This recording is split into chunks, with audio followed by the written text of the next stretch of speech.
a little bit.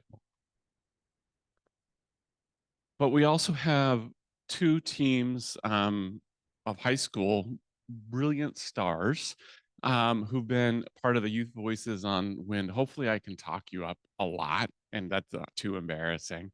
Um, but I remember, where's John? You were just mentioning like how exciting it was to have youth join us at one of the very first meetings when we were in Florence. And so you said, can we do that again? And we said, yeah, let's do that again. And so we have two teams here today giving us some ideas. This is also my last meeting with you all, and I'll hand it over to Katie Pierman here in a little bit, and we'll do that kind of ceremonial handoff. But most importantly, to start things off, Kathleen George, I wanted to welcome you up to give us a welcome from the Confederated Tribes of the Grand Ronde. Thanks, Kathleen. Masi. Absolutely. Thush chisan kanawi tlaksta, dret thush pus kuan kanawi masaka yawak shawash illa. Good morning, everyone. It is really good to have you here in Grand Ronde this morning. Welcome, friends and new friends. It's so good to have you here. And I think spring is coming, and it is a time when we are looking to be outside more. We are looking to spend time out in nature, kind of coming back outside from being inside our houses, locked up in the winter. And so I think it's also appropriate time to be talking to our friends and partners about the long-term sustainability of this natural world that we are all blessed to be stewards of. So maybe it is right that we are coming together here and now. I understand that, this is one step in a much longer process, a process that has been underway and that will continue. But we are hoping that it will be a meaningful and an important step. Um, the Grand Ronde tribes, I think, as many tribes, were very, very interested in sustainable energy and new approaches. And at the same time, we also have to learn from the past. We have to learn from the lessons of the past. And we need to be sure that we're very thoroughly considering all the implications so that as we hope to move forward in a good way, we are being good stewards of these precious lands and waters and all the creatures that inhabit them that we have been left to steward. As Native people of this place, we have sacred obligations to those animals, those places, those waters, those lands, and to our ancestors to steward what has been left for us. And so this is an obligation, a responsibility, and an honor that we hold very, very deeply, and is when we hold sacredly as an obligation to our ancestors. So we are glad that you are here today to talk to the Native people of place about this path forward. And we are hoping that this can be a rich conversation. This can be a meaningful conversation. I don't think anybody in good faith, right, comes to the table not to have a very sincere and direct conversation. We want you to know that that's how we come to the table, with good hearts, to have a very good conversation with you, believing that you too are looking for the right path forward. So as we begin today, I just kind of wanted to observe this day, to name this day and this place, to welcome our friends, and to call out the work that we have before us today, which is important work. And we're very, very glad that you chose to come to Indian country to have this conversation. That also is something that doesn't always happen, right? Grand Ronde, we're in some ways the native tribe in Oregon that is closest to population centers, and yet people very often seem to think that Grand Ronde is the end of the earth and aren't even willing to come this far, right? Let alone out to our friends at Clusie, or our cousins out in Burns or Warm Springs or down in Klamath, right? So we just also want you to know that we always appreciate it when you come to our home, when you come to Indian country to engage with tribal people. It does mean a great deal to us, and it gives us an opportunity to host our friends and relatives here. So Hayumasi Kanawitlaxta, I look forward to the conversations of today.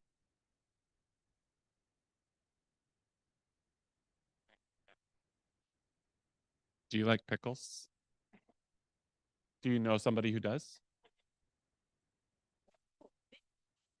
Thank you. So most of that is from the front yard, minus the cucumbers. Oh, and I hope you know someone who enjoys them. Thank you, Kathleen. Um, so As I mentioned, we've been here for a year and a half.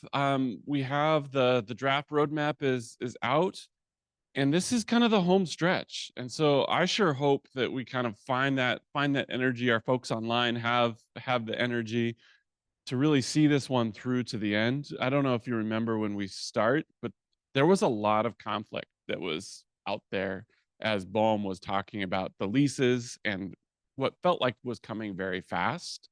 We've had the opportunity to slow down and take a breath, but I hope we don't slow down too much because I don't want us to get caught the next time, something pops up, right? This is the state's opportunity and all of the people that live here to get out ahead of what the future might bring. And so with that, Katie, I'm going to hand it over to you. As I mentioned, this is my last meeting with you all.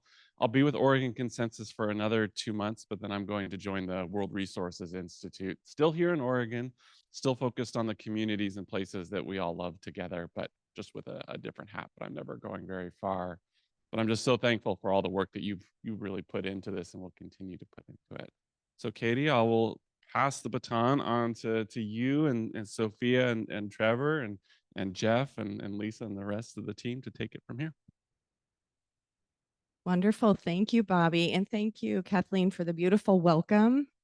I grew up just down the road on the Willamette River in rural Oregon on a farm. So I was growing up on sacred land and I felt it every day. So I just am really privileged to be here. And I just want to take a moment for the group to have a chance to give Bobby a round of applause. I know he doesn't love this, but he's been with you all on this journey and has really appreciated the chance to steward this work. And I just want to express gratitude, Bobby, to you and to the whole roundtable and to our guests today. So immense gratitude. We want to say online, hopefully you can see us and hear us. Zoom wise, use the ongoing practices online of using the raise hand if you'd like to say something, stay muted when possible, but we're also really grateful for you joining us remotely. So thank you. And gratitude to my colleagues Sophia and Trevor for all the behind the scenes and the staff here at the Confederated Tribes of the Grand Rum Spirit Mountain. So thank you to everyone. And then Jeff, of course, our staff at DLCD as well.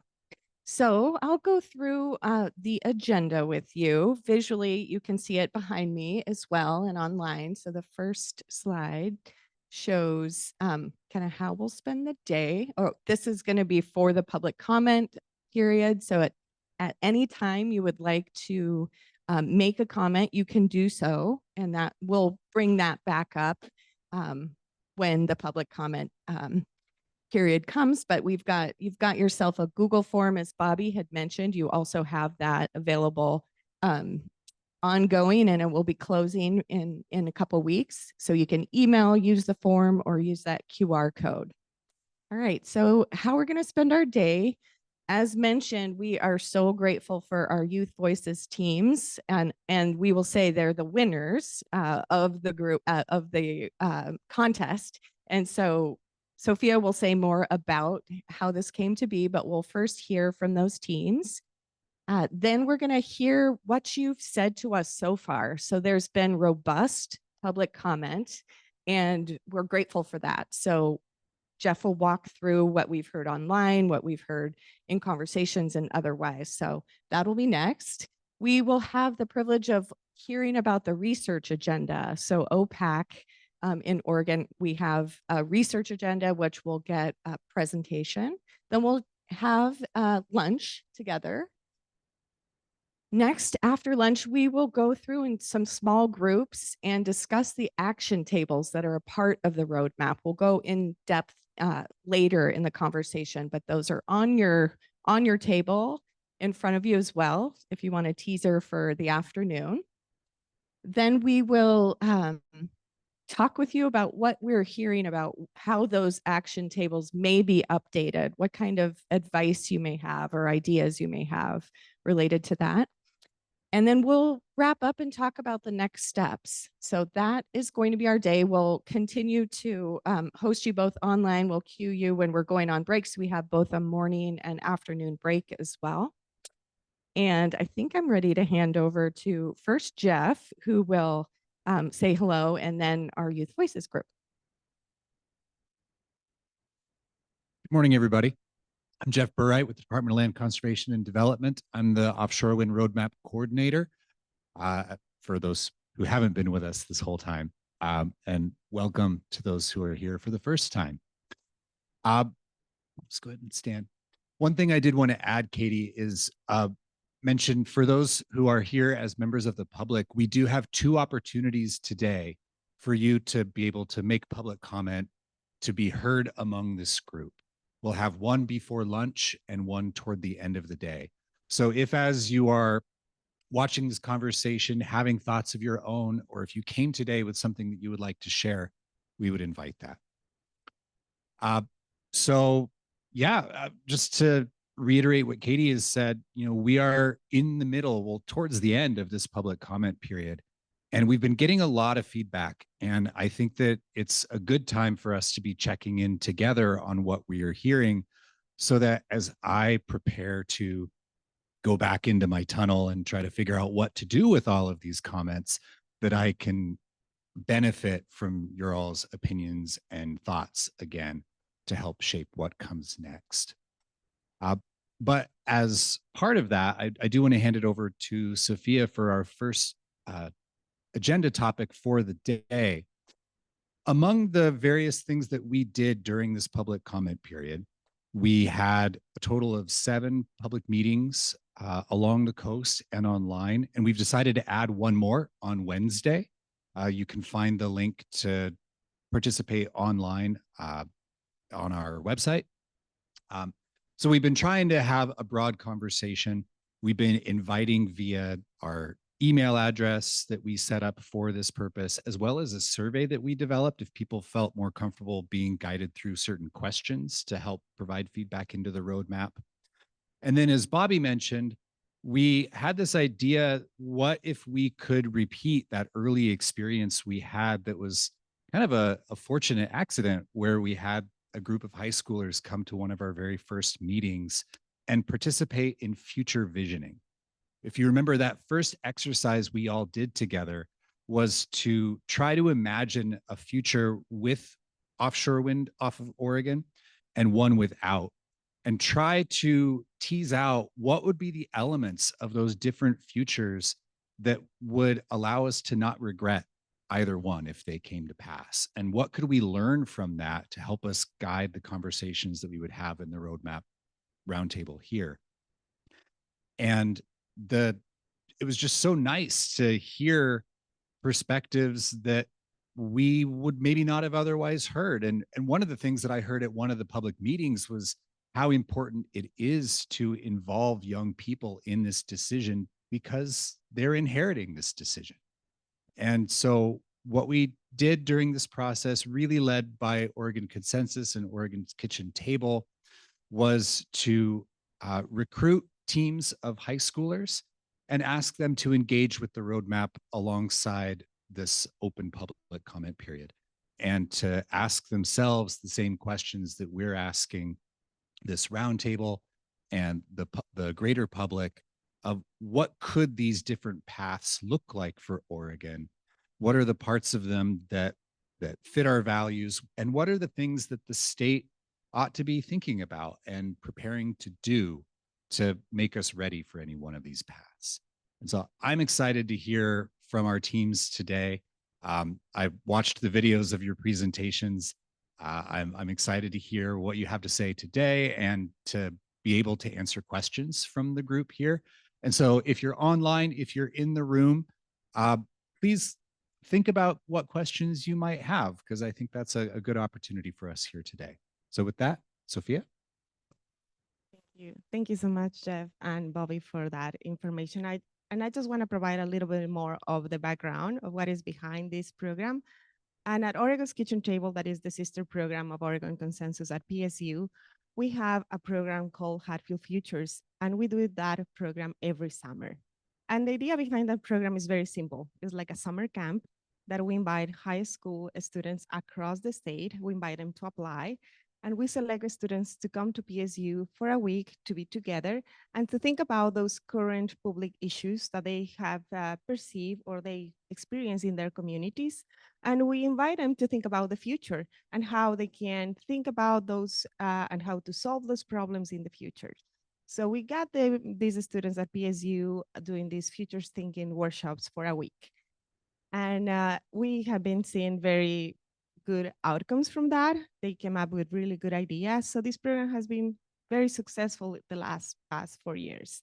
So we decided to scale that program down, a smaller scale, shorter timeline, and just focus on one topic, the future of wind energy here in Oregon. So starting, I think, at the end of January, we put together that application. We sent the invite across the state. We invited students to apply. And we were very happily surprised that we have many, many applications that we received. So from those applications, we selected 6 teams and we invited them to participate online, virtual. We organized 3 virtual meetings for them to join us. In the first one, we organized and we share with them about the roundtable of offshore wind, how you have been doing for the last year and a half. And then we share with them information about the roadmap and the 4 future scenarios that all of you have been working on for the last year and a half. We explain that to the teams. The second virtual meeting, we share with them about a small workshop about futures thinking. So giving them the tools to think about the future and how they can propose ideas or suggestions or comments about the roadmap and the future for future scenarios. And in the last one, we also, we held like a showcase. So where students like present those ideas and suggestions, and all the teams did an amazing job. And we invite some of the members of the roundtable to serve as judges. So they were there in the showcase, they listened to the presentation, and they really had a hard job selecting just 2 teams that are here today with us to present all those good ideas to you all. So we are very happy to have them here. Welcome.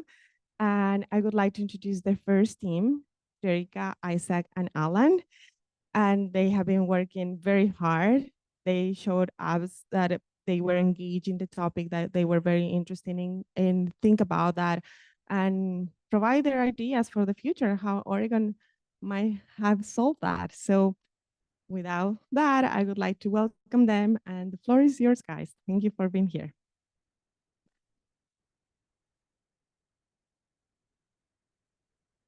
Thank you, Sophia.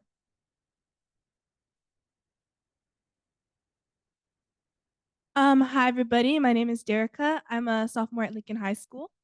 Hello, my name is Isaac. I'm a sophomore at Catlin Gable. Hello, I'm Alan. I'm a freshman in Jesuit High School. And this is our presentation about the future of offshore wind energy on the Oregon coast. Oh, okay. So in this presentation, we're going to be talking about why this topic matters to Oregon and to us personally. And then we'll be going over the 4 futures for offshore wind, which include no offshore wind energy, economic participation only, a small pilot project, a large-scale offshore wind project. And then we'll also be talking about ways to improve offshore wind, different types of wind turbines as possibilities. And then we would like to introduce 2 other types of renewable energy that we researched, which include tidal and geothermal energy. And then we'll have our final conclusion and recommendations. All right. So this topic matters to us because we live in Oregon, and any decision about energy will affect our future in future generations. And this also affects our jobs, wildlife, coastal communities and tribes, and also the environment. And in addition, this also moves Oregon closer to a greener future. So one future is no offshore wind. So in this future, Oregon does not build any offshore wind farms, but instead the state focuses on other forms of energy such as solar, tidal, or onshore wind.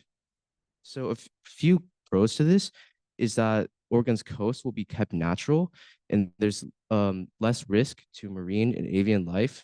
And there aren't any additional risks or charges to having any that come with offshore wind turbines.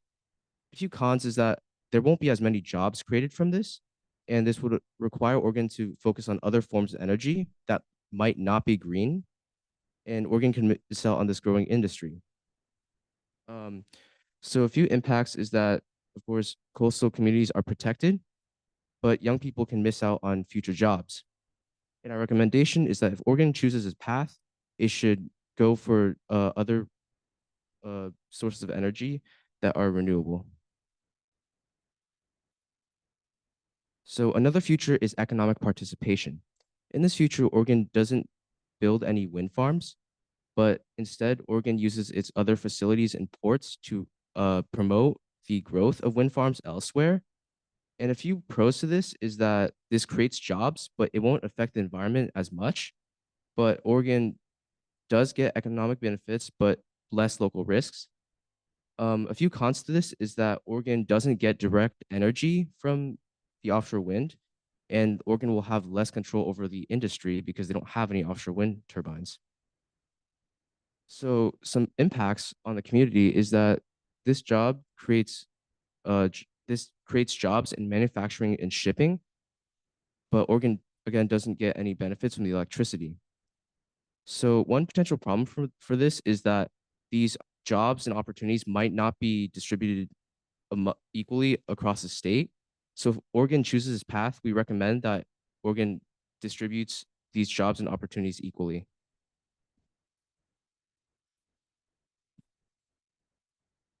The next feature we looked at is a small pilot project for offshore wind energy. So this is where Oregon starts with a couple wind turbines instead of just going all in right away with a large scale project. And this will help the state test what works and what doesn't work out. So the pros of this is that it'll give Oregon real life data. So we can see what the benefits are, what things that we might need to alter. It has a lower risk than building a huge project right away. And it helps scientists study effects on wildlife and the environment.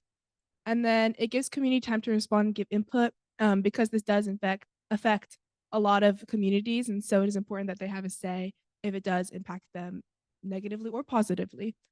Some cons of this is that it produces less energy than a large scale project because there are less wind turbines.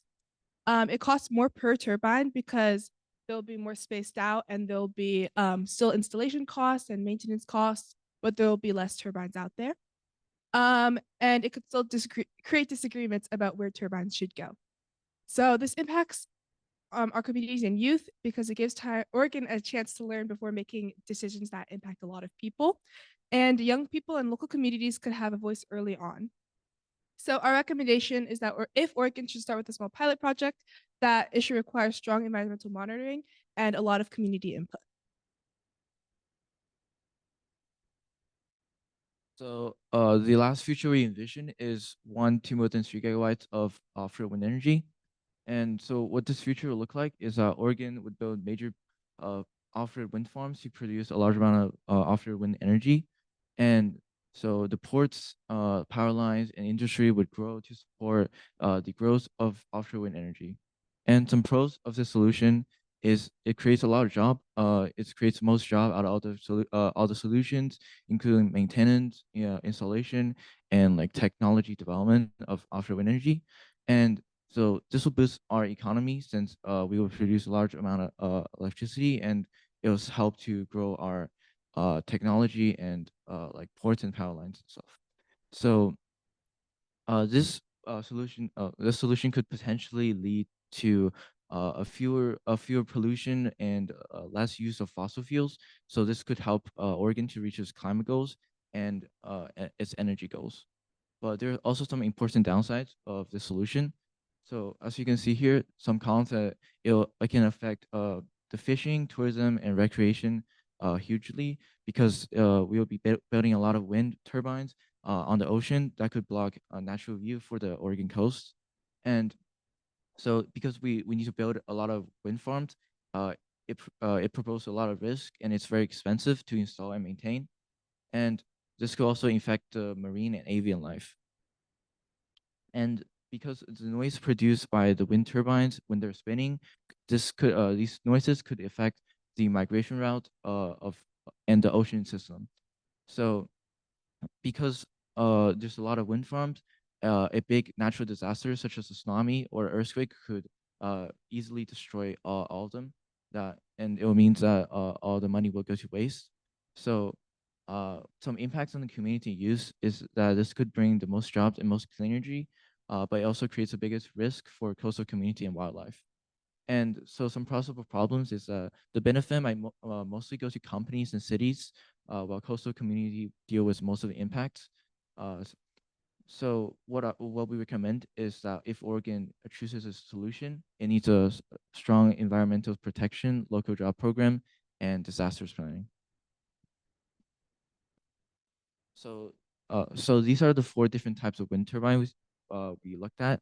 So the most commonly one, the most commonly used one is the horizontal axis wind turbine, and you can HAWT. So this wind turbine, it spins on a horizontal axis, and it can only gather wind from one direction at a time, but it does have the ability to rotate. And so some pros and cons of this one is it it's very efficient. So you have a power coefficient about 0.5, meaning it can convert a lot of wind to electricity. But since the wind turbine blade is attached in the air, so the gearbox, which is where it converts the mechanical energy into electricity, it's located in the upper hub of the wind turbine, meaning that if we want to repair them, we need to make like a ladder to go all the way top, which would lead to a higher maintenance cost and repairing cost.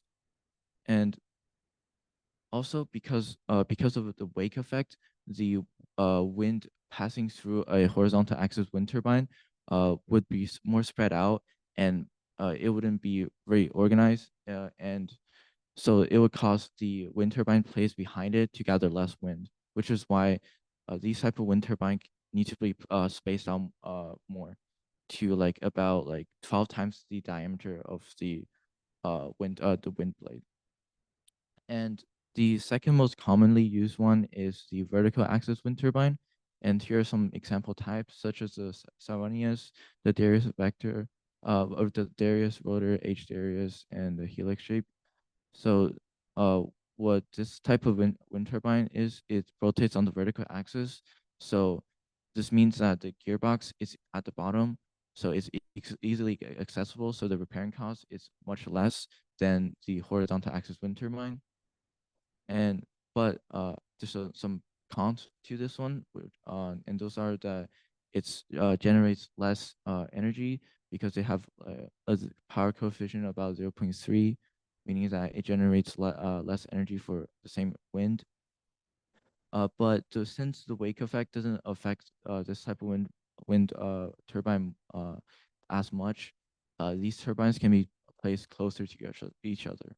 And the cross-axle wind turbine is basically a combination of the first two, where it takes the blade of a vertical axis wind turbine, but there is the center, it uses the blades like the horizontal axis wind turbine. So basically, this image is not very clear, but usually in a cross-axle axle wind turbine, there's like a cone-shaped base, so a direct wind upward through the middle, so it can gather wind from below and from all the cardinal directions. So that's an advantage since it can create energy from a lot of different direction of wind. And the helix cross-axle wind turbine is similar to that, to the cross-axle wind turbine, but it's more complex, and it costs more, and it's weights more, but it also produces more energy. So because wind energy is not very consistent, it's very dependent on the wind speed and air density. The energy production can fluctuate a lot. So meaning that if we directly pump the electricity produced by offshore wind turbines, it could sometimes overflow the grid, or sometimes not providing the grid any electricity. So this is why we need storage options for storing these energy, so we can gradually and consistently pump them into the grid, so that we don't run out of energy at certain times or overflow the grid. So the placement of these storage are very important, and we're considering about two different placements of them. So first, we can place them on the floating platform where the offshore wind turbines are, and this placement it's harder to install since it's on water, and but if we place it on land, it could take up valuable land that can be used for other purposes.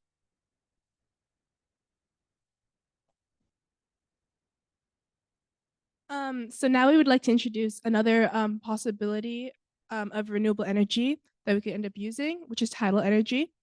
And tidal energy, it's important because it is very predictable because it's based off the tides. It can work well with wind and solar. It is renewable and does not create emissions during operations. And it can also generate a lot of energy since water is a lot denser than air. Oregon's coast may have a strong potential for it. And because it is based off of tides, which are a lot more consistent, it does not require storage for it, which should save a lot on costs for that, and also like placement of storage. And this matters because Oregon should not only rely on one type of clean energy. So some of the challenges of tidal energy is that it does have high startup costs. It could affect marine ecosystems. It only works well in certain locations, although we do believe that Oregon does have strong potential for it. Ocean conditions make maintenance difficult. Energy is only produced when tides are moving. And probably the biggest one is that the technology is still developing. It is still relatively new. And so it may not be the solution just yet. But our recommendation is that Oregon should keep researching tidal energy because we do think it definitely could be something after it is more researched and we know a lot more about it and how it affects like the ecosystems and marine life, and then potentially consider some pilot projects within tidal energy. So this is another sustainable energy source we thought of, which is geothermal energy. And so what geothermal energy is it harvests the heat from the hot water and magma underneath our tectonic plates and convert the thermal energy into electricity.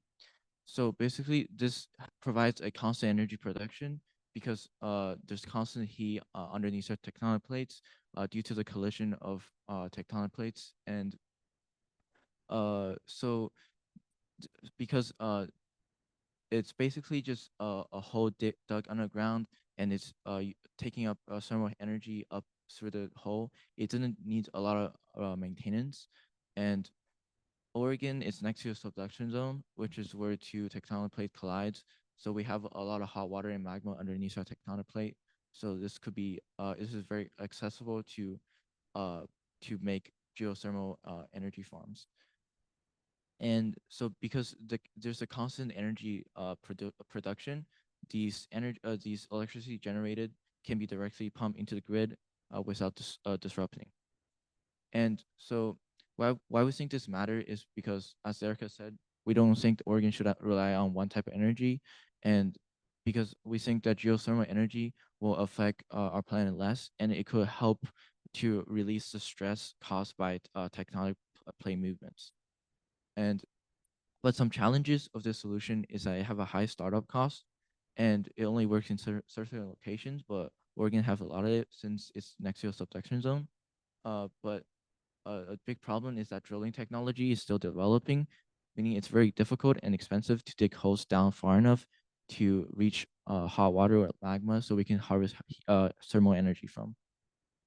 So what we recommend is that Oregon should keep researching how to effectively drill holes down far enough to gather some geothermal energy. And in conclusion, Oregon have many different choices for its energy future, and each one has its trade-offs. And so if we avoid offshore wind, it lowers risk but limits new energy and job opportunity and economic growth. If we choose economic participation only, it creates job, but it gives Oregon less direct control and benefit. And if we choose pilot project, it's a safe way to test out ideas, but it doesn't produce a lot of electricity. And a large scale offshore wind farm could bring the most energy, but also the most risk. So we think Oregon should focus on solutions that will protect the community, wildlife, and the environment while still planning for the future.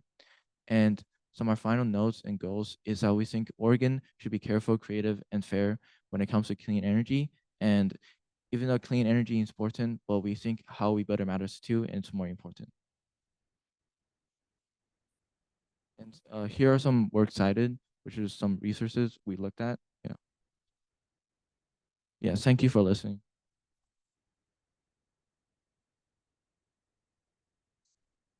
All right. Thank you so much, team. I like that not only did they look at floating offshore wind, but then they took it further and thought about our renewable energy future. So thank you for going further with something that you already excelled at. And now we know what our future experts look like. So thank you. Trevor is here to introduce the second team. And I'll just also, I know we have some new folks in the room. Welcome. Some new folks on Zoom.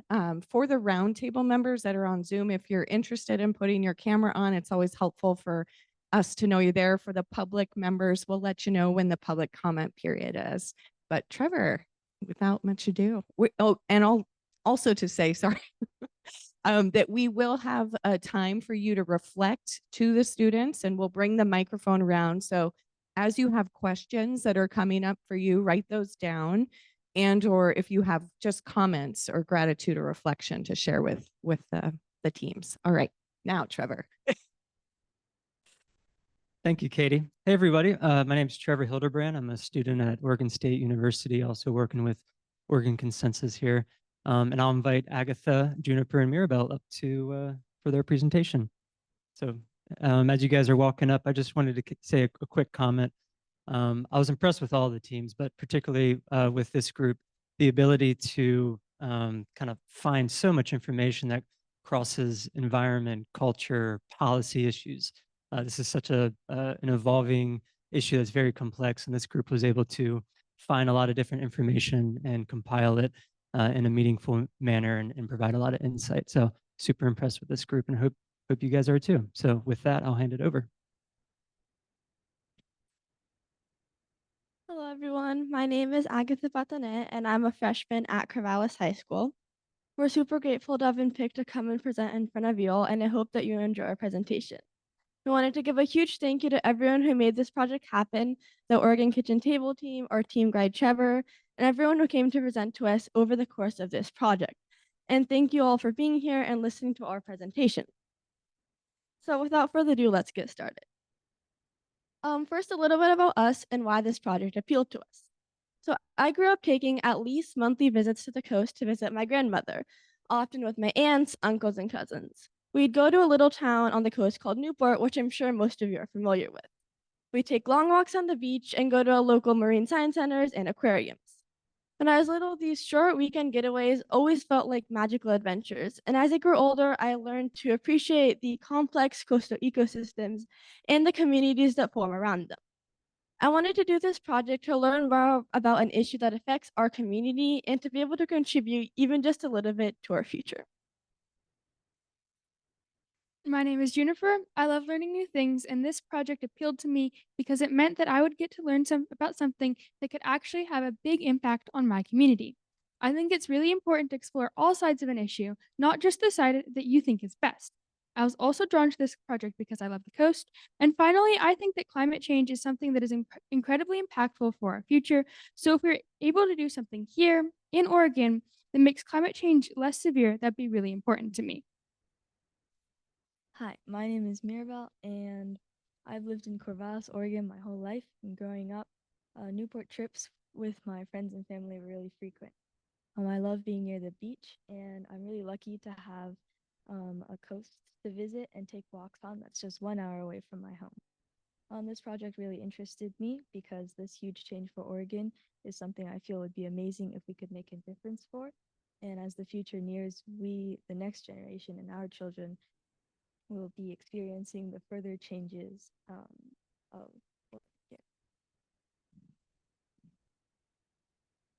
so first we have a little bit of background.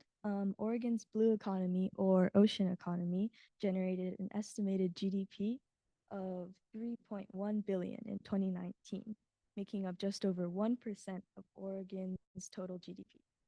For comparison, Washington and California's blue economy GDP is 14 and 45 billion. Oregon's blue economy is really underdeveloped and has the lowest percentage of ocean economy employment. Whether this is a good thing or not is up to us to find out.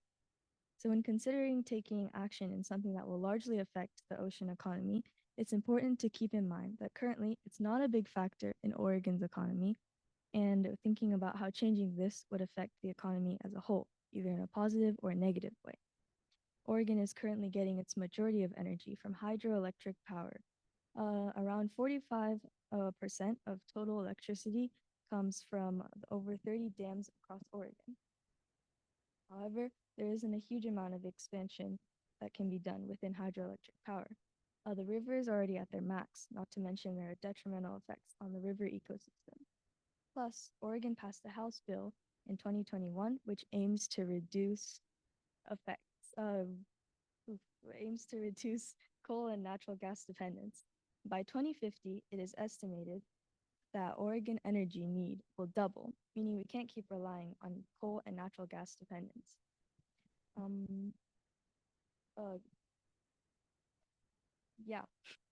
A common solution people turn to is wind power, which is why we're discussing it today.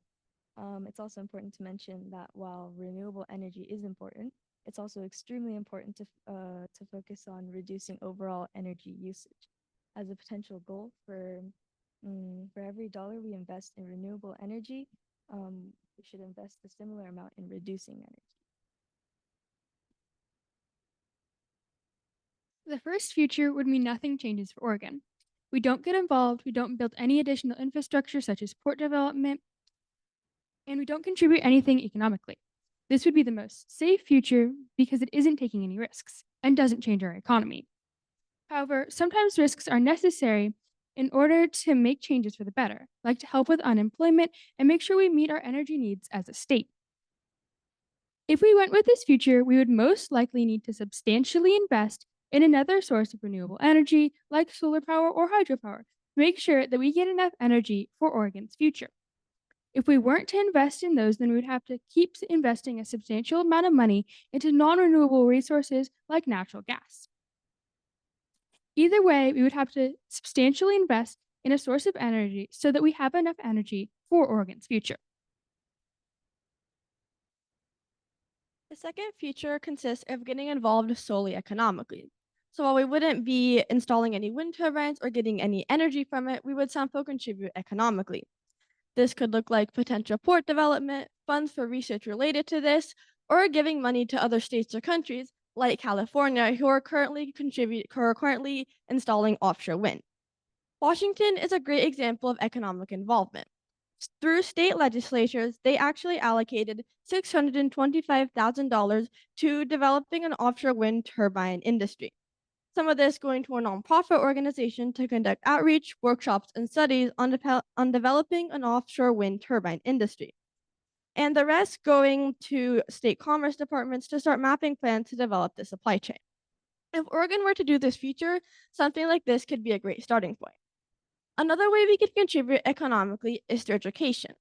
A super important part of adding anything new into society, whatever that may be, is through education. For offshore wind, this could look like putting up exhibits in marine science centers, aquariums, or even your lookouts on the beach.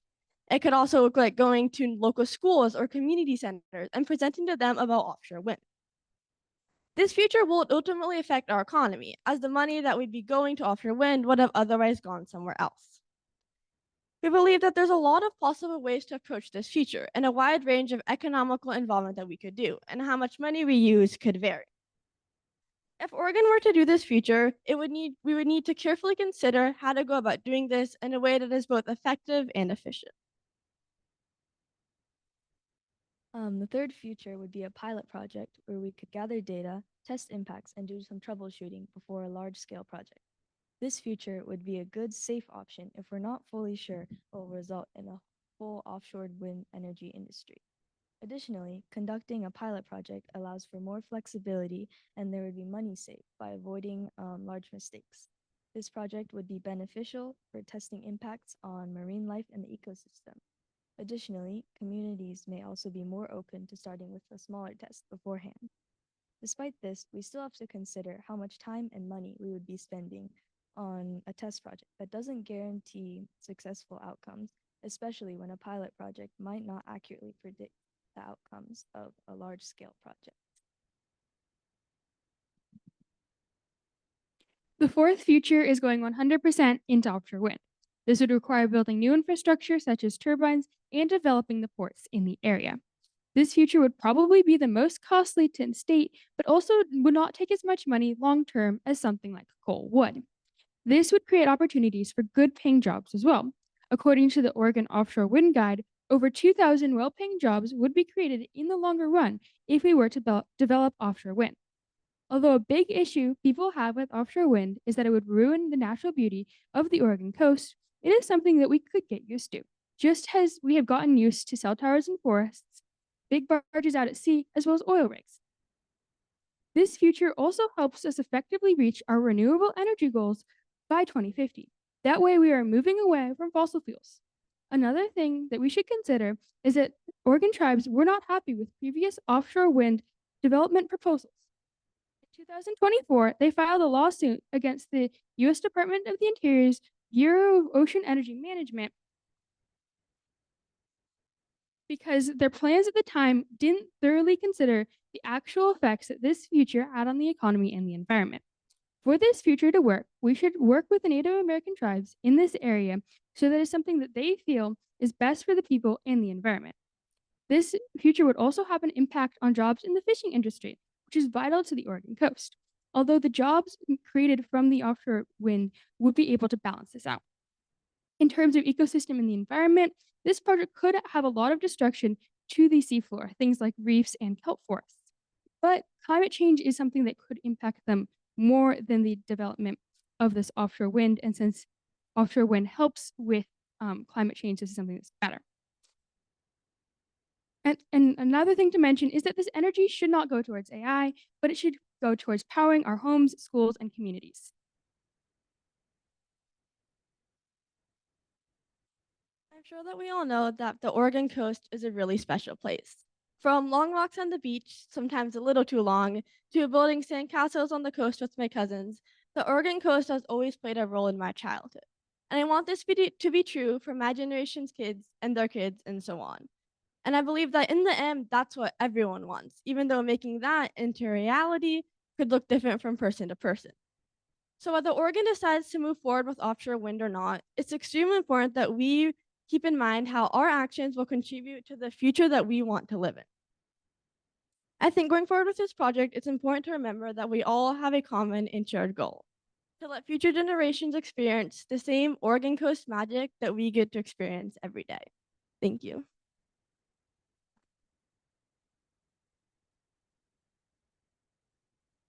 Wow, thank you, Team 2. Let's do another round of applause for both of the teams. Online, you can use your thank you for your emojis. I love how you brought in the personal by telling your experiences, and we all have those experiences when we're in such a special place, and you kind of helped us remember that. And also we're balancing all the perspectives. So thinking of the environment, tribal participant or folks, everyone. So thank you for bringing in that holistic, balanced approach. Okay, so let's take some questions and answer or reflections that folks have either in the room or online. So if folks online, if you'd like to use the raise hand feature, we can have you reflect back to the group or what kind of stimulated your mind while you heard those presentations. And then here in the room as well, we'll be ready. I'll bring the mic to you. So let's first start with you, Natalia. Good morning. Can you hear me? We can, yes. Okay. Can you see me? We can. You're on the coast. Virtually. Yeah. Yes. Yeah, thank you so much. I was really impressed, and high school visionaries and strategists, you spend so much time with that and diving deeply, like technical details, type of turbines. Thank you so much.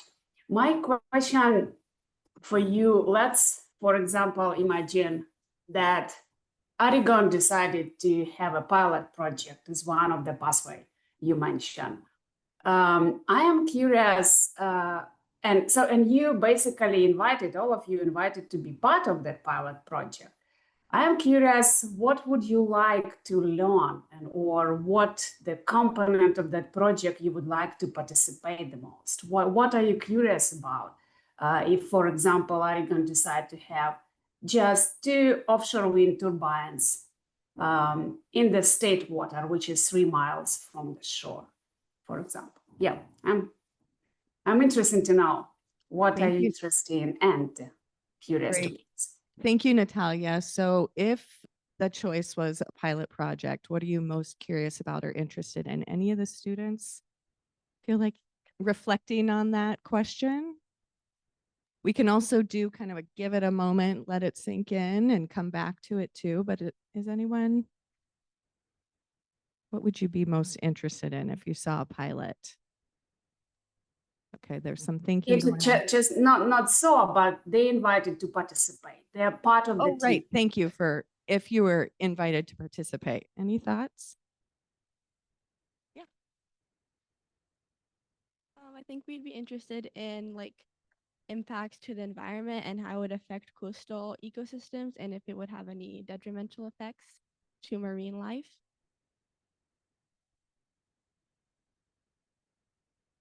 Great. Thank you. Anyone else on this team? Great. Isaac. I would also say marine life, but I also think that avian life is also something that's interesting. Great. All right. So you can give that one to Bobby. Thank you for those reflections. All right. Any more questions online? Otherwise, we'll go to the room. All right. Questions or reflections from those in the room? All right. We've got some coming up here. So if you don't mind, when you are asking your question, if you could say your name and anything else that you'd like to say to introduce yourself. Hello, good morning, everyone. I'm Julie Seastrom. I'm one of our tribal council members for the Confederated Tribes of the Coos, or Umpqua and Sayusla Indians. And I humbly thank all the young people for the work you did before you came here to create the presentations that you gave us. I was a school teacher for 29 years, and I am so thankful to see 6 young people here today leading the way in this monumental project. And my question to the 6 of you is, do any of you right now think maybe there's something that you would want to pursue once you get out of high school, as far as a beginning interest in your journey, like your life journey? Yeah, any of the students want to share? And thank you for noting that. I think it brings us all a lot of hope and to hear from you all. Anyone feel like they want to pursue this kind of work or any aspect of this type of work? All right, not seeing any heads nodding, so it's TBD. We'll have to get a report back in a few years. Yeah, go ahead. So we have a question over here, and then we'll go over to your side of the room. Okay. Dai Galagahais, hello and good day. Ashley Russell Cincinnati. Ashley Russell, I'm called. I'm a tribal council member from the Confederated Tribes of Coos, Umpqua, and Sayusla Indians. And I just want to commend you, both teams and the other 4 teams. I believe there was 6 teams total, correct? You guys did a really amazing job. I know that had to have been very stressful. You know, some folks don't like speaking in public, some do, and you guys have, you know, natural talents developing, and I hope you continue to do public speaking and projects like this. And I also appreciate how you went through the different options and proposed those as alternatives in lieu of offshore wind, recognizing that, you know, we still have energy demands that we need. But then I also appreciated one of you had brought up that we also need to examine closely our energy consumption, and you could come to terms with that. And you know, some states they do they turn off their grids for a certain amount of hours, I believe, in California. And so, you know, just recognizing while we do need more energy, that it's, you know, it's not something that we can it's not like something that just can spiral out of control. And we really do need to recognize that energy is limited. It's not unlimited. And now we're trying to find alternatives because we don't have enough energy. And so I just wanted to express my appreciation for the presentations. And I also had a question for Sophia. You had mentioned the camp at Portland State University, and we were wondering if we can get more information about that, because that's the first I've heard about that, and I know we have youth back at home that would be really interesting in participating. And you guys are so lucky that you got to participate in this program. So I hope you guys enjoyed it. Thank you.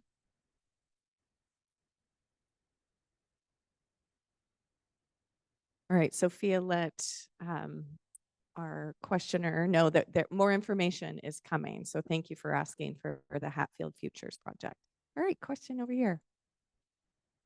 No question. I missed the presentations. Oh, my name's Rand Feast, Gentino Viatoro, you see him pronouns with Blue Green Alliance. We're a national organization aimed to address our environmental challenges while creating good quality jobs. I just wanted to sort of follow up on the career question. If, just want to sort of, I know it's tough to make a decision on what career you want to go into, but there's some really smart, great people here that could potentially offer an internship. Definitely bugged me. But it's one of those opportunities to just get yourself to know different disciplines, get a taste of what a career could look like without making a huge commitment, what the career is. So, yeah, you just want to sort of just throw that recommendation. And, I think all this work, regardless what the solution is for the future, I think at the end of the day, it's about people, about being able to make those connections, and not just about how smart you are, but just like how you're able to connect with people, hear them out, be able to assess what they believe, but also how to connect the dots with other folks who share those values. That's a really difficult discipline to learn, but there are some great, amazing people, I think, in this room who do that really well. So. Thank you for that. And I think that good point that there are so many dimensions related to the ecosystem itself. So you have incredible nonprofit organizations and public agencies through this list. There's that we will give you both teams the list of participants at the roundtable. And I love the offer of an internship. That's amazing. Thank you for bringing that up. All right, another comment here in the room.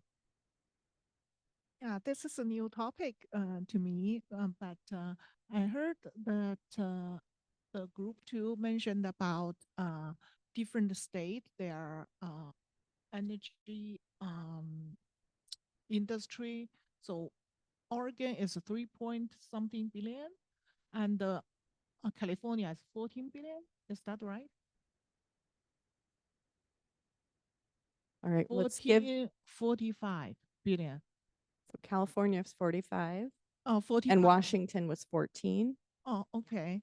Yeah, it just I know now with AI developing, everybody like energy requirement is like increased tremendously. But just say yeah, Oregon, although California is like 10 times as Oregon, but they have 10 times population. So which means I think we are about the same at this point, because California population is bigger. So per capita, I think I don't say that Oregon is like slower or like than California. That's my comment. Yeah, did either of the teams have any reflections on that?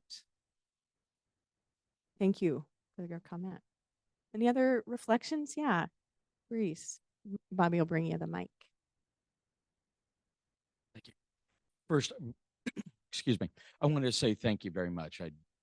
Being young once upon a time in the public speaking, hats off go to you. I also wanted to express, I was very happy to hear mention of the tribes and cultural concerns as a factor in your assessment, in your consideration about this future, and as a representative of those elements for a tribe, I thank you. So my question comes back to, in your assessments as you were building pros and cons and looking at the investment in those intangible elements as well, those attributes of emotion and connectivity. Stepping to the side of that, have you looked at what the recycle costs are in this as a technology? You know, what is the shelf life as this technology? And or in your assessments for pros and cons, was it just get the instruments out there and get it going for one cycle? Great question. Did either of the teams think about that, or do you have any things that come to mind related to post implementation, but cost for ongoing maintenance and or replacement of equipment? Or yeah, Alan, did you want to share? So like a reason why we like thought about like different options such as like tidal and geothermal is that the cycle life of them is much higher than, because wind is usually just like at most like I guess like a dozen year, but like when it comes to like tidal and geothermal, it can they can last a lot longer, since tidal tidal doesn't get really damaged a lot, and because well, wind turbines usually get damaged due to like the stress experience, and the horizontal axis wind turbine usually experience the most stress. So the cycle life of those type of wind turbine, which is the most commonly one, is the lower. It's lower and it's pretty much the lowest out of different energy options. So when we sort of like tidal and geothermal, we saw sort of how like it can extend their cycle life so we don't waste materials. But I think this could also be a downside since because if we like because like if the cycle life is very high, then we don't really have a ability to like improve the technology when it's being used.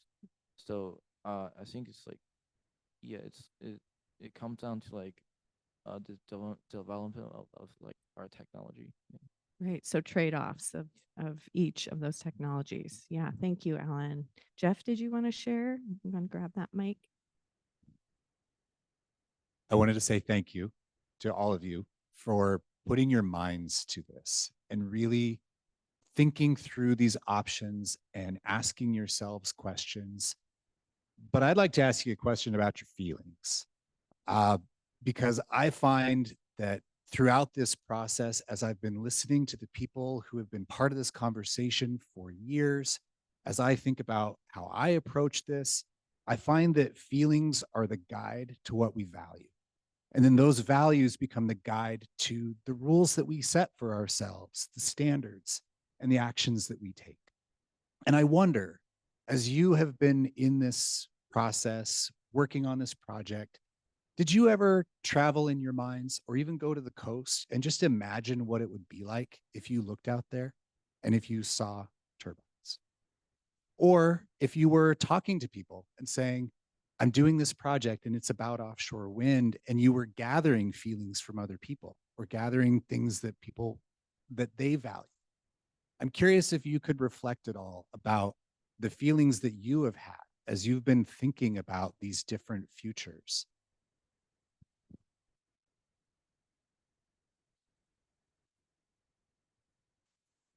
So I was actually on the coast when I got the email that we got chosen to come here, and I was with my grandmother who lives on the coast, and I was talking to her about it, and I was like also like on the coast there, so I was like looking at the ocean, and I think that like getting used to it, I think we could definitely get used to turbines because like Juniper said, we've gotten used to oil rigs and the cell towers, and before those were put in, those seemed like crazy to be put in and like it would ruin everything, but then now we're just used to them.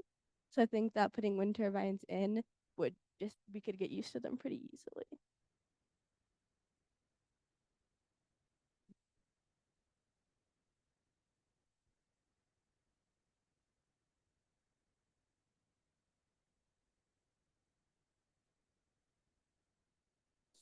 So like we also yeah we did sort of like how the views will be like kind of like ruined by like wind turbines, but when we like sort of like different designs, we also we kind of like saw like the curvature of the earth.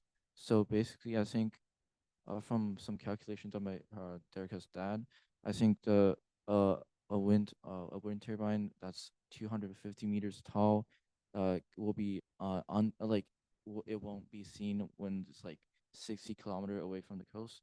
So when we think of like a different design, since we could use like like a smaller design, we could try to use like a smaller wind turbine, but more since because vertical axle wind turbine can be like placed together, and we can place them farther out, so it doesn't obstruct our view so much.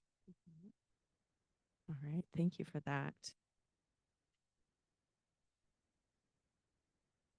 I'm Rick Eichstead. I'm attorney for the Confederated Tribes of Coos, Lower Umpqua, and Siuslaw Indians. I just want to really thank both groups, and I don't have a question, but just kind of a couple observations. First, one thing that really came across in both presentations is uncertainty. You know, there's lots of opportunity, but a lot of questions that we need to answer, which, you know, this group has been working on, at least developing a roadmap to try to answer for the last over a year now. And the second group commented on existing power comes from dams, and I think the slide said and those have impacts. And you know, there was a time when, you know, folks were promised that dams weren't going to have any impact, and now we're dealing with region on trying to address those impacts. The other points that I really liked, the second group brought up the idea of the power generation benefiting homes and families, and as Ashley brought up, you know, is this just going to power data centers and AI? You know, who is this power really going to benefit? And then the first group in the final slide, the point that I think it was on one of the final bullets said, you know, green power presents opportunity, but it needs to be done right. And that's you know, something that a lot of folks have opined on, that it does create a lot of opportunities, but we need to do it right. So thanks to both groups. Thank you. Any other questions or reflections? All right, online we have Kay. First, if you could just introduce yourself when you ask your question, that would be super. Great. Hi, everyone. I am Kay. I work at the Columbia River Intertribal Fish Commission. We have 4 member tribes that were historically located on the main stem of the Columbia. First of all, I'm very proud of you guys. Unfortunately, you know, I see youth having to step up to be involved in these conversations. But I know, you know, you guys represent your families very well. You know, I hope you guys stay strong out there. The only question I have for you guys is, you know, have you guys thought about the developers? What some of the criteria you would look for them? Have you been impressed by any that, you know, upheld their promise about working with local communities? Have you saw any developers that you weren't impressed with? Just open thoughts. And Kay, when you say developers, do you mean the energy developers who are installing renewable energy generation? Correct. Did any of the students think about that or look into the current developers? Not to, yeah. Okay, well, good food for thought. Thank you, Kay. Any other reflections? I think I'm going to take a moment also to offer gratitude to the parents who are here in the room, and the parents for and the teachers who supported this project. Your participation was also really important. And obviously you all are in school in other clubs. So this was an additional element, and you came down last night as well. So thank you for being here with your students. Any other questions or reflections from the group? Yeah. I'm John Bragg from Coos Bay, and I've been on the roadmap group here for about a year and a half now. I really like the presentations that the students gave, and I really support their being involved in the process. I'm wondering though, both teams kind of focused somewhat on the idea of doing a demonstration project before going on to maybe some kind of a follow-up. Obviously, at least to me, obviously, the follow-up from a demonstration project would be something along the lines of, yeah, this worked, let's do something bigger, or no, this didn't work. Let's not do something bigger. There's a lot of gray area in between, and I'm just wondering, to either of the teams or both of the teams, if you had a chance to think about that gray area between what happens after a demonstration project, or how that demonstration project leads into something bigger or something more extensive. And if you did have any thoughts about that, what you might be able to share about that, if anything. Great question. So going from kind of pilot to and asking the question of what's working well, what's not working well, reflecting on whether or not there would be advanced work, or if a decision would be made of, oh, this actually doesn't work very well. Any reflections on that from either of the teams about what questions you would be asking or looking for in seeing a pilot underway? Lots of thinking going on.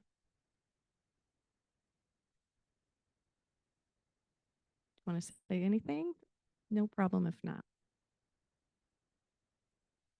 No answer. Exactly.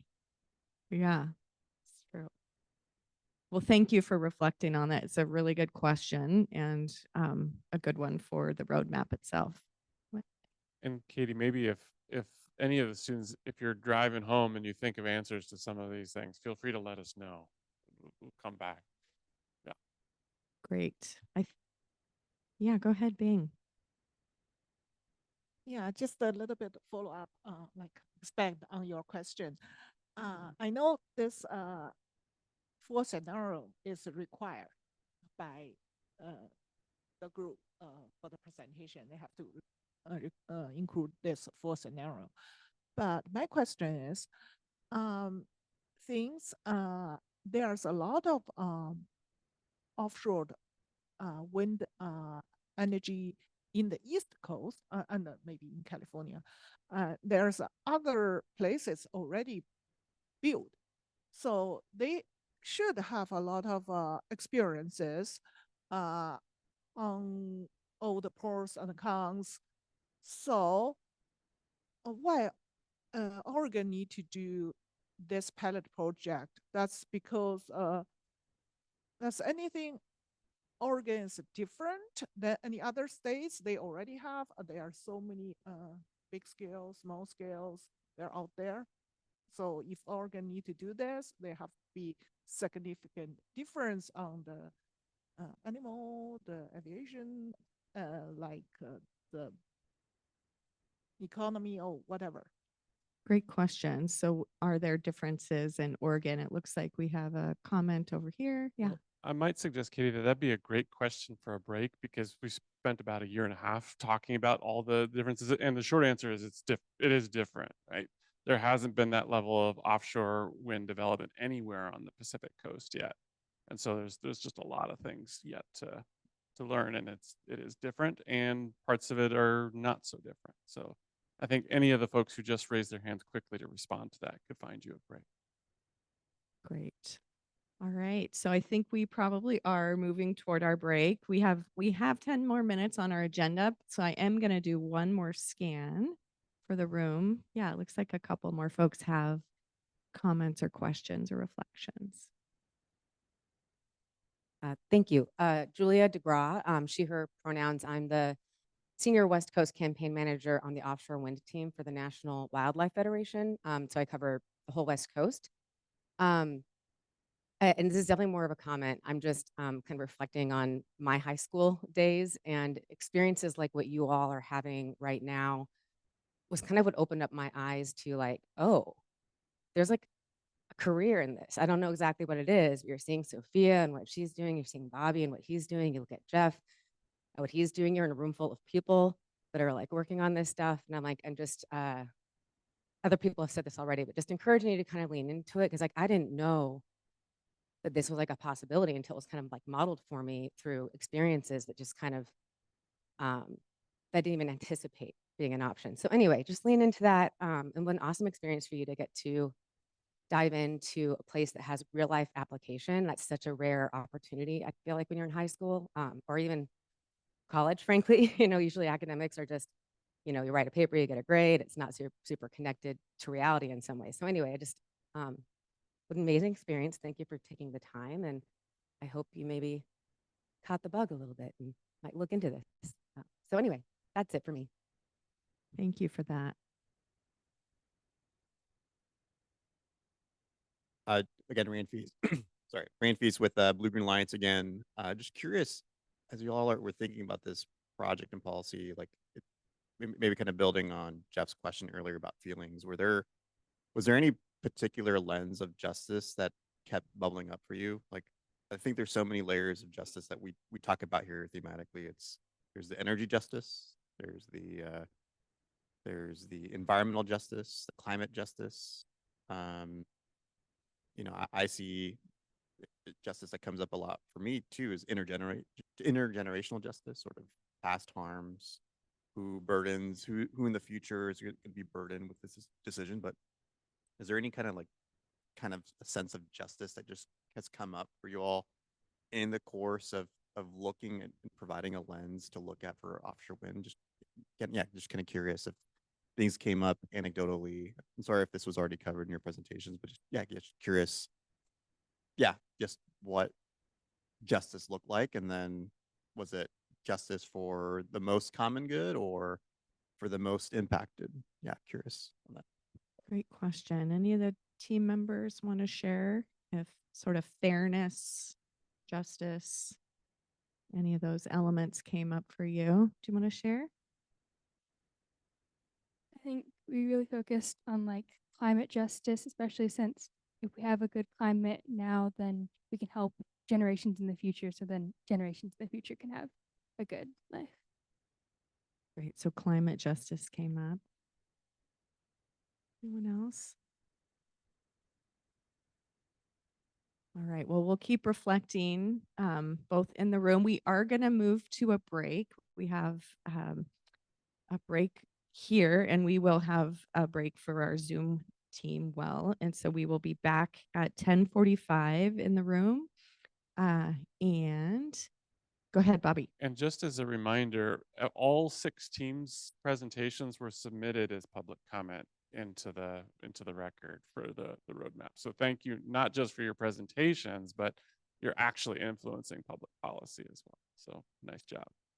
All right. And one more round of applause. Yes. Jeff. Yeah, Jeff, want to take us?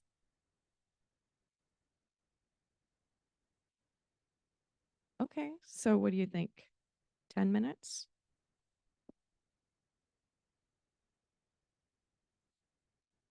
Okay.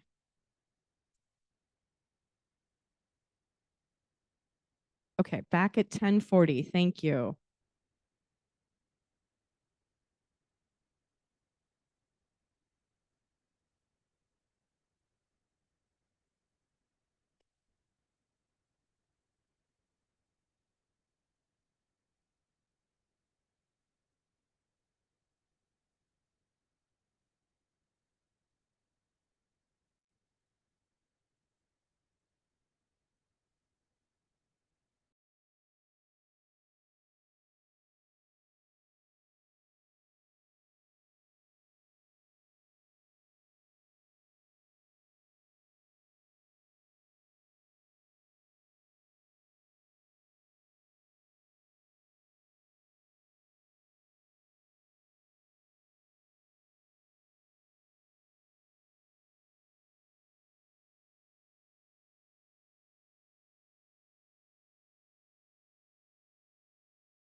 All right, for those online, we are just about to get started. So folks will be coming back in the room in a little bit. So I'm going to give it just about another minute before we get started again.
All right. So those online, just want to test that you can still hear me. Scott, I see your camera's on. Thank you.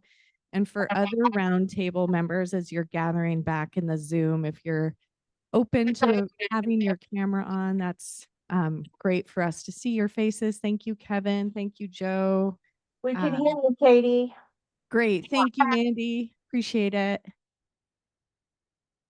Wonderful. Okay. So we are about to go into our next part of the agenda. And so I wanted to let folks know that Jeff will be giving a presentation related to what he's heard so far. We've heard based on the public comment. And as mentioned, there's been robust comment. So we're really grateful for everyone who's taken the time. There will be 2 moments today as well that we will be taking public comment. And so Jeff will be talking through, it's going to be robust slides too. He has sort of all the comments up there. He'll be speaking to the themes.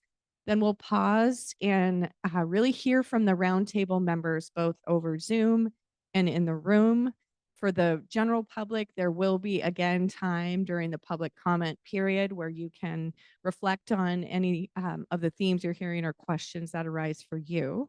But without further ado, I want to welcome Jeff up and thank him in advance. Thanks, everybody. And thank you, Katie. Trevor's going to be on task to help me get through the slides. For those in the room, I apologize if the words that I'm going to be showing you on the screen might be difficult to read. I will be talking through some of the comments that I've been receiving. It's going to be a lot of words on slides, though, so I apologize for that, too. That's breaking the cardinal rule of good PowerPoint. Let's go ahead and move on to the next. So I wanted to first just cover some of the basics. First off, that we did extend our public comment period. Originally, we were going to end it on April 3rd, but we had some requests to give it a little more time. I think it's a big document. People needed time to really work with it together. I know there were some group comments where there was time needed for people to get on the same page about what they wanted to say about it. And then also the opportunity to continue trying to spread the word. And as part of that, we have added one more public meeting, as I mentioned earlier this morning. It'll be on Wednesday at 5:30 in the evening, virtual, and that link is on our website. Also, just the different ways that we've tried to invite people to comment on this document. The first one being that email address that we set up. Again, that's on our website if you haven't seen it yet. that goes to an inbox that I see and Cynthia sees. And Cynthia, I just want to express appreciation, has been helping me to bin the comments and catalog them so that in our next phase, we can go one by one, really consider them. And my goal is to respond individually to the comments. And there are going to be some where the responses might be similar because the themes are similar, but I'm trying to take to heart the advice that we put in our roadmap about meaningful engagement and responding directly to people's comments and letting people know if they have a comment that results in a material change to the roadmap to let them know where they can find that.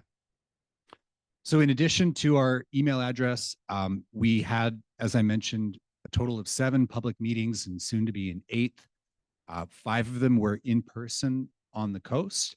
And then we had bookends at the beginning and the end with virtual meetings. For the virtual meetings, we recorded them and we have transcribed comments that were made during that meeting. And then similarly, when we were in person at the coast, we pulled out the recorder, and as people were speaking, we captured those as well. And we're treating those just as if someone had sent them into our email address. And we will be considering those and responding to those.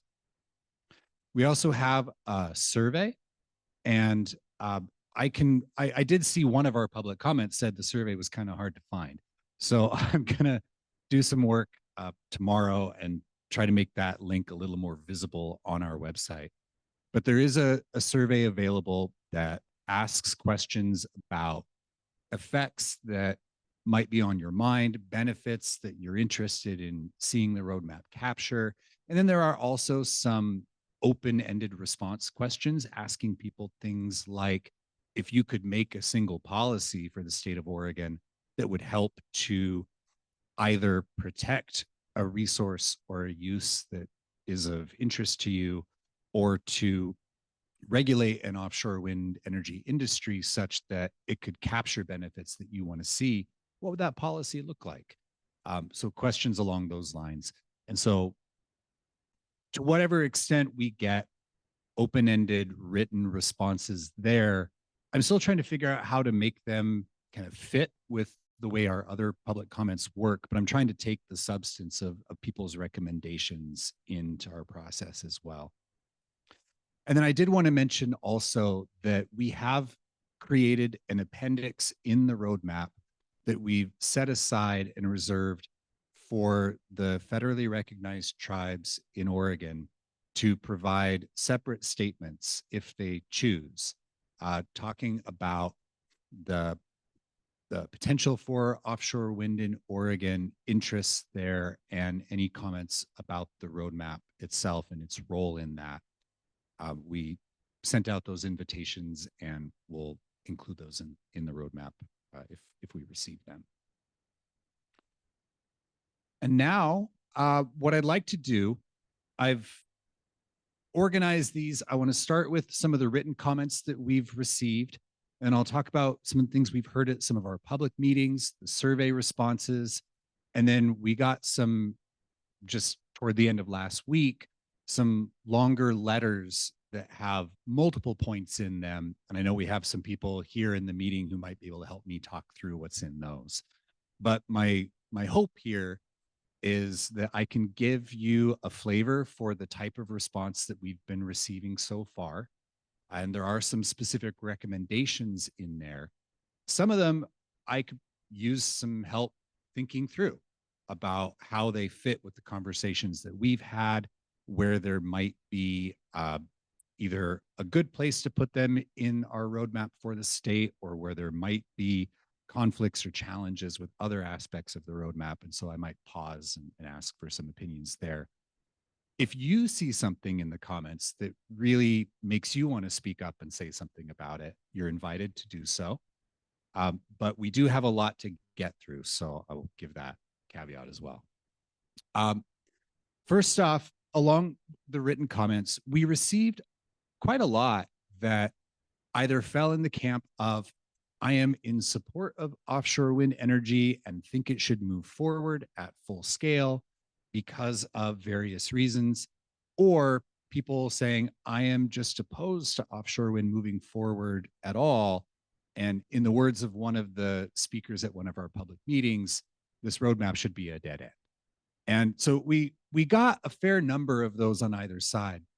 And trying to figure out how to represent those well in the roadmap, you know, what we're looking for in our comments are ways that we can improve how we think about the different paths ahead of us, not deciding which path the state chooses. You know, it's not the roadmap's place to decide what the future will be. We're really trying to understand, for these potential futures in front of us, what are the aspects of the paths that fit our values and our policies, so that we can make the best use of time that we have here. But I did want to recognize that simply having the roadmap out for public review brought out a lot of those just very clear preferences on either side. One thing I did want to note, though, is that there is still value. And if someone is, for example, opposed to offshore wind moving forward, if they include why, what is the effect that is of greatest concern, or the uncertainty around where something might land in the future. I tried to capture those, and you can see there a long list of sub bullets that people mentioned as reasons why, if they were opposed to offshore wind moving forward in Oregon, why that would be. And for me, I want to look at each one of these and then compare that to our policy assessment that we do in the roadmap and the actions that we identify to show, okay, for each one of these things that people are concerned about, do we have a policy that covers it? Do we have a way to safeguard these values that people have if we get down the path far enough where the state makes a decision? And so examples were hazards to navigation, to birds, migratory mammals, and other endangered species. People mentioned electromagnetic field effects on wildlife. Multiple people talked about scenic views, and there were perspectives on either side of that. And I want to acknowledge the concept of, well, we could get used to it, or maybe we wouldn't see it that often. And others who felt that it would be a serious deterioration of something that they value, and that could have follow-on effects to property values, economic potential of the coast. People talked about environmental hazards from oils and chemicals from projects themselves, if there were to be spills or other kinds of, unanticipated or unexpected accidents. People mentioned limiting access to commercial fisheries being a concern, and as well effects to local commerce and other community effects that might be downstream from the existence of a project. People expressed some concern about the Cascadia subduction zone potential for earthquake and tsunami. I heard that a few times as well, and wondering how might that compound a hazard that could relate to an offshore wind project. Something that we have talked about here that's been brought up in the research agenda that we'll hear about later as well, are if we're adding something new to our ocean system that is drawing energy out of that system, how might that affect the weather, the wind, wave patterns, and what could those follow-on effects be to species and to people? People expressed some concern about potential for higher taxes or increased utility rates. I think the cost of power question was one that I heard multiple times, asking, is this really going to be a benefit to coastal power users? And is that one of the measures that we should be using when we are deciding whether to move forward or not? Some people looked at offshore wind itself as a growing industry and expressed concern about rising costs within that industry itself, be it from restrictions on the vessels that can be used to do the work involved, inflation effects, which we saw a couple of years ago on some of the East Coast projects. And so people had some really detailed comments about how salt in the air might erode the blades over time and make them less efficient, or the cost of maintenance over time. Some people also referenced the kind of narrow window that we have off of Oregon where you have good weather to actually go and climb up on those tall hubs if you need to service something that's up there. So a lot of uncertainty about how that would fit into the picture when we're trying to, at the beginning of the process, think about the total cost and benefit. Do we have our arms around that? Similarly, cost of component failure, replacement in limited column C state windows. I mentioned that. One person sent us a story from a barge that was being towed and how the cable snapped and it ended up on a beach. And it brought to mind something that I don't think we had talked about here in the group. We've talked about what if while they're out there and installed and moored on the seafloor, if something were to happen, but that we need to expand our thinking to think about the installation process itself. If these things are being towed from someplace else, there is a risk there to consider and a plan that needs to be in place. People mentioned peak winter storm events and would these things survive in those conditions, and made reference to size of waves and wind, and that there's really work cut out at the permitting stage to bring that information to actually demonstrate that in a new environment, in a deep environment off the coast of Oregon, that there can be reasonable assurance that they could survive those conditions. People talked about the full life cycle of offshore wind and especially the waste component when these projects are decommissioned. Is there a plan for what happens to the parts? Or even during maintenance throughout the operational life of a project, what is the plan for managing the pieces that are taken off and the waste there? And then we also had comments from people talking about kind of that big picture cost benefit of how do we know that the amount of carbon that goes into producing and operating these is truly giving us a carbon reduction benefit for the state, which is our climate goal, relative to other power sources. So these were really helpful when people were talking about why they felt opposed and ones for us to be checking. Next, please.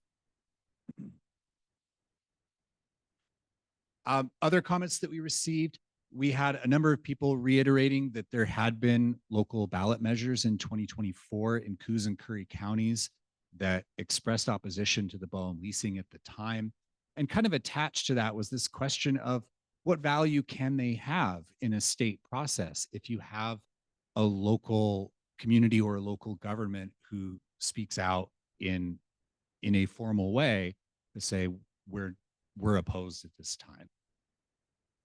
We had comments talking about this idea that we've talked about here about should there be a cap on the total amount of offshore wind that the state is interested in exploring, and making some arguments in favor of having some sort of limit. There was also a comment talking, I think a number of comments talking about how do we monitor these over time and how do we make enforceable, actionable triggers early on so that we're not just in a reactive and kind of subjective professional judgment stance while operation is ongoing.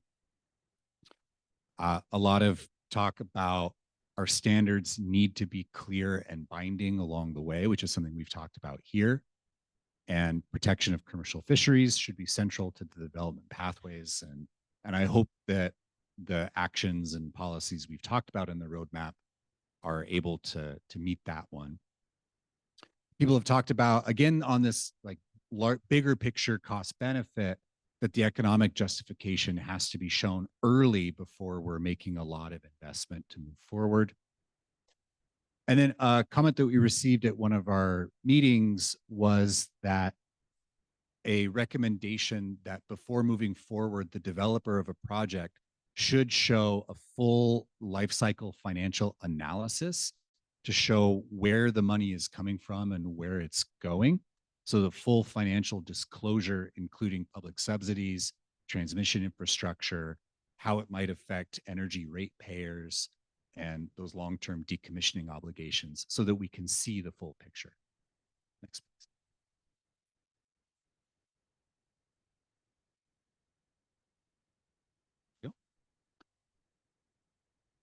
I've kind of touched on this already, but in relation to the county level referenda that came through in 2024, there was a comment requesting that the roadmap more explicitly address how those kinds of contributions to the conversation play into a state decision when it comes to permitting or power purchase. And then through that, requesting the state play an active role in enforcing and supporting any local requirements that might go onto a project and making sure that those are enforceable and used. We had a number of comments as well, recommending that the state be exploring public ownership options. And I know that's something that has come up here in this group as well over the last year and a half. It's one where I could use some guidance maybe on what tangible recommendations the roadmap could have there, seeing that I don't know that the state is, at least in my limited understanding, I don't know what the state could do to create that, if that's something that is desired. And again, long-term drawbacks versus benefits, there's an ongoing theme. And then people also looking at what are our alternatives. And we heard that here this morning as well, people making the point that there are places on land that have already been touched by human development that may be more appropriate than places that are seen as more wild in nature. And we had a couple of people talking about, well, why can't we just put wind turbines on land on the coast? And we had an interesting discussion last week internally about, well, why aren't there more wind turbines on the coast on land? Next, please.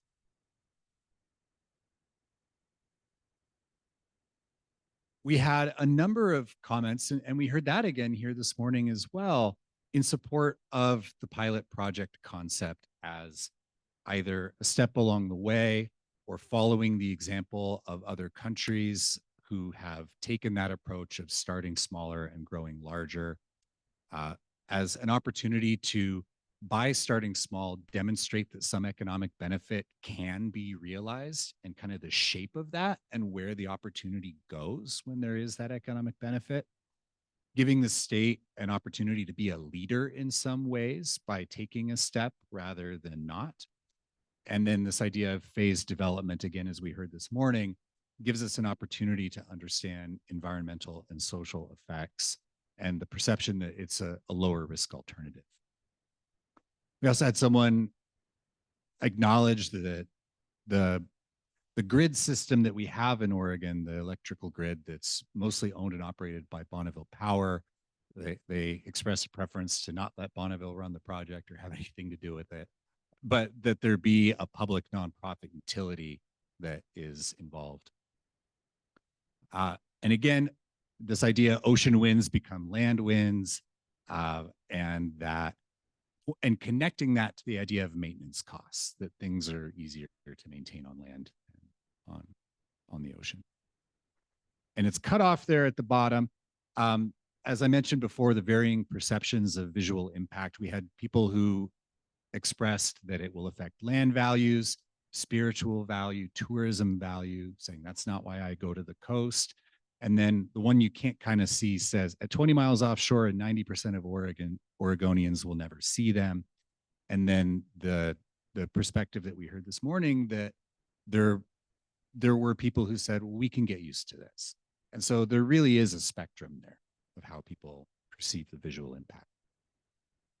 Next, please. We received a letter that was similar, and we had like 150, I think, or somewhere in that zone. Looking for Cynthia, do you remember how many we had? We had a lot that was in the form of a form letter. And what I have here on the screen is verbatim the core of what was in that letter. And some people added their own additional information or flourish, and we're treating those as individual comments. But at a high level, people recommended highlighting the opportunities to use state level authority to ensure environmental protections at every stage of the process, prioritizing science-informed decision-making, research opportunities, and regional coordination, regardless of whether or not Oregon chooses to pursue offshore wind energy. Strengthening requirements for effective community engagement and ensuring that environmental justice concerns are addressed by clarifying the expectations. And then recognizing that while offshore wind energy is one option, that there needs to be early planning to ensure that potential development protects communities and wildlife at every step. I think these are good grounding points for what the roadmap needs to achieve. But I'll be honest that when I read this, I went in my mind to what's in the roadmap, and I was thinking, I wish someone could tell me how the roadmap is not achieving these now so that I know how to make it better. And I would be curious for those in the room, or if you're online or a member of the public, if you were one who participated in this, it would be really helpful to know what are the ways in which the roadmap draft that's out there now is falling short of these, because I would agree that these are foundational aspects of what we tried to achieve in the draft. Next, please. Yeah, thank you. We received a letter as well that was looking more big picture at the structure of the roadmap and what it represents. It made the observation that it reads less as a roadmap in the traditional sense and more like kind of an earlier stage pre-decisional framework for how we might make decisions or a readiness assessment of where we are. And that it focuses on those challenges, uncertainties, and considerations, but there was a feeling that it doesn't actually show us how do we get there if there is where we want to go.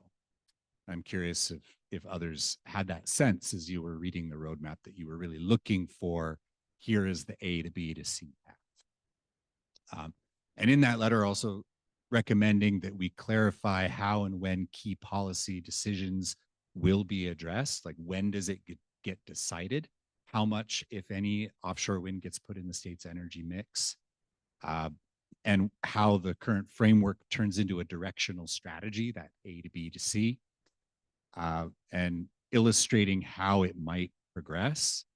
And then it also recommended, again, positioning that pilot project as maybe a first step along the path. Next, please.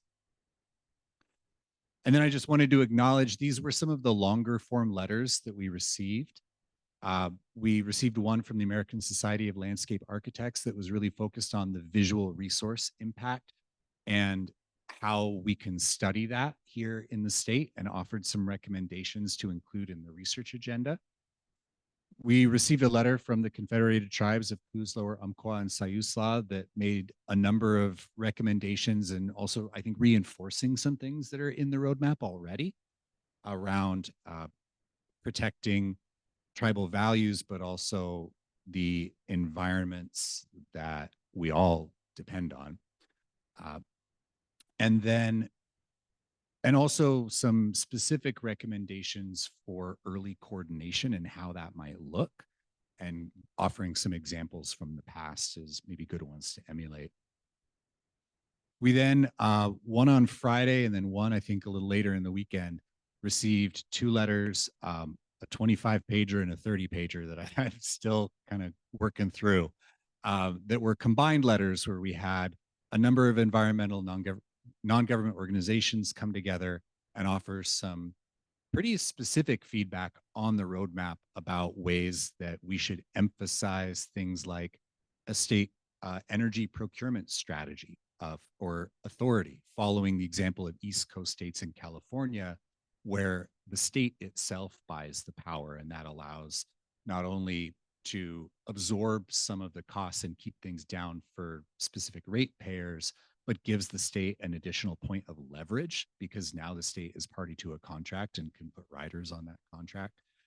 And then talking about the state's habitat mitigation policy, for example, making a strong recommendation that the spatial planning that we talk about in the roadmap is important under any of the alternatives, as well as this idea of a state research collaborative and participating in that regional science collaborative.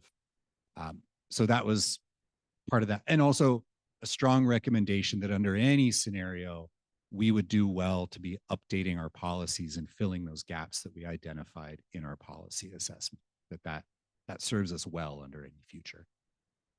And we also had a letter from a community of practice that I think represents a spectrum of people who've been involved in this, some of whom are roundtable members, that had a lot of similar observations. And some of the other ones that I noticed were around having a really clear port development strategy, not only under the paths where Oregon has offshore wind, but where we do that economic participation piece. And this was reflected in one of our public meeting comments as well, to think we should be realistic about what might happen without us. That California, if it moves forward with offshore wind development, it may need the help from some Oregon ports. And we should be doing that coordination early and thinking about what an actionable strategy could be to respond to things that are already happening. Okay, now we can move on. Thank you. Okay, public meeting comments. We, as I mentioned, we had those 5 along the coast, and this is just some of what I heard at those meetings. We had people expressing concern about preserving family wage jobs from fishing. We heard that a number of times. We had people asking, just really, calling it basic is not to mean that it's not a valuable question. I think it is, but like kind of foundational questions about how long will these turbines last? How often do they have to be replaced? And then how does that connect to that bigger picture of the effects of safety at sea and waste management and overall cost and all of that? There was a comment expressing that the roadmap itself seems to be framed around avoiding the negative, that if we have an effect that we care about and we don't have a policy to cover it, we don't have leverage and something bad might happen. But they challenged us to think about the roadmap instead of, we have opportunities where if we have a policy in place or we take an action, then we can ensure that something good happens. Either we protect something we care about or we capture a benefit. And so there was a suggestion on just reframing the tone a little bit. And I mentioned this one already, that final bullet was about that, recognizing the reality that there is a realistic scenario where California's movement on offshore wind triggers needs for port development and action here in Oregon. Next, please. We had someone at one of our South Coast meetings, a local government representative, who wanted to make sure that the roadmap does justice to the number of people who have shown up expressing opposition or not interested, that we reflect that position well, that we not lose sight that there are people who have been involved in this process for many years who remain unconvinced that this is a path for Oregon. And this is where that comment that I mentioned earlier of, should we say that the roadmap has the potential to be a dead end? And that we need to reflect that feedback in the roadmap. There was a comment made at one of the meetings as well that observed that this process itself and the roadmap has a perception of a structural bias that imbalances the voice of local communities and tribes in favor of administrative agencies and the executive branch in the state of Oregon. And my interpretation of that would be that the way that we have focused on our enforceable policies as one of our key levers in the process, and looking at it through the lens of, this is a state plan, what state action should be taken, that, and I think it relates too to this idea of how do local voices, either through referenda or other means, have a meaningful role in the decisions that get made. And that, I think, is reflected as well in the last bullet, looking really for the local community to be the author of the credentials of giving out permission for a development to move forward, wanting to be the lion's voice rather than the tail.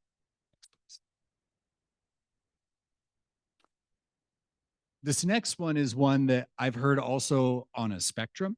and it relates to how the roadmap uses shall, must, should, could. That where we have, the line we have drawn in the draft is really to use should more than anything. The state should consider updates to these particular policies. The state should explore an action. The state should have meaningful engagement using XYZ. The state should participate in the West Coast Science Collaborative or should do marine spatial planning. And this comment said, this is a document that is supposed to be defining standards. So should the roadmap itself be more strident and say, in order for offshore wind to proceed, these things must happen, and then leave it up to formal processes down the way to make that real? Because the reality is that the roadmap itself is a recommendation document, does not have the ability to establish policy itself, but it's really what is our tone. I've also heard the point expressed that, do we want to commit by saying, like, is should too high of a commitment, and say we could take these actions, and if we did, there would be benefits to the state, and then again leaving it up to those who would implement those actions to make that choice to do it. And so I've seen that spectrum there. It's one that might be worth having a discussion about again today as I go into the edits. Another comment we received relates to the externalities of renewable energy. And again, I think it touches on this theme of what is the big picture cost and benefit, but it was an in-depth comment talking about there are going to be, like, we should not just assume that by being renewable energy, that means that it is beneficial to the environment and good, that there needs to be a larger consideration of all the ways that it might affect the environment, the waste that is produced, the carbon that goes into developing and operating these projects, and that needs to be somehow formalized in the process as something that the state looks at. And then we had a comment that was about this idea of meaningful engagement itself, and saying the roadmap talks about meaningful engagement and makes recommendations, but how do we make that real? How will we know that meaningful engagement has taken place? And the example was again given of the local referenda that had been made in 2024 to say, if you have a community who speaks against a project, how does that become meaningful in the process? Next, please. Someone talking about the importance of keeping our youth involved because they're going to be taking over this mess if it happens, was the comment that was made. And expressing concern about the size of these projects, and again, those effects that you see as people are expressing opposition. We had someone expressing doubt about the number of jobs that would be created, but more than that, doubt about whether, if jobs are created, would they actually be sourced from the local coastal communities or from Oregon, or would they be bringing people from outside? And this one makes me wonder, are there opportunities for the roadmap to have any kinds of policy preferences or recommendations to address? And I see, Ranfis, this one's inspired you, so I want to hear what you have to say.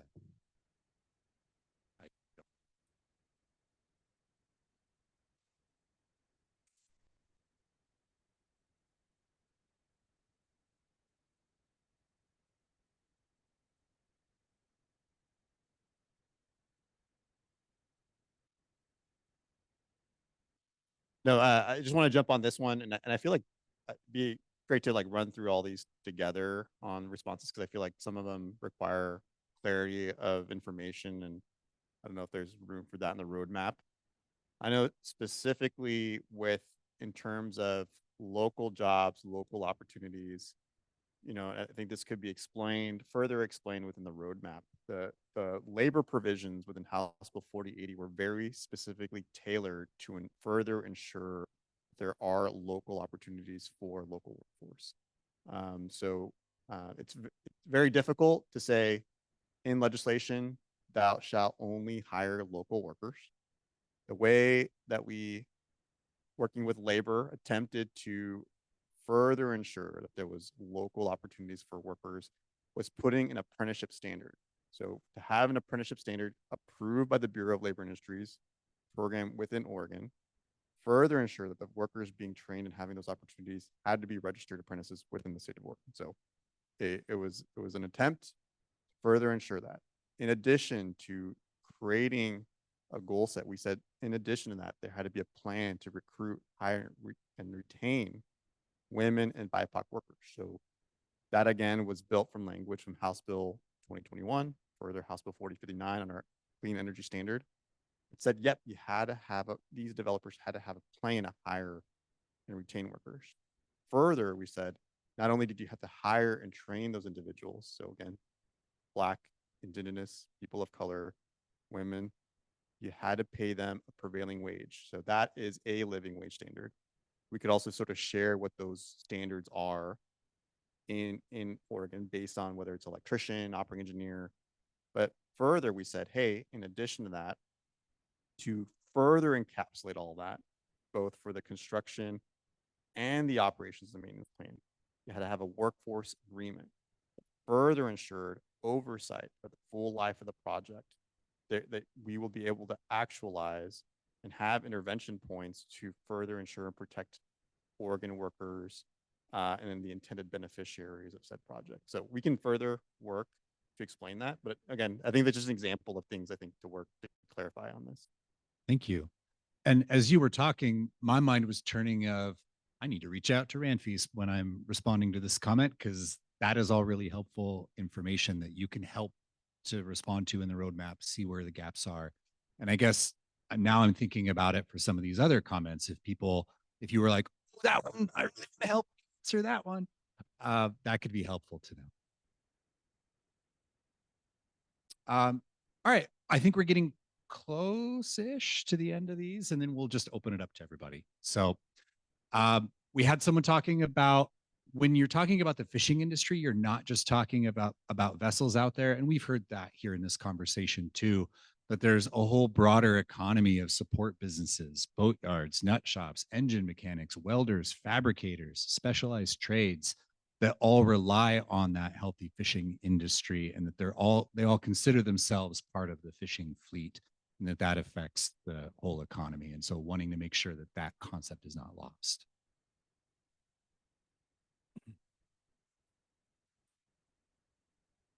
I see the transcribe went bad. So someone talking about marine spatial planning, saying that's a great idea. It has to happen so far in advance of any federal decision to be effective. And I think that relates to one of the comments in the group letter that we received to say, we need to do this early regardless, because in order to be effective, it really needs to be in place sooner rather than later. There's also a recommendation that the roadmap itself remain a living document and be changed over time.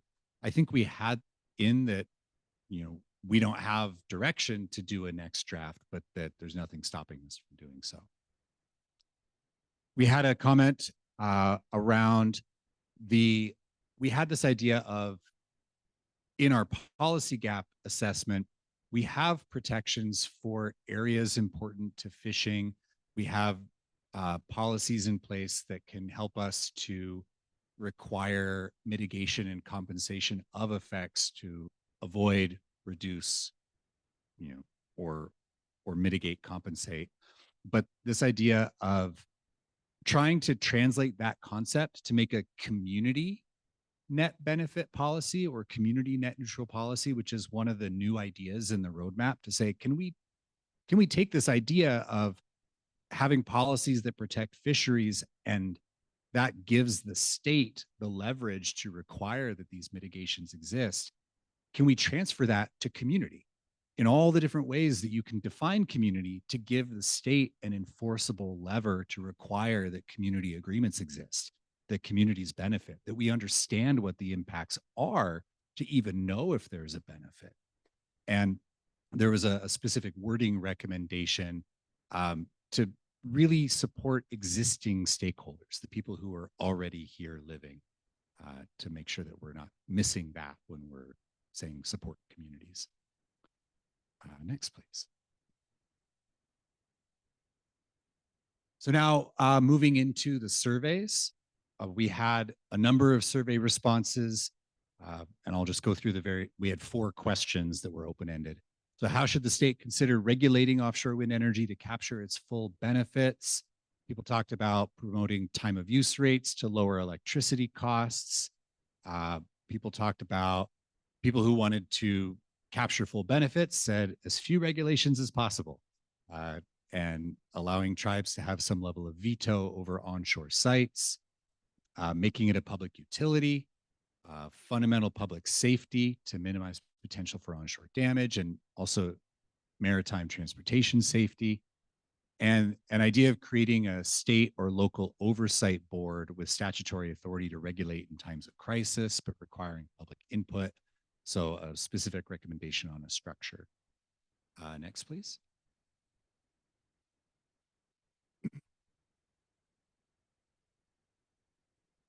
Still in that same question. So letting Oregonians be stakeholders financially, establishing well-defined development areas. So coming back to that spatial planning concept, again, recognizing that investors must realize a good return. So explore state incentives to the companies. Another comment around placement of the turbines seems key. So again, that planning idea. Strict regulations with heavy state independent management and oversight. Another comment in that theme. Making sure that communities impacted by offshore wind get better energy rates because they're bearing the burden. Someone recommending pay for it using fossil fuel taxes. Next, please. Next question in the survey. What standards should the state consider for protecting local communities and natural and cultural resources from potential impact? People mentioned lots of public engagement, protecting onshore resources from damage, a risk-reward analysis that makes environmental concerns equally as important as non-environmental aspects. And that relates to cumulative assessment, those cost-benefit assessments that we talk about in the roadmap. Tribes should receive a special benefit for the impacts they experience, be given permanent representation on evaluation groups, and that if a site is determined to be too sensitive culturally or ecologically, that should have weight. Ironclad guarantees that builders, contractors, and operators should be punished severely for damage to ocean, streams, fish and wildlife, community, cultural, tribal resources. No ifs, ands, or maybes. And recommending that could be through bonds, insurance, other type of security as necessary. And that fits themes that we've talked about here as well. Next, please. Putting effort into strengthening coastal communities and economic benefit, that local community benefit exceeds the impacts. So to me, that's thematically tied to this idea of a community net benefit policy.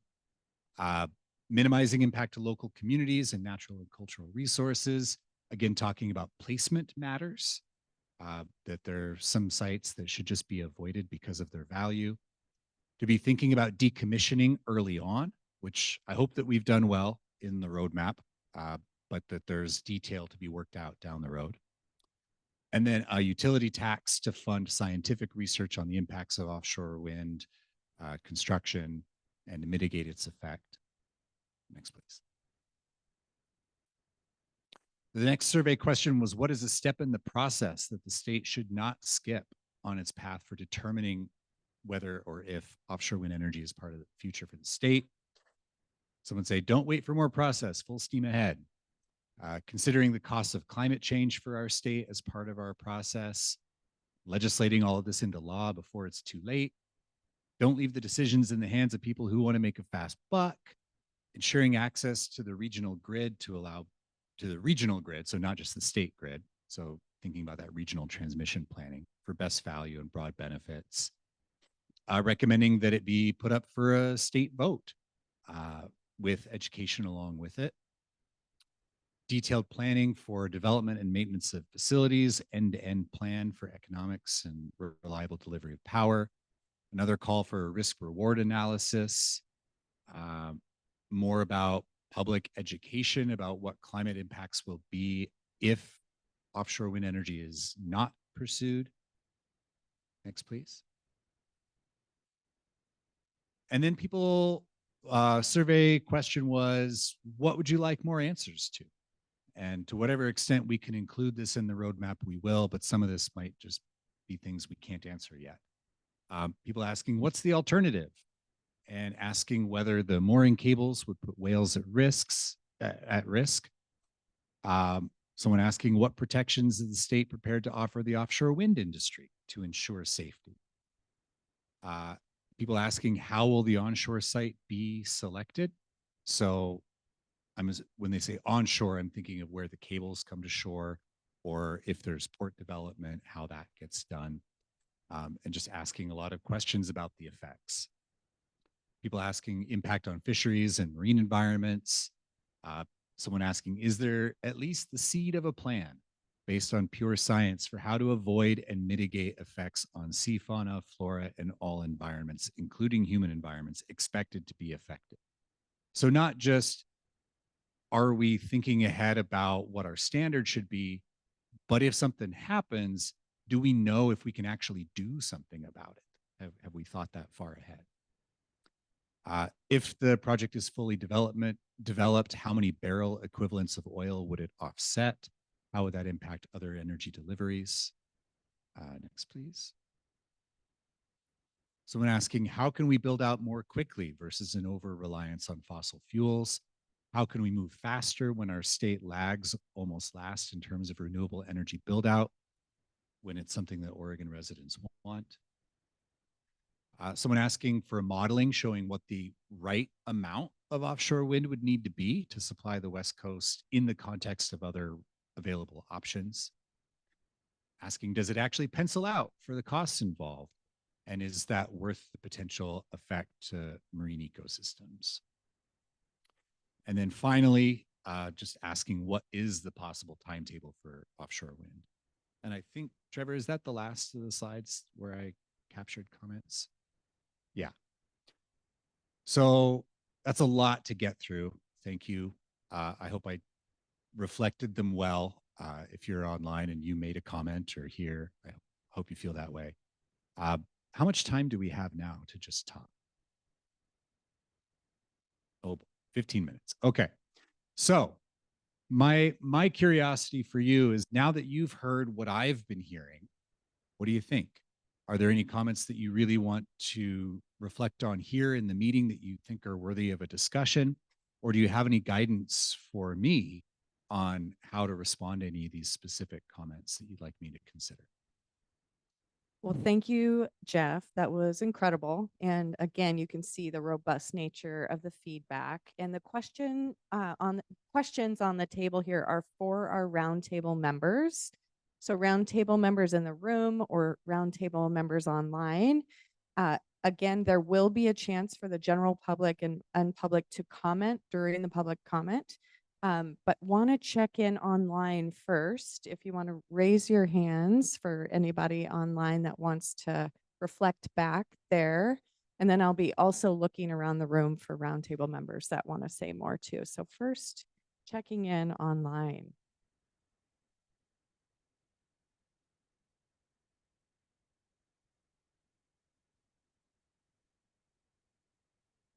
All right, not seeing any hands come up from roundtable members yet. Wondering here in the room. So we'll start, John, with you. Do you mind, Jeff, taking the mic there? Thank you. John Bragg from Coos Bay. Thanks for a really good presentation on just what the alternatives facing this group are moving forward. There's one thing, I don't know whether it's just simply my kind of getting lost in all of these pieces, but I get the sneaky sort of a sensation that there's a piece of it that we are missing, and that's in the transition from going from the roadmap to whatever is going to follow the roadmap process. And it seems like that's kind of all kind of hangs on, well, how successful or how popular or how gee whiz this whole process may turn out to be. And if it looks like something that's going to make people money and bring some benefits to communities or to the state, that kind of like opens up the roadmap into sort of like a freeway. And if there are other alternatives, lots of environmental what ifs or inconsistencies or things that are just kind of scary, that opens up an entirely different kind of a future. And how does this group, how do you guys, DLCD and the state, keep that process going in the direction that it needs to go in, and not let it just go flying off to the first fast train that comes along, I guess you might say, that looks like it's going somewhere faster than the roadmap. Thank you, John. I'll let Jeff reflect, or do you want to just hear questions? Just briefly, John. I do think that there is a question of that what's next and what resources do we have to take some of those early steps that the roadmap recommends, I think is an open question there. And something I want to talk about this afternoon is we have this big action table that talks about the things we could do and when they could happen. And that's kind of the Cadillac. And then we might just be left with a bicycle at the end. And where does that leave us? Thank you. Come on over here, and then Ranfis. Jeff, you pointed out some of the written comment letters you got in the last several days, and there was 150 form letters. I guess question and then just a thought on response. One, how many people actually showed up to these forum, and how many other, I guess I'm curious the extent of the comments you have received. And then just a thought on response.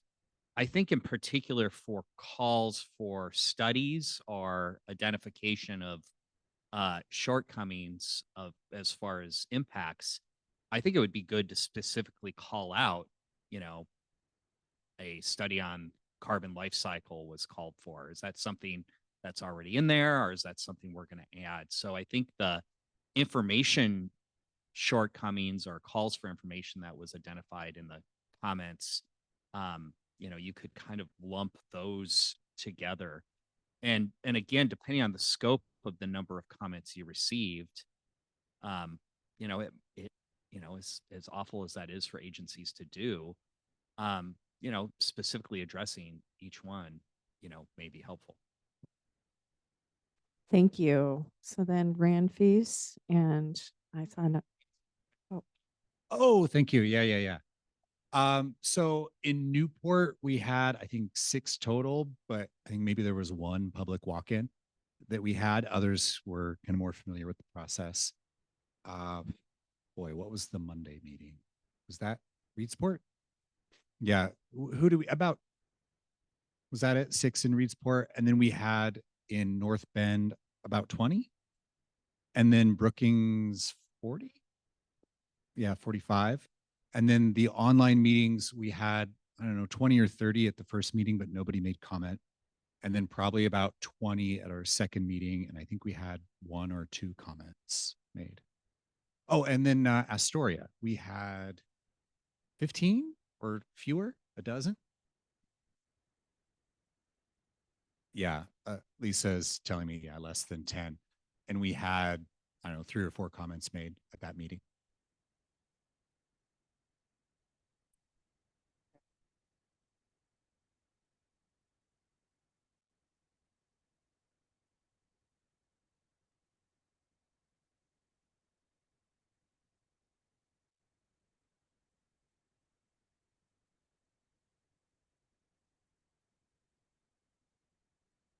Thank you, Anne. I see your hand up online. We've got a couple questions in the queue here, and then we'll come to you. So hold tight. This is Ranfis again, Blue Green Alliance. Yeah, thanks again for the presentations or the presentation overview on this. Personally, don't know where to begin, but I will just give my editorial. I feel like a lot of I think, comments and questions, getting the minutia of impacts, I think is a good exercise, because I feel like same could be true for almost any technology solution alternatives that we propose. Whether it's solar, wind, natural gas, gas peakers, I think those are nuclear. I think those are, I feel like there is a central theme here, even though we are here in the exercise of offshore wind, like these questions are very legit questions to apply to almost every alternative outside of offshore wind. So I just want to say that is a standard. Furthermore, I would say the regime that we're currently in for this generation is we are very much a fuel dependent economy, both for gas, oil, and coal. So we're so dependent that we've invaded Venezuela, Iran. I'll leave the geopolitics aside for a moment, but to say on these like questions, like I guess two big questions, like I guess I wonder that's come up from the comments is going back, what is the state's role? Period. Like, does that shape the conversation here? And what's the tribe's role when it comes to co-ownership and co-management? Does that shape the conversation, whether we're talking about offshore wind, whether we're talking about transmission, or any large infrastructure project within the state of Oregon? So that's a question. Going to, I think, the question here of public power. I think under public power is another big question there for this roundtable to discuss. Because I think embedded in that conversation is, what's the role for the state to procure that energy? What's the impact to ratepayers? Is it improving reliability and affordability for ratepayers? And again, I think these are, again, questions you could ask across the board for any large or alternative future. We're here in the exercise of offshore wind, but I think it's a worthy exercise to explore, what is the state's role and the tribe's role in this? What is the role here for public power or public purchasing? Because I think embedded within all those questions, like how do we ensure the benefits? How do we ask these questions around life cycle assessments? How do we ensure that there is a level of public engagement? I think once you clarify the role of the state and tribes and other parties, you can sort of start to say, okay, here are the intervention points for the state. So if we go the no regulation route, least amount of regulation, you want to argue, there's probably less amounts of intervention. Maybe we could say there's at least the BOEM approach of the work that we saw prior to the offshore wind roadmap. But the genesis of the roadmap was the BOEM process was insufficient. So we always agree, like the genesis of coming back to the roadmap is there's got to be improvement. How do we inform policymakers to better improve a process if there were ever a path for offshore wind? So again, my understanding is this is not a yes or no debate. It's like, okay, how can we inform? And I guess like I kind of challenge us as a roundtable to say, okay, let's do this exercise that could maybe be informative of those other alternatives as well. So as we hand something to policymakers, as we try to address the question, state's role, public power, maybe it's informative for how we tackle large transmission, large energy generation projects, because we're going to need to find a path forward, even if it is no offshore wind, if it is some offshore wind, if it is all in offshore.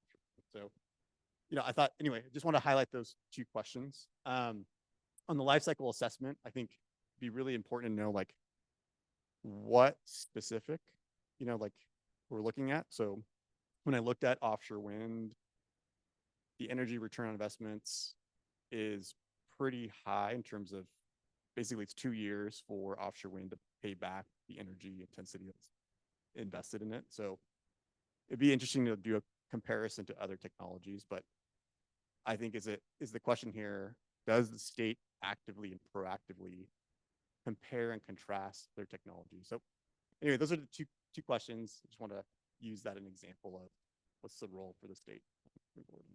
Thank you for that. We have just a couple minutes now before our presentation. So I will have you ask your question. We'll come to you, Anne, and if we can be kind of brief, thank you. Yes, I will I kind of similar like broad ideas, but I'm going to kind of provide it in more like list form, and we can connect more as this process continues, Jeff. But again, Julia with the National Wildlife Federation.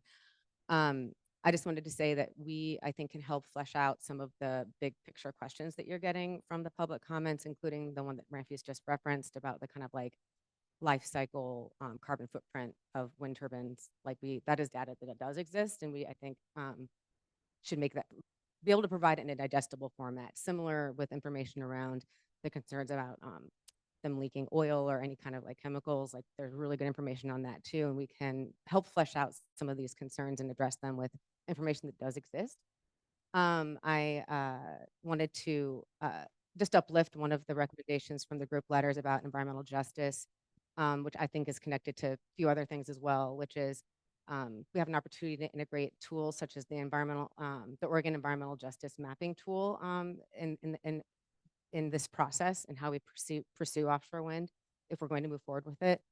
And that made me think of the fact that we also have a lot of state processes where like it feels kind of like the right hand doesn't talk to the left hand, right? Like we have a state energy strategy, I'm not going to remember the full acronym, but the TIGER process, the governor's executive orders on climate that have to do with renewable energy development and trying to make that more like easier for the state to accomplish. So it's just like making sure that we are trying to create interconnection and like the collective efforts in our state and state agencies trying to get to this clean energy goal. And I think I will just finish by saying, I wanted to speak to the public meeting thing that you brought up, Rick.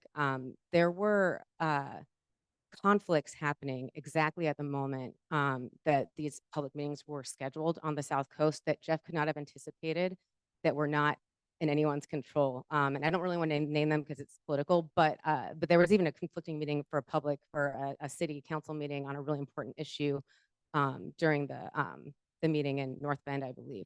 So one of the reasons we pushed for this extension and for an additional public meeting was so that those organizations that didn't want to disrespect their communities by saying, hey, spend your time on this instead of this other thing that feels really like existential. So I'm hoping that, and there's a good plan around getting turnout to this final public meeting for the folks that kind of weren't able to do the traditional amount of outreach and organizing they would do for a public meeting, because it's a really tough time right now, right? Like what's happening at the federal level is impacting local communities really profoundly. So I'm sorry it was long, but that was as quick as I can make it. All right, thank you. And we appreciate your comments and yours as well, Ramfis, too. I know, Karina, we are cutting into your time just a little bit, and I wanted to check if you'd rather us pivot now and come back to the public comment, or if you're okay taking the couple questions, the remaining questions.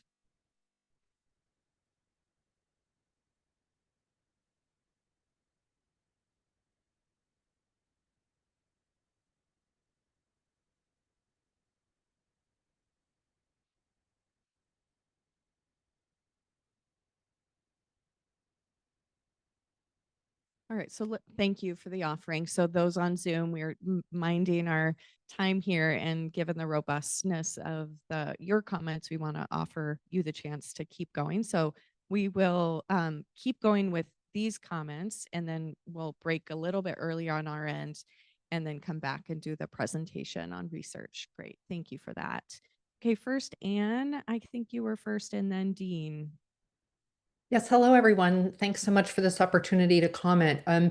What an amazing array of comments, Jeff. So thank you for sharing that all. One of the things I was heartened to see is that I think many of those comments were already comments that did bubble up, and we did discuss a lot of them through this very long roadmap process. Maybe some of them didn't end up rising to as high a level as other priorities, such as that life cycle analysis, which I know we talked about. But in any case, you were asking how to deal with this. And so I'd suggest maybe we separate out the things where we had discussed it, and things that are wholly new ideas, and maybe set them aside to have an opportunity to discuss them. The other thing that I don't know what to do about, but concerns me a little bit, is there were some comments that really called for a very different approach than what we've been wrestling with over the past however many months, over a year along the way. Some of them are interesting ideas like public ownership of energy, but also the idea of just changing the entire format of the roadmap to lead to a place that advances renewable energy. So I guess I'd be concerned that if in the process of what you're going to do from here on out, that you would start to take a very different approach than what we've all discussed, because as you know, there are conflicting opinions, and that is reflected in the roadmap. And it was a search for common ground. Anyway, just wanted to say that, and I will really be interested to review more of these comments and hope that maybe you could provide a link to your PowerPoint presentation. Maybe it's already online. Thank you. Thank you, Anne. Appreciate that. And let's go Dean, then Scott. Yeah, can you hear me okay? Yes. Great. I've got a couple of things. First one is probably unusual coming from me, but as Jeff was going through the kind of litany of comments, my thought was, are we creating a Christmas tree ornament problem here where the process hangs so many nice looking ornaments on the tree that the tree eventually topples over?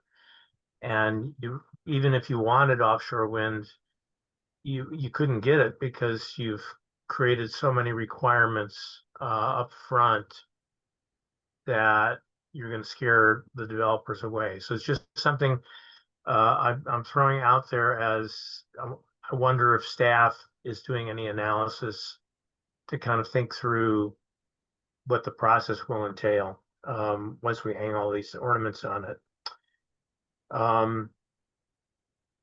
Second point is that the outreach all along has been very coastal centric, but the Oregon coast, more so than probably any other part of Oregon, except maybe Mount Hood, belongs to all Oregonians. And I'm just curious if you feel like you've done enough outreach to the rest of the state on this issue. And third one is the last one is on visual impacts. There was a red flag for me in the comments, which was along the lines of some people like the look of wind turbines and some people don't like the look of wind turbines, or will get used to the look of wind turbines. And if we replace that with some people like the coast, other people don't like the coast, or if we replaced it with some people like wildlife, some people don't like wildlife, I think the reaction would be very different.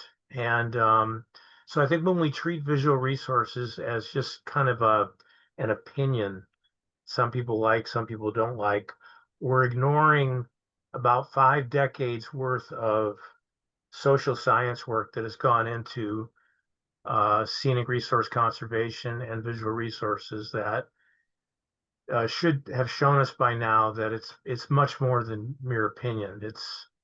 It's shared opinion over a very large proportion of people. And so I just would be very careful with how you handle those kinds of comments and internalize them. That's all from me. Thanks. Thank you, Dean. Appreciate that. Jeff is going to respond. We also have after Scott, we'll have Jeff respond. Then you'll ask or share your comments. And then there's another comment in the room. Yeah, thanks, Dean. Your last point is well taken, and I actually appreciate your letter because it's going to help me respond to some of those. You did ask a question in the middle about how I feel about the outreach that we've done for the rest of the state. I think there's some fairness to that our outreach statewide has been less focused than on the coast. I think we were fortunate in some ways during this public comment period and at other points in our process to have had some coverage from OPB and the Oregon Capital Chronicle, which I understand was also repeated in Bend. Cynthia lives over there and saw their local paper. And we had an influx of new survey responses right after that article came out a few weeks ago. So I'm grateful for that. But yeah, I always wish that we had done. I will always wish. Thanks, Jeff. comment or a question or comment from Rick here, and then Breeze. So thanks. And then Scott will come to you. I know I've already commented, so I'll be super brief. Just one reaction to something Ramfi said about going back to the Bowen process. That process is it would not look anything like it would. The NEPA regulations and other environmental regulations have changed significantly. So we can't count on what we got before, which just highlights how much more important the roadmap process is, and that we do identify the study needs and information that's needed. And then just another comment related to that, and that's something the tribe put in its comments, is the National Academy of Science review came out. I think that's something DLCD needs to look at, and what were some of the impacts and recommendations that came out of that. And I would hope that there's some overlap there. Thank you, Rick. So Breeze in the room has a comment, and then Scott will come to you. Thank you. Actually, I'll try to be very brief. The first, I have three main points. The first is, and I think we've already heard it, a suggestion that we see recommended next steps for implementation or application of this. How do we make this now something that somebody else could use as a roadmap, so that it's not a cul-de-sac, it's not a dead end necessarily, but a shared point of a map that we all know we are here. These are the horizon points, next steps. The other part here is, and this may be, the cow's out the gate, but I think it would be nice to see a rubric of all 19 goals that DLCD is responsible for, and how these might apply. It may be complicated, but where we're at the risk of seeing a lot of communities that are going to have to rely on those 19 goals as their default, that might be helpful here. And I ran a quick search. I don't see reference to ORS 197 at all. Okay, perfect. Thank you. Hadn't gotten that far. So in that, now back to your slide deck, I think it was slide 4 or 5. One of your talking points was about bias, local and tribal bias concerns about that. Can you expand on that? And if that's not a now moment, I'm happy to hear more later in the efforts of time. Would you like to expand on that, or do you want to wait? Yeah. How about we come back to it and hear from Scott? And also for those online who are in the public, we are going to have a public comment period. If you want to type in the chat that you'd like to speak through the public comment period, let us know. But let's first go to Scott, and then Jeff, you can think about replying to Reese. Thank you, Katie. Thanks. Jeff asked us to sort of reflect on, given the comments that we've heard, the public comments, and what the youth provided today as well, that we should consider how the roadmap should change, what needs to be changed. And in listening to those comments, one of the things that struck out to me was the concern that some had about survivability, and that's an issue that's kind of resonated with me in the past. And so I tried to think of what would be an effective way to make the roadmap work to protect Oregonians and the Oregon coast from failures, survivability failures of offshore turbines. And so we live in a time with AI and computers, supercomputers that can do thousands and millions of computations repeatedly. And it would seem like there would need to be some effort before production of these platforms to look at all of the possible swell periods and swell heights that would create various frequencies of oscillation in the motion of the structure. And I don't mean to get real technical here, but as a mariner, I know that in different swells and different ocean conditions, the pitch of the mast of a vessel is radically different. And when you have an object that's hundreds of tons on a tower that is 700 meters high or whatever, you have tremendous leverage. You have a great opportunity for failure if it isn't properly constructed. And I'm sure that there's great engineers working on this in that industry. But the thing that's different in this case compared to all of 90% of the turbines in the world is we're not on a fixed platform. We're on a mobile platform, a platform that oscillates in the swell that rolls. And it just seems like not only do we need complete modeling of every possible combination of wind speed and swell and period of swell, but we also need maybe a panel of engineering experts with real world experience, not just theoretical experience but real world experience in maritime design to actually see where the point of failure is. So maybe we need to determine under what conditions these turbines would fail, and then what is the likelihood of those conditions coming about in the life cycle of a structure in the ocean, 25 years or whatever it is.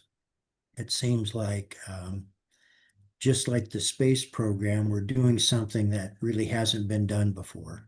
And I know they have tremendous engineers. Musk and Bezos hire the best. They hire away from NASA when they can.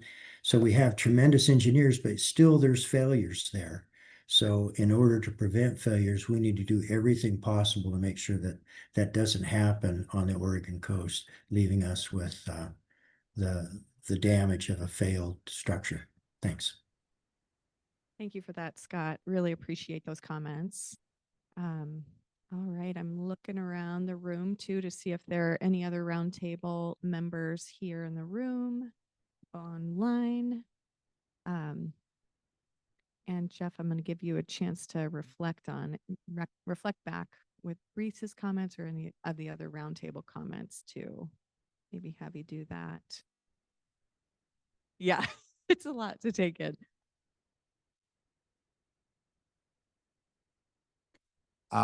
I'm still thinking about Anne's comment of can we tease out the ones that are really kind of left turns from the conversation we've been having so far and kind of look at those as unique crystals themselves, and what is the right time and venue? How do we do that?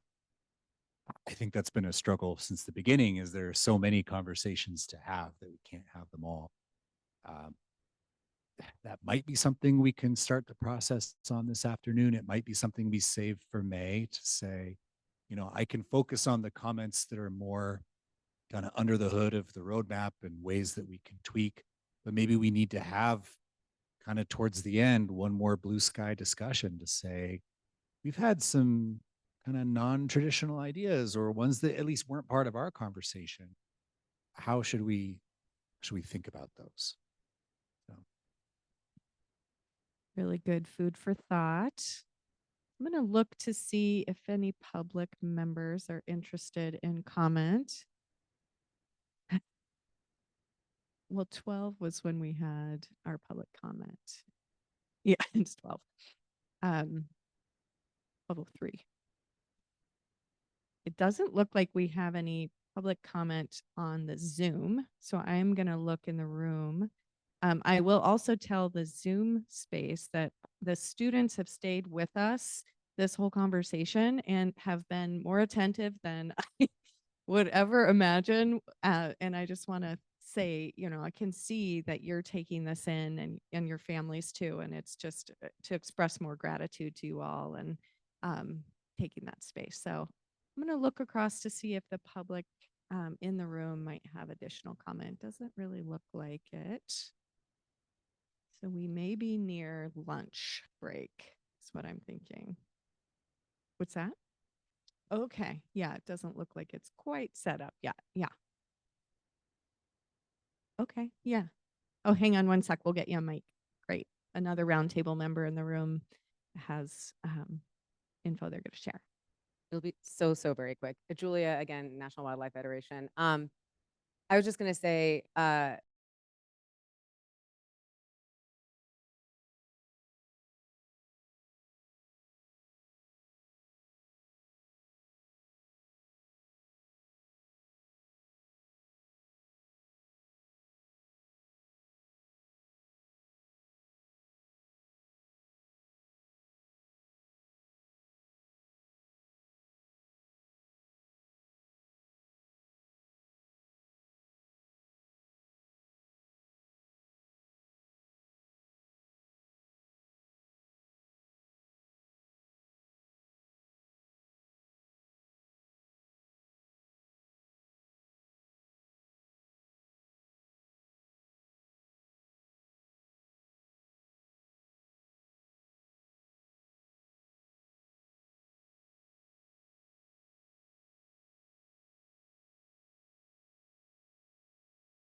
If you can hear me, we lost the mic in the room. and this is on. Okay. Oh, Can you hear there. that now? Okay, we can hear it now. I could hear it. I think you just have to come. But we didn't. We didn't hear the person who was speaking.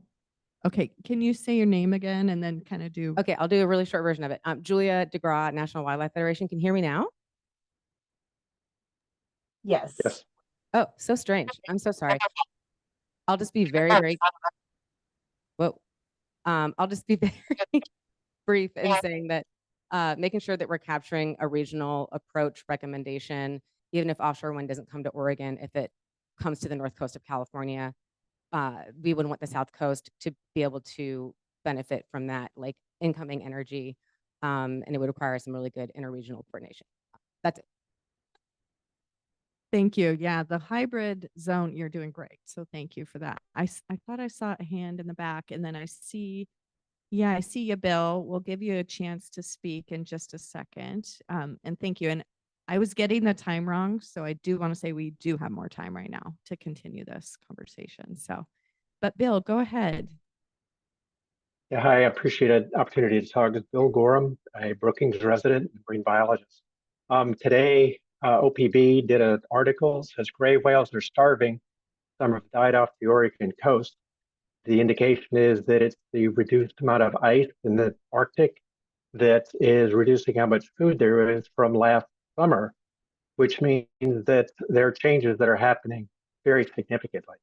In addition, very recently, there is more evidence that the AMOC, the overturning circulation that moves heat from the tropics up towards the Europe and all, is slowing down.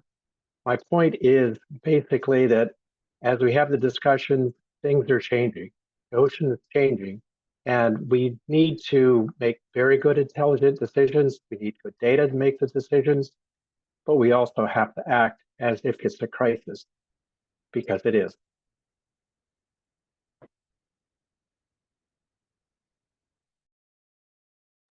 Can you hear us okay? I can. Yes, thank you for your comments very much. Okay, in the room, I'm going to look around again. Okay, thank you. Oh, Ranfis, yeah. Ramfis Gentino Viatoro again, Blue Green Alliance. I guess circling back on some of the questions around like the role of public power or the state's role. I do think it's worthwhile having a conversation, whether it's today or in May. Part of the rationale is like, we've talked a lot about the impacts of ratepayers. Talked a lot about whether this will serve customers. And I think we've never had I think it would be a presumption if we've always assumed that one, offshore wind meant only private developers. It would have been also presumption if the only exploration of offshore wind would have been the southern Oregon coast. I think there are a lot of presumptions in the operations of this that I think in the course of our discussions, I would like to believe the central North Star for a lot of conversations is how do we protect people? How do we protect wildlife? How do we protect our utility rates? And I think there's nothing that we've done in terms of how we've constructed our energy system to ensure that there are creative minds to create structures to protect stakeholders. Sometimes I think we've fallen short, but I think we have co-ops that have probably more affordable rates than our private utilities. Someone can challenge me on that information, but what I would just say is, like, again, I think these are not constructs that that have come out of nowhere. These are constructs that I think have come out of the Rural Electrification Act. We've designed structures to try to find ways to protect ratepayers. So I think in terms of like the concerns and questions we've heard, I have not heard them as no, heck no, never to offshore wind. Although someone can tell me I'm wrong. Maybe they can tell me, yeah, these are arguments against. I've sort of taken these as these are questions that are very important that we answer. And that seems to be like, okay, what's the state's role? Are these one-time questions about impacts, or are these like, hey, we've got to have a lengthy process to proactively answer these questions? And again, I just feel like public power seems to be one central question that really ties in a lot of these pieces, in addition to the state's role. So I just wanted to sort of give another argument of why I think seems to be at least room for examination on there. So, yeah, thanks. Thank you, Ranfees. Could you hear that online too? Great. All right. Looking around, I think for us in the room, we don't quite have our lunch set up. So we may ask for our research presentation before lunch. Yeah, okay. It might take some time. You're not ready? Oh.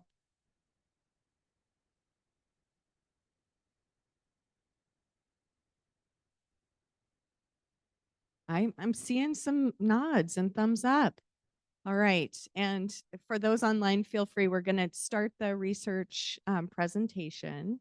And of course, you have the luxury of turning your cameras on and off and taking a break whenever you need it. But we'll let you know they're still setting up lunch here. But Jeff, yeah, go ahead.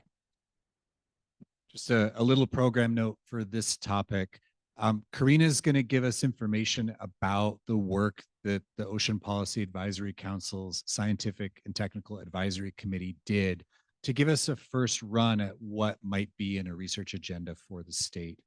It's included in Appendix C of the roadmap, but if you're online, you can go to our roadmap website, and under meeting materials for this meeting, I pulled out a 2-page bulleted list of the summary from Appendix C of what the identified research needs were.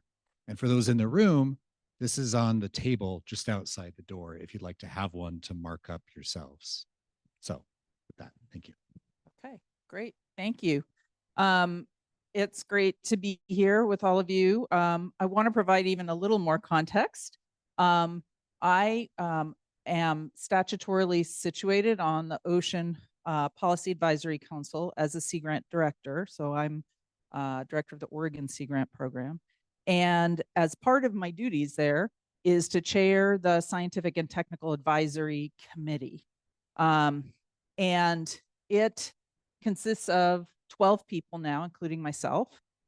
So I wanted to kind of situate what our capacities and expertise are also, because OPAC charged us with assessing the knowledge gaps and research needs and a prioritization framework. They asked for those things from us.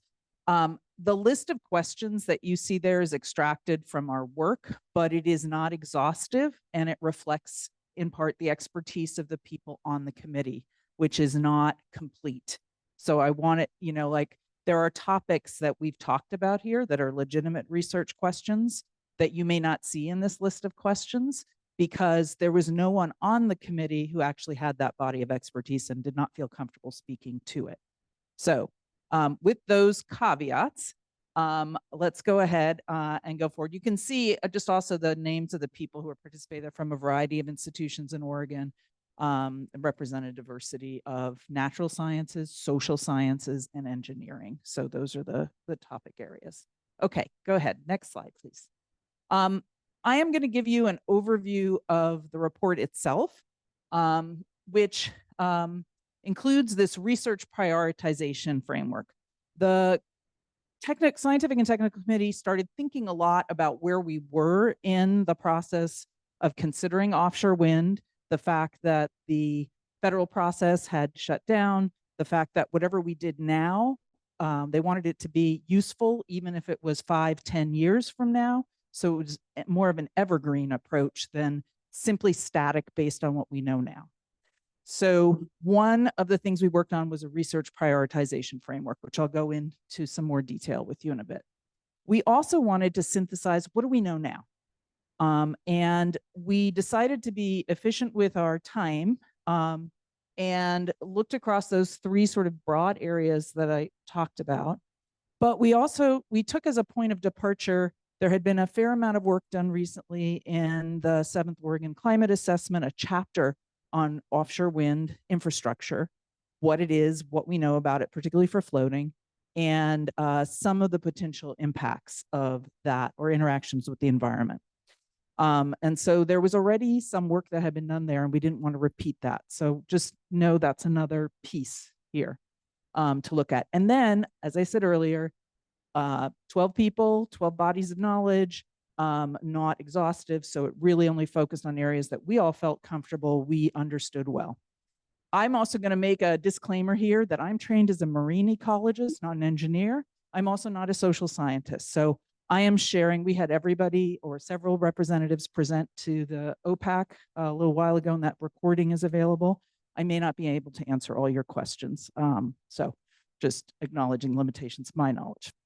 We also included at the third part of the report is a bibliography of particularly relevant research that had been done recently, and particularly studies that included observations, empirical studies on offshore wind deployments, particularly floating, where there were data available, and probably some modeling studies that we thought were particularly relevant and that were new. So that we believe serves as a nice foundation of sort of what do we know right now on these topics, and could that probably be a good foundation to launch from if you're going to develop a formal research agenda. Okay, next slide. So there's three main parts to this report. Okay, starting with part one. Okay, so what our social, well, it wasn't just our social scientists, but modelers and social scientists worked on a proposed research prioritization framework. And the goal really is given potential research projects. So, you know, scientists, we can come up with a lot of questions, right? A lot of research projects based on what people are interested in. But given you have a suite of these, how would you prioritize them for Oregon? And so are they relevant to Oregon? So some of the questions we might be curious about might not be directly relevant to Oregon. Another way to think about prioritizing is the feasibility of success of the project to answer the question, right? Is it likely we can get an answer? What kind of level of investments required? Effort, human capital, if you will, funding to actually carry out the work. And what is the likely impact of the information gained? Will it affect a decision? Will it help inform an action? So those are the kinds of things that were considered. Next, please. Okay, so the research prioritization framework has two steps to it. The first step is to score questions based on their research relevance and feasibility. And the idea is to take a list of criteria and to give them really a very simple score. Is it relevant? Is it feasible? So it has poor relevance and feasibility, 0. A 1, I mean partial, seems like you can address some of those things. And 2, this is definitely a tractable research question that's relevant. And these are the kinds of criteria. These are, I don't think these are all of them. I'll show you a slide probably that has all of them, but these are just some examples to give you a sense. So is it applicable to offshore wind projects? Is it important to decision-making by relevant agencies? Is it possible to complete? Does it address a gap in knowledge? Does it address topics that have a plausible hypothesis? You're talking to a bunch of scientists. We think about it in that kind of framework. But is there limited evidence? So is it worth pursuing? In other words, is there already evidence? Would be another way of looking at it. Will it reduce uncertainty, right? There are things that we're not sure about. If we do this project, will it help constrain the uncertainty in the answer? Does it address the question on a relevant time scale? Addresses very specific to Oregon, and could it be completed with existing data? Sometimes there's a lot of data hanging around that doesn't get analyzed. Or will it collect all the necessary data? So can the project collect the data needed? Okay, let's go ahead. Next slide. The other part of the process, so after we would score, and I'm going to work through an example so you can get a sense of what this would look like. But after that process, we would score the projects on a priority matrix. Now, all of these are subject to, expert judgment. So who are those experts is a whole nother layer, but we're not going there right now. But basically, after sort of assessing them on that set of scoring points, which projects are going to have the most impact for the least effort?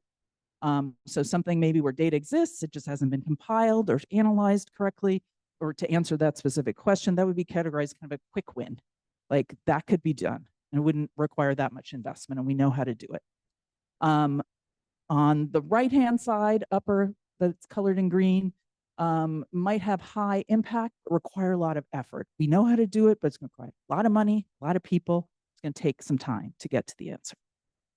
The lower two quadrants, there are potentially low impact questions that would have a low impact. The outcome would have a low impact, and they would require a ton of effort. And so questions that fell into that, we would say, okay, those are kind of thankless tasks. They're not going to really be worth the investment. And then on the yellow box right in the lower left-hand corner, the fill-ins, those are ones that don't require much effort. They may or may not have much impact, but they will fill in some information. So those might be done depending on resources and availability. So that's the step 2. So go ahead to the next slide, please. So I'm going to work through 2 worked examples for you just to give you a flavor of how it might work in practice. So we took, on the committee, we looked at 2 hypothetical potential research questions. So the first one is, will floating offshore wind infrastructure cause a reduction or relocation of primary productivity because of interference with wind-driven upwelling circulation? Been a lot of questions about the impacts of upwelling. Of offshore wind, on upwelling because it reduces the winds. And we know that the winds driving upwelling fuel the productivity of the food web. So that's what this question is addressing in more simple terms.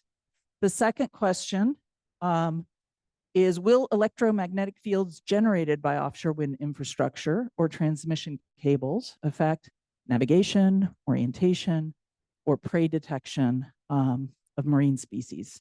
And then, very specifically, anadromous species that go to the ocean and come back to the rivers, or in or near estuaries. So it's very specific, right?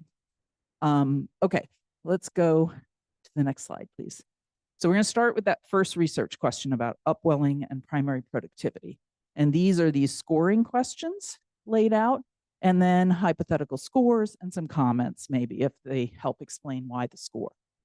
So is this question applicable to offshore wind projects? Yes, it is. So it gets a 2. Importance to decision-making by Oregon regulatory agency. We gave it a 1. We weren't exactly clear exactly how this would influence a state regulatory process. That may or may not be true, and that's something maybe Jeff could help us identify. But based on our knowledge, we couldn't see a clear nexus. Feasibility to complete, sure. We actually have a lot of biophysical models.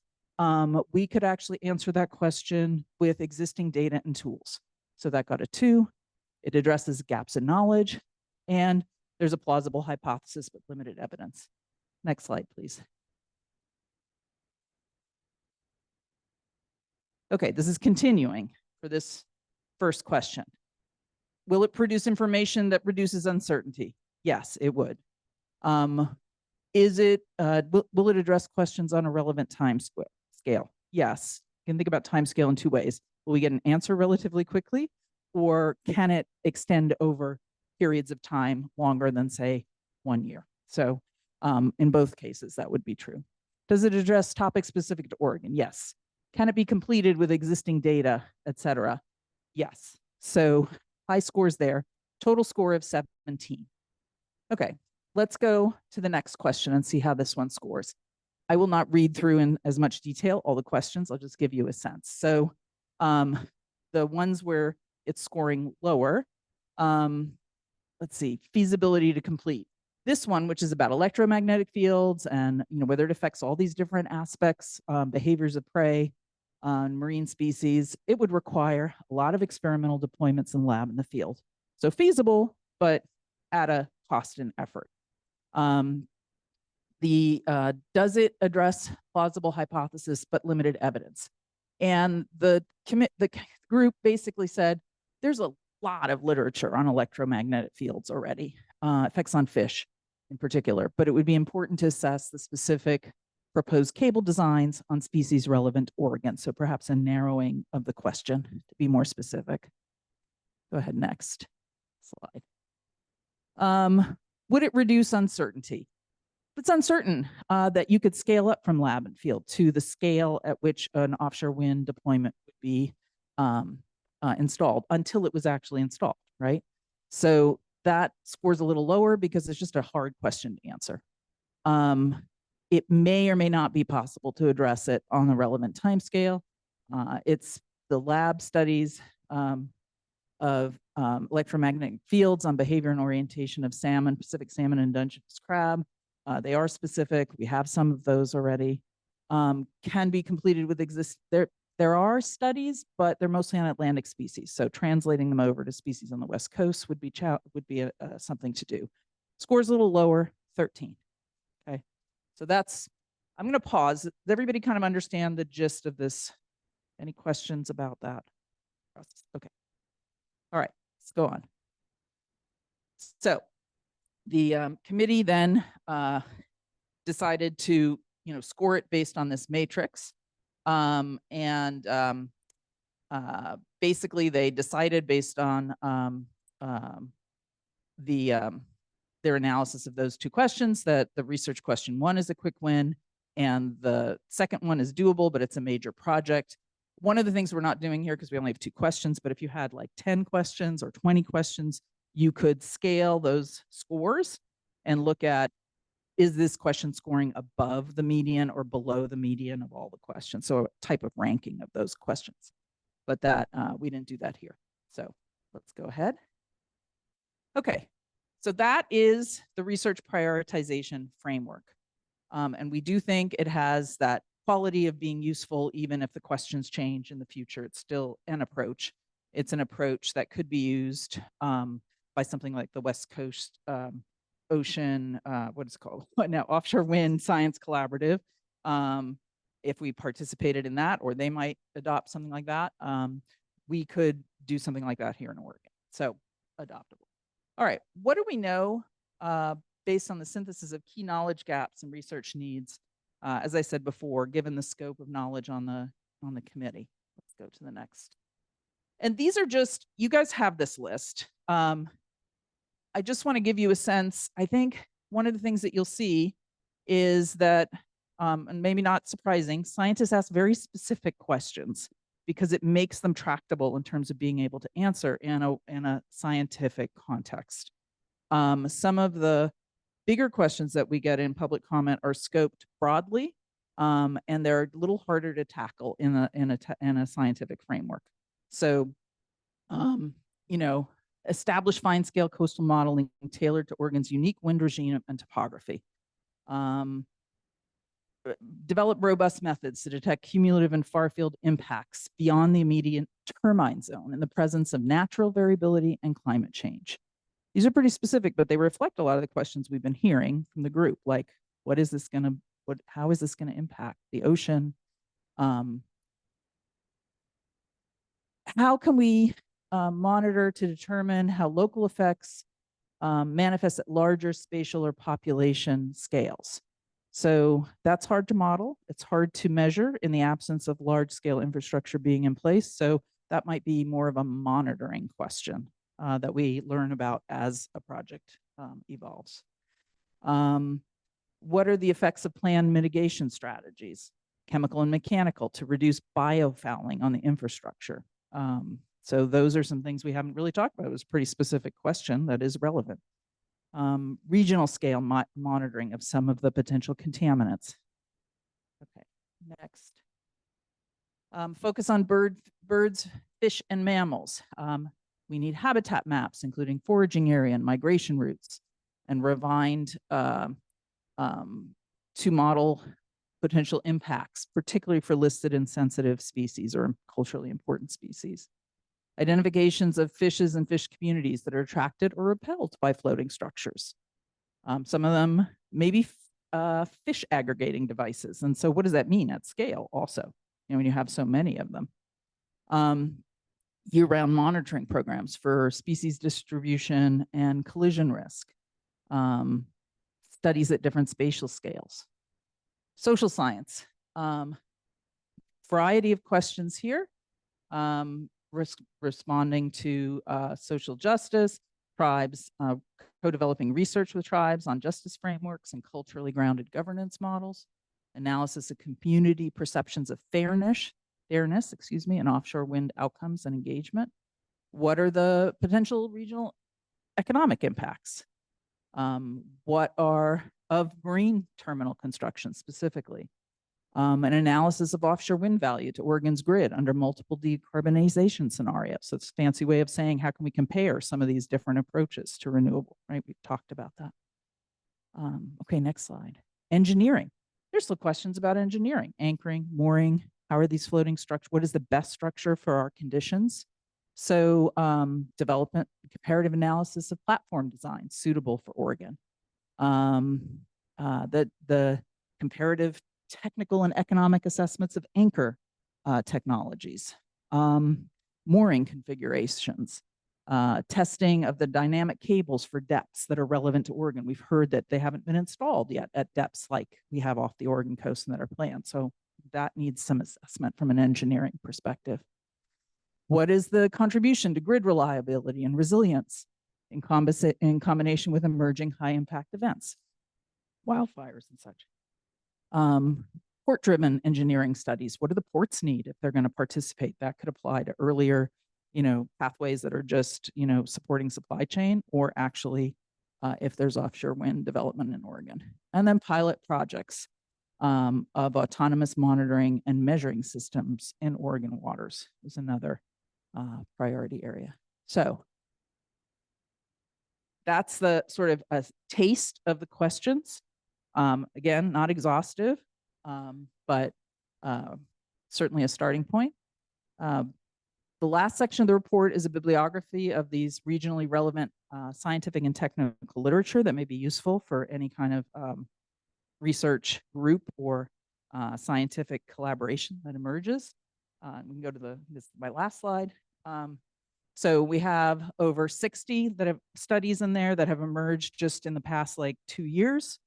So it's a very active area. And so anything that we put together is already dated. And it includes just a robust set of resources. And then, of course, the citations to the report itself are also important, but we grouped them sort of by topic to be helpful. Okay, that is a summary of what our research, I know you're calling it a research agenda. It's not really an agenda. It is a list of questions that have come up that are very specific. It's an approach to prioritizing those questions and perhaps developing a research agenda, I would say. Yeah. Thank you, Karina. You're right. I'm happy to take any questions. Yeah. I'll just say you're right that I'm trying to stretch the work that you all have done to also help us with what we need. Because we have talked here at this roundtable that we need to make an agenda for Oregon of what are those priorities of things we have to know before we're ready to make a decision. And the list that this group has come up with and the prioritization framework, that framework can help us figure out how to spend the money wisely. But I think really what I would challenge for this group specifically, and I was doing it just a little bit as you started talking, looking at this list and saying, what's missing from our conversations? What are the things that have risen for us as topics of interest? And I was thinking the life cycle costs and benefit, that embodied carbon question, the visual resource stuff that's come around. You talked about an economic effect to the fisheries, but we've also heard, well, there are other communities out there too. So how do we do that? We've talked about community needs assessments, that if there are going to be community agreements, that first you need to know what you need. And so that takes research. We heard about survivability analysis from Scott just a little bit ago, waste disposition. And so I guess my challenge to folks, if you want to have some reading over lunch or over the next couple of days or whatever, help us come up with the missing questions. And then after lunch today, we have another half hour to talk about this. And what I would like us to think about is, where do we go from here? Not only how do we finish this list and make it meet our needs, but who needs to own it? And what do we do with it once we have it? Do we need to do a workshop next to really flesh this out? Can we think of who should be the shepherd as we go on? That I want to think those kind of management level, bigger picture questions for how do we take this to the next place? Thanks again. Well, thanks, Jeff, for queuing us up, because what we're going to do now is have lunch and think through the questions. We'll come back to this after lunch. So Dean, are you comfortable with holding that question until we come back for lunch or comments, or do you want to just share real quick before we? Yeah, no, I can wait. Okay, wonderful. Well, thank you. And again, Karina, thanks for adjusting the timing for us. And she'll be here, but after we'll take our hour, we'll come back and we'll pick this back up once we all have food in our bellies too. So thanks, and we'll see you in an hour. Thank you for starting the recording. And for roundtable members that are present, if you'd like to put your cameras on, always great. And then we have, just to let the Zoom room know, we had our students leave us this afternoon after lunch, but we still have great participation in the room as well. So we're really grateful for everybody. And Trevor is working in the Zoom, so I know he's putting in some reference materials as we transition to the Q&A section. And I know we were going to pull our slides up there too. And we're moving to, your reflections now that you have your blood sugar back up. Many of you, I saw you go outside of the room and pick up the list of research questions. So you've got your natural sciences, your social sciences, and engineering questions. I want to see if people have their copies near them, and that will be in the chat there. So you got it. I see it. Great. So now it's, I think it was Dean, you had your hand up first. So I'm going to come back to you to see if you're open to sharing your questions with the group. Yeah, sure. I always am. I have not had a chance to go over the document, and so I haven't looked at the research questions that have been proposed or rated. But I have a question for Katie, so I'm concerned. I'm not seeing anything related to scenic impacts or visual resources, and I'm curious about your team, whether there was anybody on the team that had any expertise or interest in that subject area. Dean, this is Karina. I think that question's for me, right? Karina, yeah. Okay. So thank you for the question. And one of the challenges is that the breadth of expertise and questions that could be posed, should be posed, is just broader than 12 people can cover. I'll just say that right away. And one of the decisions that the committee made was they didn't want to all of a sudden become expert in a field that they did not have expertise in. They felt that that was unfair to that area. And so you are correct. We did not have somebody with that expertise on the committee. And so that is one of the areas that, like I said, it's not exhaustive, it's not comprehensive, it's a starting point based on the expertise of the people on the committee and things that went beyond what were addressed to some extent in the 7th Oregon Climate Assessment chapter on offshore wind infrastructure. I hope that, does that help? It helps, but how does that gap get filled going forward? Jeff wants to. Jeff's gonna take a crack at it. And I think you're seeing me, but I hope you also see others in the room. I'm just standing next to the hall. Go ahead, Jeff. Yeah. Hey, Dean, Jeff here. Yeah. I think that that's what today is for. You know, OPAC had a specific charge to the Scientific Technical Advisory Committee to identify those gaps that they could. But we've been having a totally different conversation here for the last year and a half, where I think there have been some things that have arisen, like visual resource studies, that could inform rulemaking that we do in the future, that could inform community impact studies, that could help with community agreements down the road. And so we represent a broad range, maybe not of scientists, all of us, not myself, but people who can identify where the need is. And so that's part of what I wanted this half hour to be, is for us to, as much as we could, find what's missing.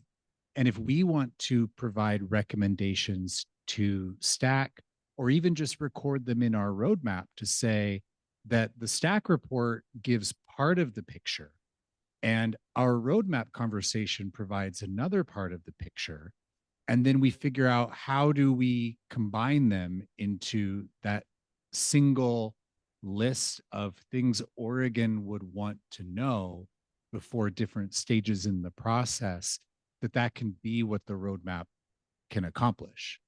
Does that make any sense?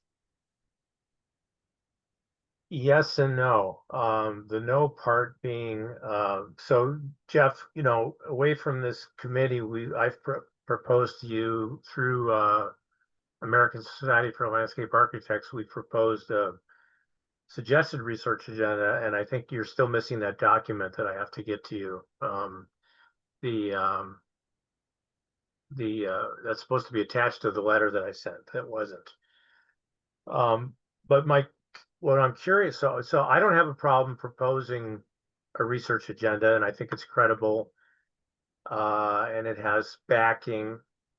But I don't know going forward is, like, we can't, like, are we supposed to use the same system that was just used in order to rank research proposals to see if they're, you know, how they score, or who does that? I mean, that's the part that I feel like it's left hanging. If we have these things that aren't covered thoroughly going forward, then they tend to drop off, you know, at some point in the weeks and months ahead after this is wrapped up.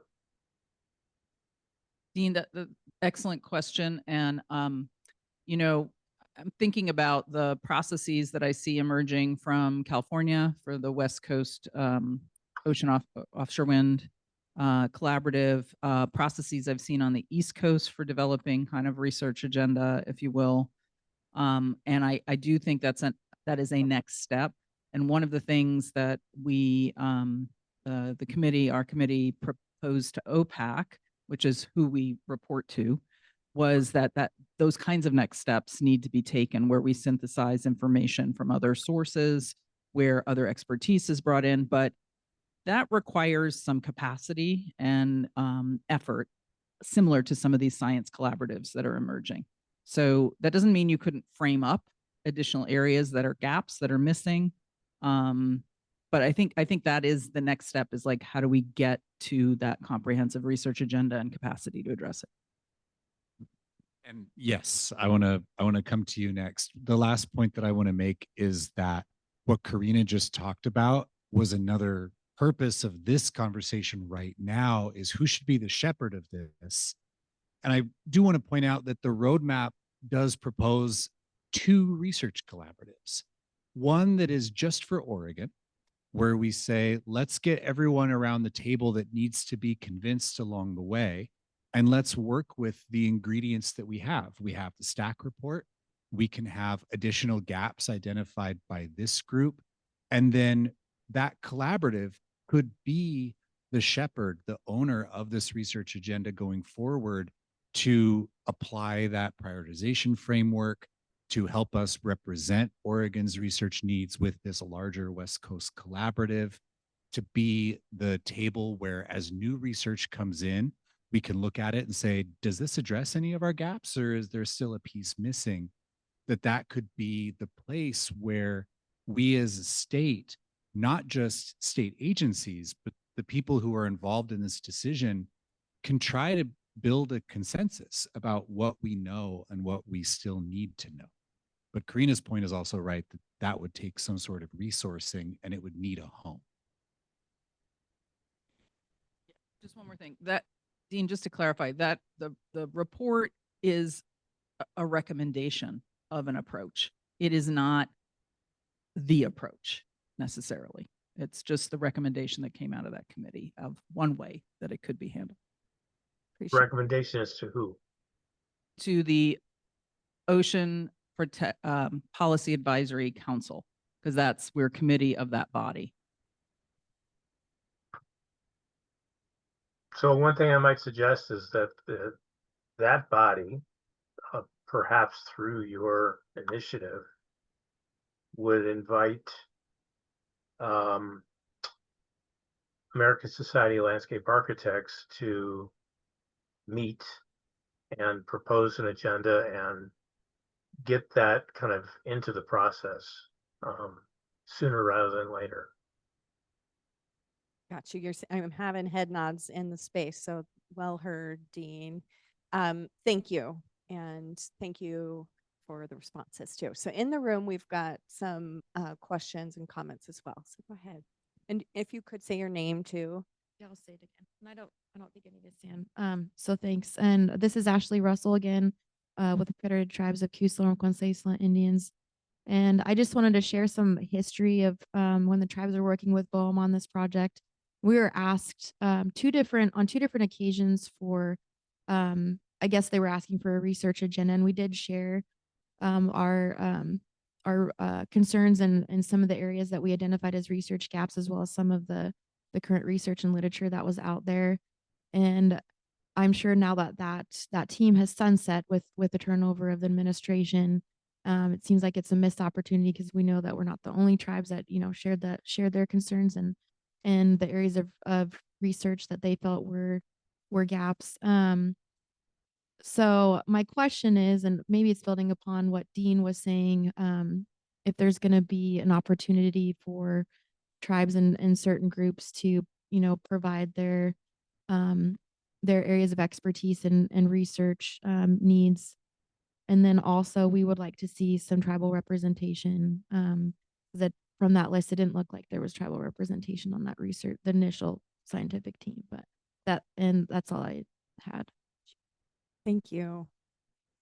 And Rick Eichstead, CT Clusi.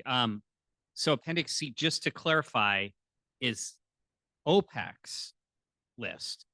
And is that clear in the document?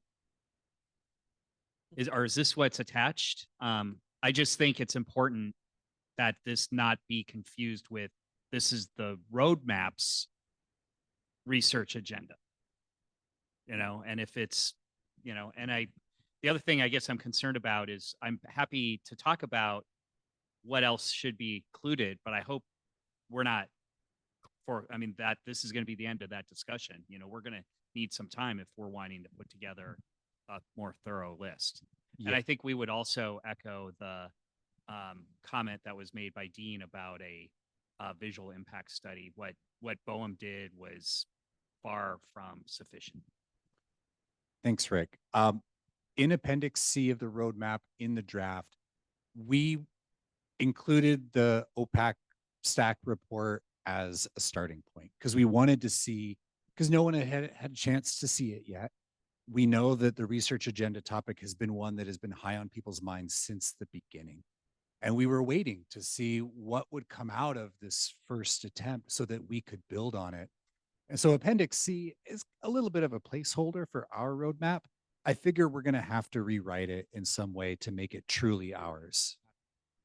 Yes. And even when the roadmap is published as final, I think it's appropriate to say this is a snapshot of a moment in time and a breadth of conversation that we had. But to truly do this justice, we're going to need to establish a group that can keep this alive. And I see Karina wants to tack on. I just have to keep reiterating. I know the shorthand is to call it a research agenda, but what we developed was not a research agenda. It was a set of knowledge gaps we were able to identify within the domain of expertise of the people on that committee only, and an approach one might use to prioritize which ones to go for first, second, third. I will also say, and this came up in conversation, it came up when we presented at OPAC, and I should have mentioned it when I was reporting, is that even between the social scientists and the natural scientists, I would say the social scientists were not keen necessarily on the prioritization framework. They were like, these are our questions, they're all important. We're not going to run it through this thing, you know, on some level. So even within the group, there are some differences of opinion, but we were asked for our best attempt at a report to address the charge. And the charge was not totally to develop the research agenda, or at least we didn't feel like we got there in the time we had. So just, I hope that clarifies.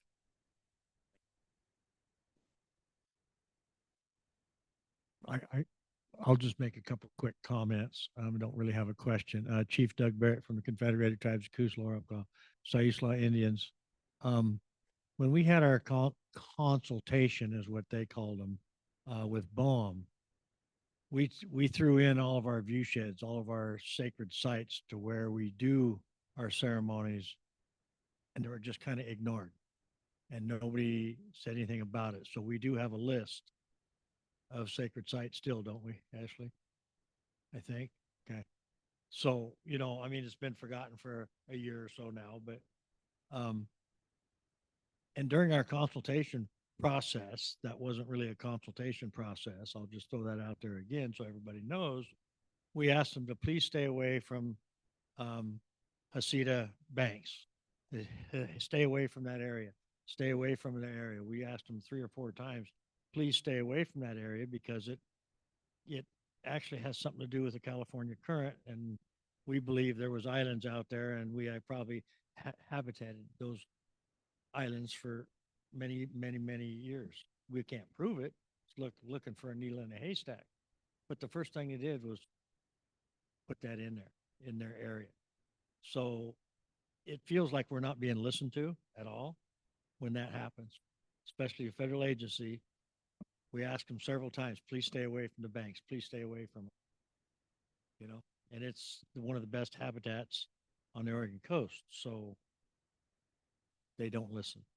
I'll just throw that in. Thank you. Thank you. If I can reflect on it a little bit, I'd say that the way that we're trying to respond to that kind of thing with our roadmap is to have a state-led siting process where we can, and even the rules that we have around what we protect visually, to include consideration of culturally important view sheds and like sites from where you would view. At the same time, we also heard that that information might not be something that should be broadly public, that data sovereignty is an important piece of all of this as well. And recognizing that that's something that would have to be grappled with, of can we make a standard to say, don't be in a place that would have an unacceptable visual impact from a place of cultural significance, and then have the information about where those places are be protected in the ways that are necessary? Can we split that difference? Julie Seastrom, Hanos Kus, Tribal Council for the Confederated Tribes of the Kus, Lower Omka, and Sayusla. And I just want to say thank you again for informing us, including us, and listening to our questions throughout this whole process.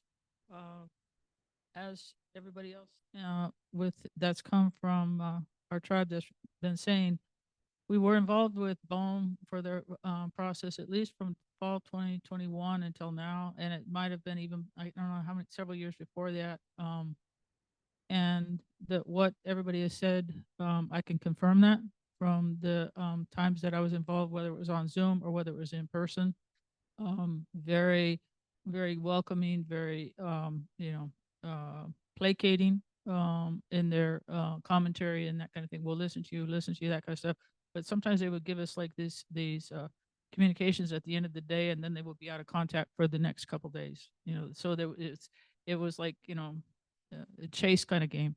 And personally, I don't get that from y'all. I feel like you're reaching out to include us.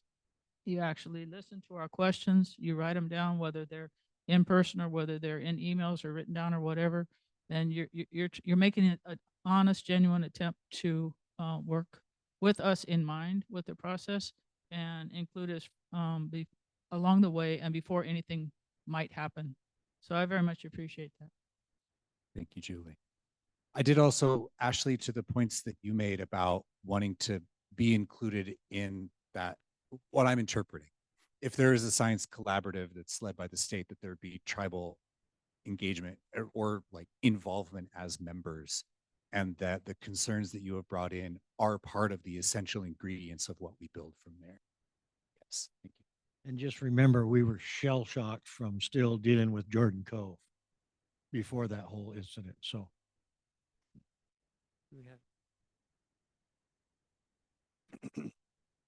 Thank you. I will introduce myself this time. Brees Edwards. I am the manager of the Historic Preservation Office and Deputy Tribal Historic Preservation Officer for Confederated Tribes of Grand Ronde. A couple of points, and I really appreciated the lunchtime conversation about the methods, and truly appreciate that this is a demonstration of a way, not the way. I do want to make sure that that gets captured to Rick's point. But there is another point that I'd really like to make sure that we get captured, is that as a series of potential undertakings, this is largely driven by dollars and cents and other measurables that are measured in dollars, whether that's time or labor cost or a return on investments. When we are talking about a scientific rubric, cultural values are difficult, if not impossible, to measure by the same stick. So what I'm asking for is consideration in your scientific section that those be made to be additive statements, not competitive, because I can't put a dollar sign on the cultural cost of salmon or whale migrations or kelp forests as habitat. That runs the risk of now being, oh, it's invaluable, I don't assign a dollar, and I don't need to worry about that in a rubric or as a cost or a taking or impact to cultural identity and practice. And I'm very specific in those words. So my ask is that we make sure that that gets captured so that those are standing together, not a choice when it comes to evaluation of impacts and loss. And to the other point that, yes, I'd like to see some tribal representation in the expert, and I understand why time constraints, et cetera. It's not a knock on what we see in front of us. Again, I hold that up as a great start point. On here, I would also point, evaluate current state of tribal consultation protocols using Tribal Caucus of the West Coast.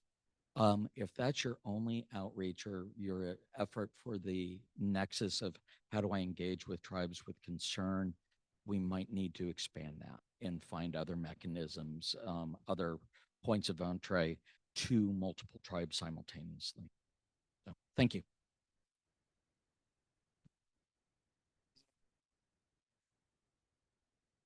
Yeah, appreciate the feedback so far, and thank you for the presentation. It's helpful to have a starting point to be able to reflect on, digest, and then offer feedback. I agree with most of the sentiments made. I'll just agree with like Rick's feedback here. Like I hope, you know, that this is we land on a recommendation from the roundtable that is not just like OPAC's recommendation, but also that we're able to synthesize the feedback here. I also agree, like there are, I think, additive points that I think could be added. I think those are important. So the more that I think folks in this roundtable feel ownership on the recommendations, great. I'd also like further encourage if there is a rubric that's designed that, again, it's received some input from folks here, but also that we're also identifying who else can be included in the evaluation using that rubric, because I think it's important to be inclusive, not just on the design of the rubric, but who also gets to evaluate. I'll just throw in on the social sciences just to throw some ideas. I think there is a potential like intergenerational question if there could be one fitted. I think either pathways you pursue, whether wind, no wind, port, no port, I think there is, and depending on the approach that you do take, there is a sort of intergenerational question of the opportunities and who gets to be part of the makeup of the Oregon coast. I think we all make decisions on where we live based on the economic opportunities and opportunities of livability. Oftentimes I've heard many folks here say the biggest export from some of our coastal towns is our youth. And so I think that's to me is a symptom of a larger issue of opportunities that extend beyond what I think a tourism or fishing industry could be able to provide. I know Robert Westerman provided testimony in the past of coup space, historical industry, and the cutbacks over the years. So, you know, I just throw that as a question, you know, like whatever pathways we provide, it impacts the future makeup. But all in all, I think whatever the recommendations are, I think I hope it's really clear and concrete what we're asking for, if it's funding, if it's policy, because I definitely want to be part of a roundtable that's making sure it's clear for elected officials to make concrete actions. So if we're saying, hey, this may cost X, or this is the resource, or hey, who's the ownership of this, and that recommendation coming from the roundtable, like just making sure it's actionable when this report is. So I don't have any personal recommendations other than just challenging folks in this room who I think seem to have really some important feedback. Just kind of making that challenge of, can we make this actionable? Because I definitely want to be a part of the team of the roundtable, making sure it's implementable.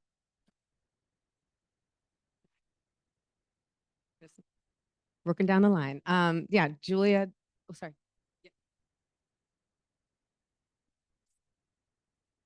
Carry online unless he's because of the way the I'm going to use our shorthand stack, the committee is structured. The place where feedback really would be most effective, and I'm wondering if there's a mechanism to bring the feedback from here to OPAC, because they are the ones who charge us with what to do, not to do, right, kind of thing. They're the policy makers, and so I think, you know, there's a meeting coming up, like in tomorrow, where it might be good to communicate some of this feedback in some manner. So unfortunately, I can't be at that meeting tomorrow, ironically, but Yeah. So just recognizing that might be the place to bring some public comment. Yes, and I guess just quickly riffing on that, just trying to meet the expectations of this group, and the feedback here is if there are things that go beyond OPEC's charge, or we're like, hey, it needs to be something more inclusive, be clear on that recommendation so we could offer that feedback to decision makers or elected officials such as the state legislature. So that was kind of my point there, but I think point well taken on the stack feedback.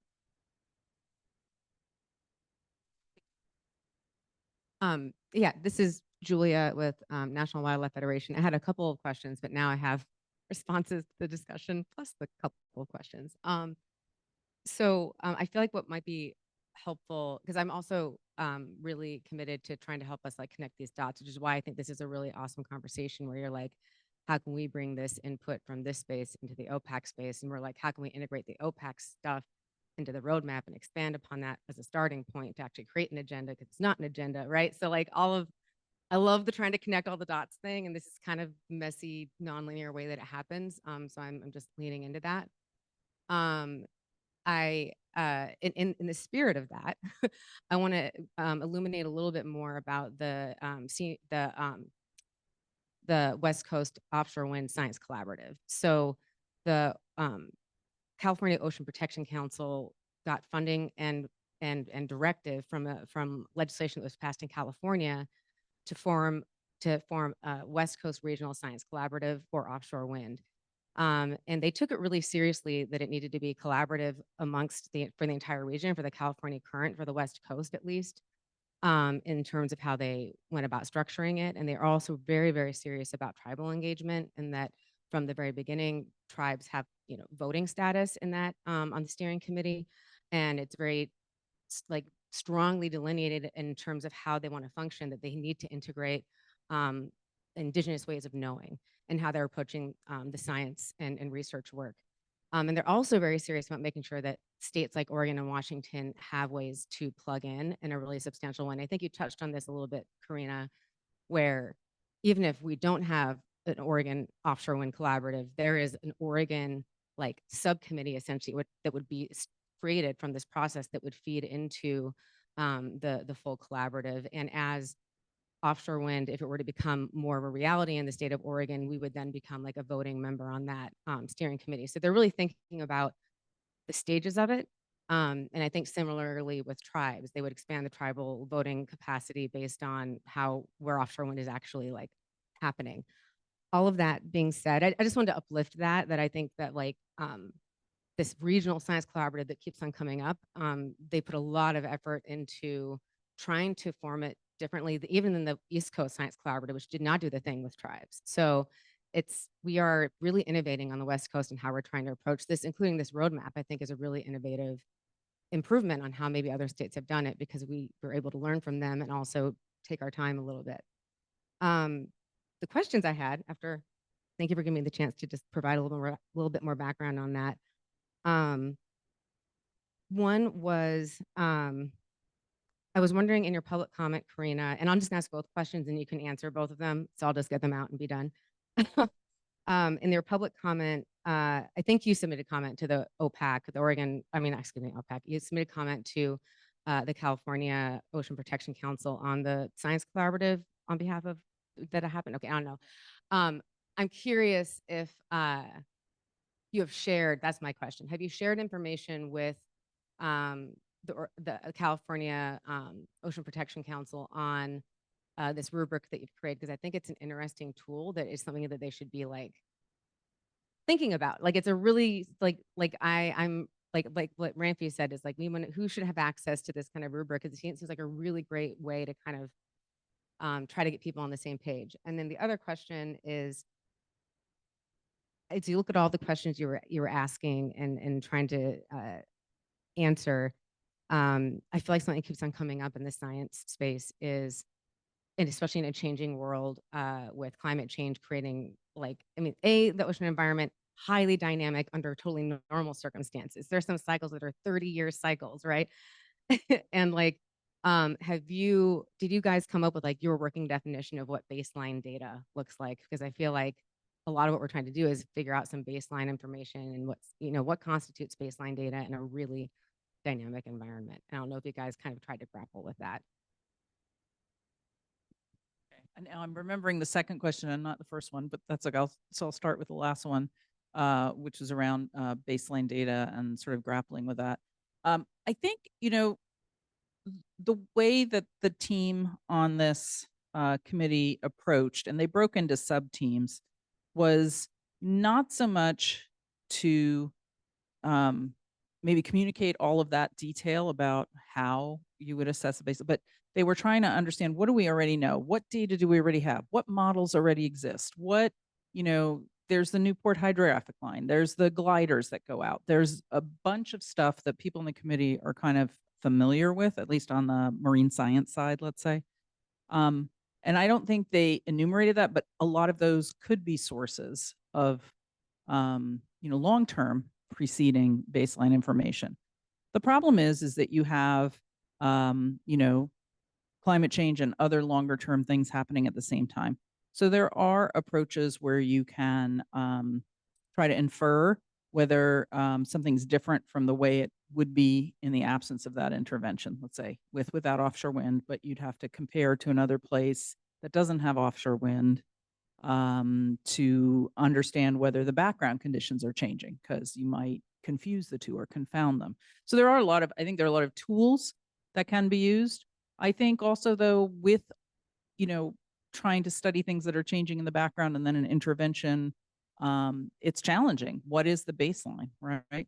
And to what extent is the intervention, whether it's, and this comes up in marine reserves and other kinds of interventions like this, where they're supposed to have like a network effect or an effect across the system, not just in the locations where they are, that it's a little more challenging sometimes to attribute, and there's some novel methods development that needs to go on and is happening and ongoing. It's kind of like, climate attribution. And there's a whole field of like, how do we elevate and understand what's happening and how can we attribute it to something?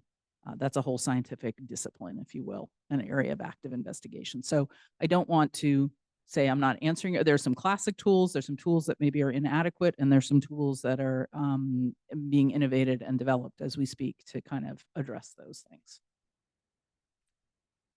Does that help? Or muddies the water even more?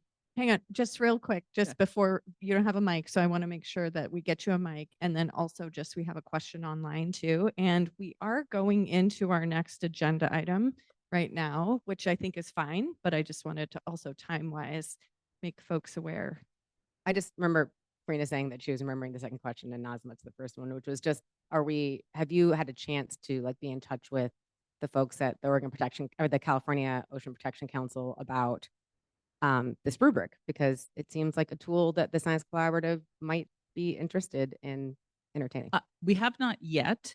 And part of that was we were hoping to have OPAC sort of endorse it in some way before we send it out into the world. Also was interested in hearing feedback from this group. And we didn't have quorum at our last OPAC meeting. And so that was a challenge. They weren't able to actually take an official action or recommendation or make anything like that. So we didn't want to get in front of our skis, as they say.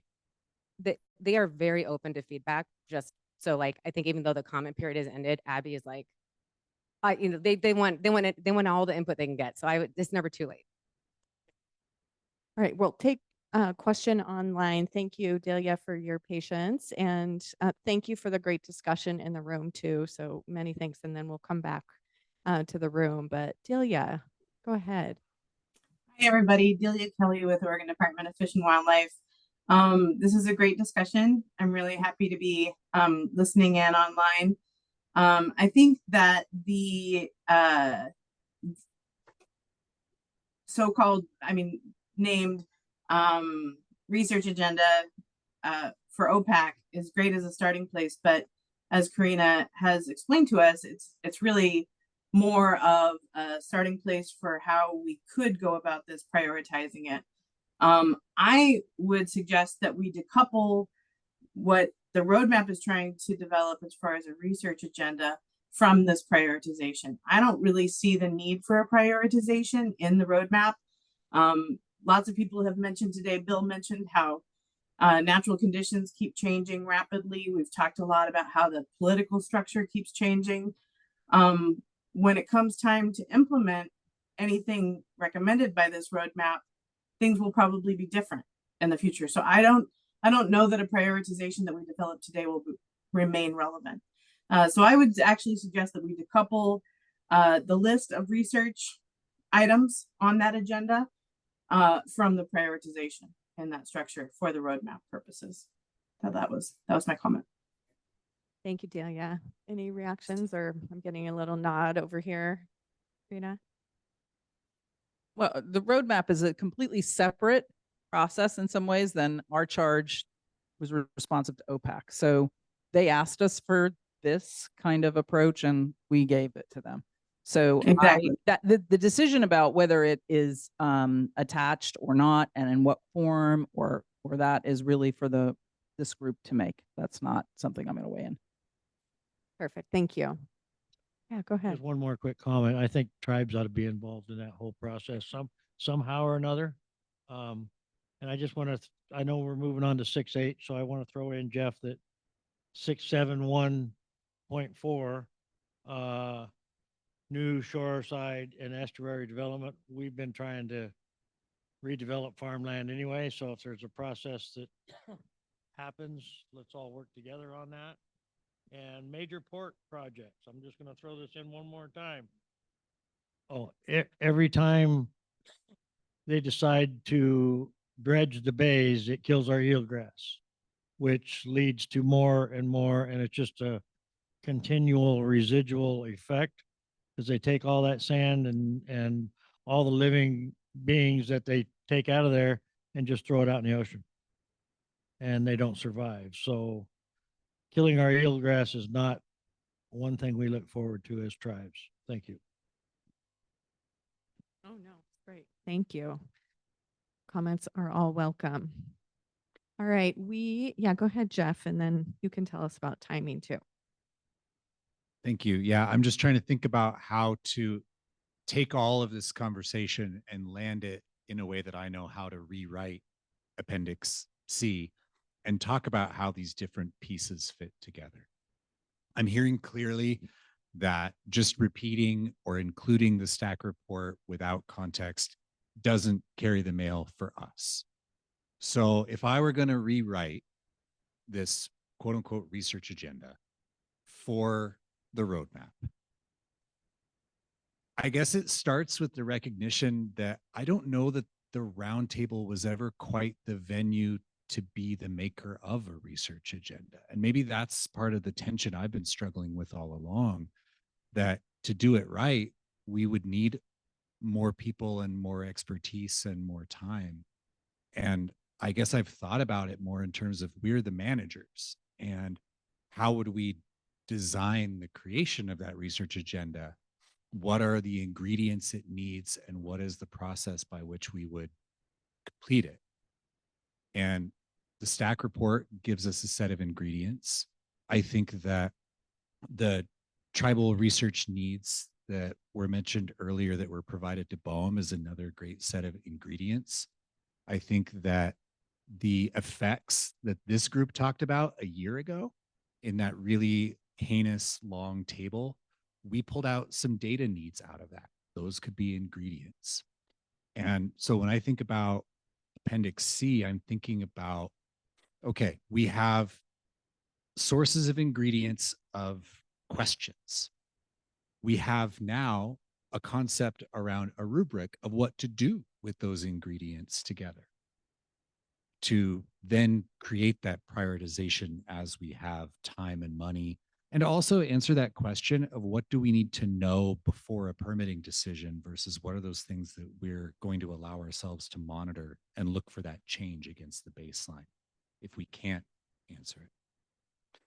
And then there's the question of who. And we've identified there should be some collaborative whose charge it is to assemble these ingredients, to apply the rubric, and to keep a watchful eye on the new science that comes in, and to participate in that regional discussion. We haven't yet fully identified how that collaborative is resourced and whose umbrella it's under. Is it under the DLCD agency umbrella? Is it under OPAC? We have an Oregon Ocean Science Trust that is more of a funding vehicle, but is it a wholly new thing? I think that's still a bit of an open question. But if I were going to rewrite Appendix C right now, I think I would try to arrange it around those three key pieces. We have a set of ingredients, we have a framework to prioritize it. We know we need a group that will watch it over time.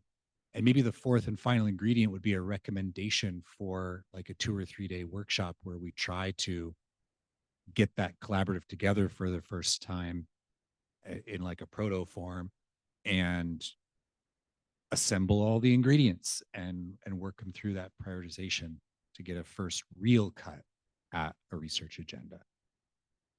How satisfying or unsatisfying does that feel to people to hear me describe that? I'm seeing heads nod in the room, some thumbs up, and then some comments in the room. And if folks online, you want to add either with a thumbs up or you have things you want to add, we'll come to you after we go around the room. Russell again with CT Clusie. Thanks for reframing us and bringing back the question, bringing us back to the question, like who is going to be the champion of this quote unquote research agenda. And in my humble opinion, I don't believe it should be OPAC. I don't believe a group that creates policy should drive the research. I feel like the research should drive the policy. And that's just to say I don't know who should drive that, and maybe we can figure that out as a group, or maybe someone has a great suggestion. I think you mentioned a trust or something that could be the facilitator, the champion. And yeah, that's all I had, but thank you.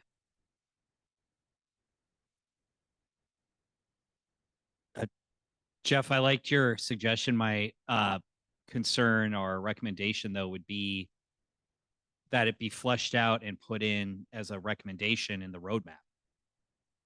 That it's, I just don't want this really important piece of, how are we going to fill in the gaps that we have for information, not be, front and center as far as a discussion, and as we move on to discuss 6.8, there should be a 6.8 section about, specific steps and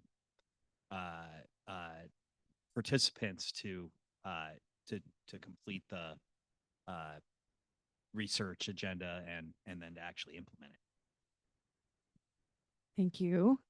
Go ahead, Karina. Yeah, thanks, Jeff. I'm partially responding to what you posed and integrating some of what I've heard over here, but I do think putting in sort of, we have these various pieces, understanding structurally the governance landscape around ocean issues. And so, you've mentioned several of the organizations which all have their own sort of function, but don't necessarily play together or connect together. And there could be some better coordination and some good properties that come out of that could help with this. So that's a little abstract, but I think you know what I'm saying. I also, a lot of what's been emerging, people have been talking about is something called marine spatial planning, which is a kind of exercise in understanding what are uses, what could be uses, where they should be. It's a little more geographic, but it is a process where you bring different kinds of knowledge together. It's not just sort of Western science or just policy or just so. There might be something to learn from those kinds of processes to apply. But I do think a recommendation around Oregon needs to have a science collaborative of some sort, and it should feed into this West Coast thing is probably, could be a potential recommendation.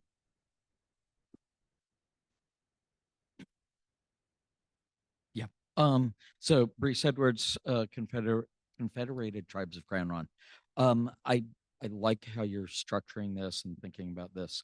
I would add in a couple of things. One is the contextualization, and I think that's the point that Karina is trying to get in front of us right now, is that without the contextualization, this is going to squidge out in all directions. Now, that may be by design, that may actually be the best outcome for the resource that sit out there before or in consideration of offshore wind energy.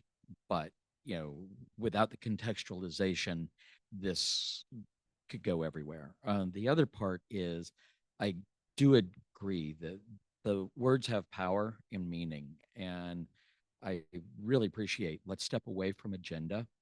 And maybe it's about a science node. And within that, there will be a policy outcome or a consideration, because I like that real knowledge drives informed decision making, not conversely.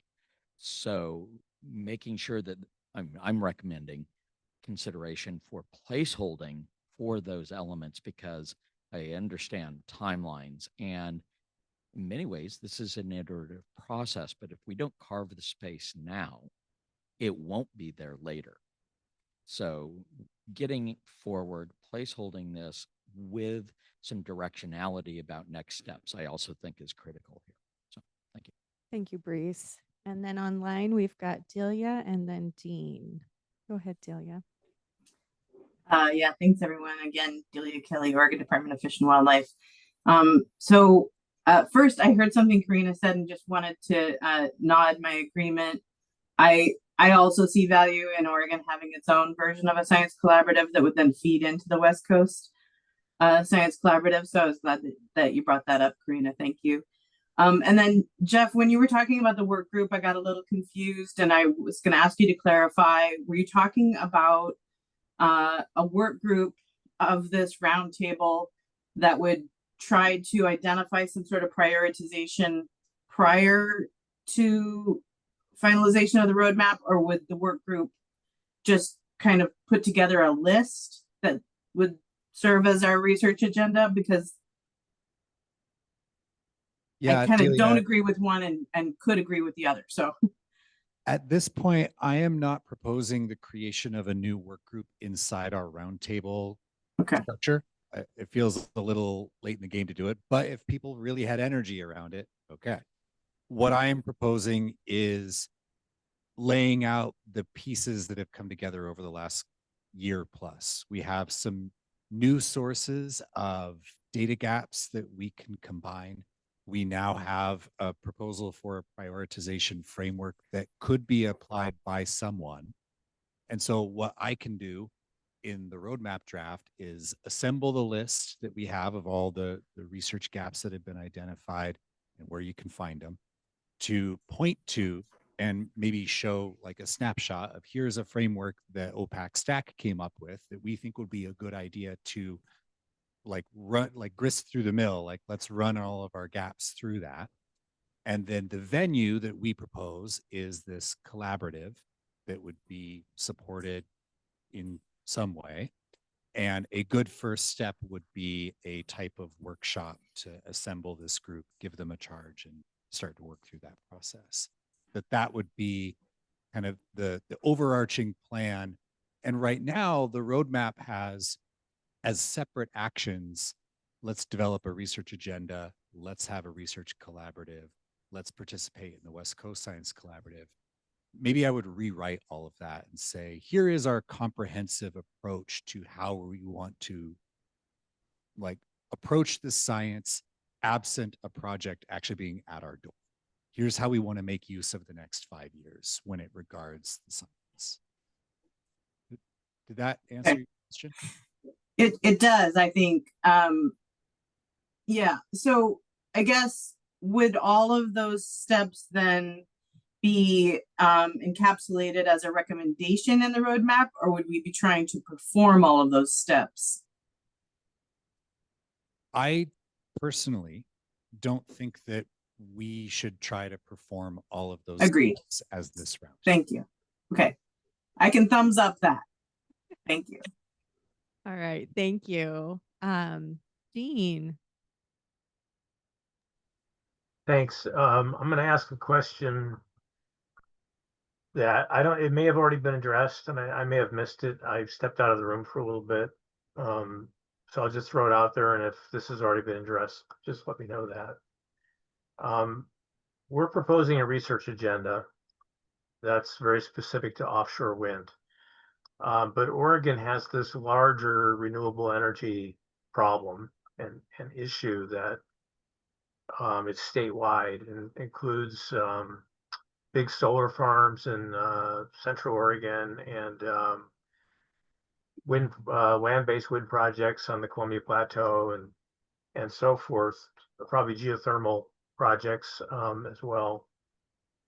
And what I'm curious about is, as we're thinking about what we'd like to see in terms of research agenda for offshore wind, what's going on in my head is there was a presentation we got earlier in, I think it was about, I don't know, 4 or 5 months ago from, maybe it was a year ago, time goes by.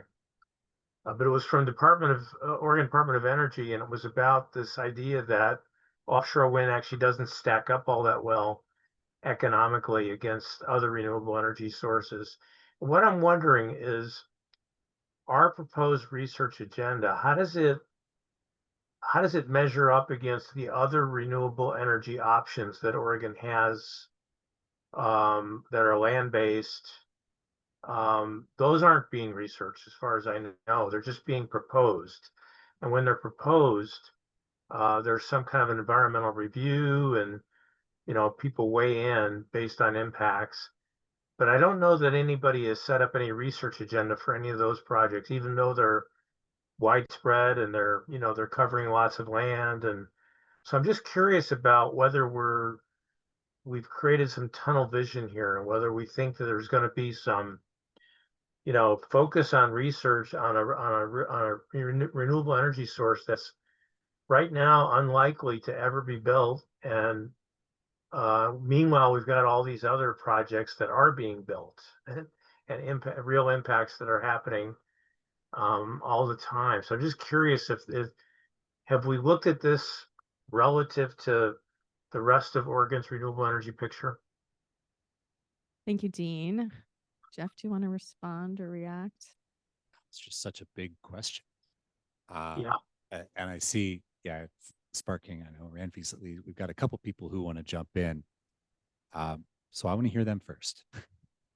Okay, Dean, I think that's an excellent question. I do want to point out that one of the questions in our list here is analysis of offshore wind value to Oregon's grid under multiple decarbonization scenarios. So that would maybe encompass part of what you were proposing being done. But I do know that, there is this whole study of ways forward with renewable energy in Oregon, the Tiger study, the gaps in terms of meeting the goals. And it does often feel like that's happening in a siloed space separate from what we're doing here.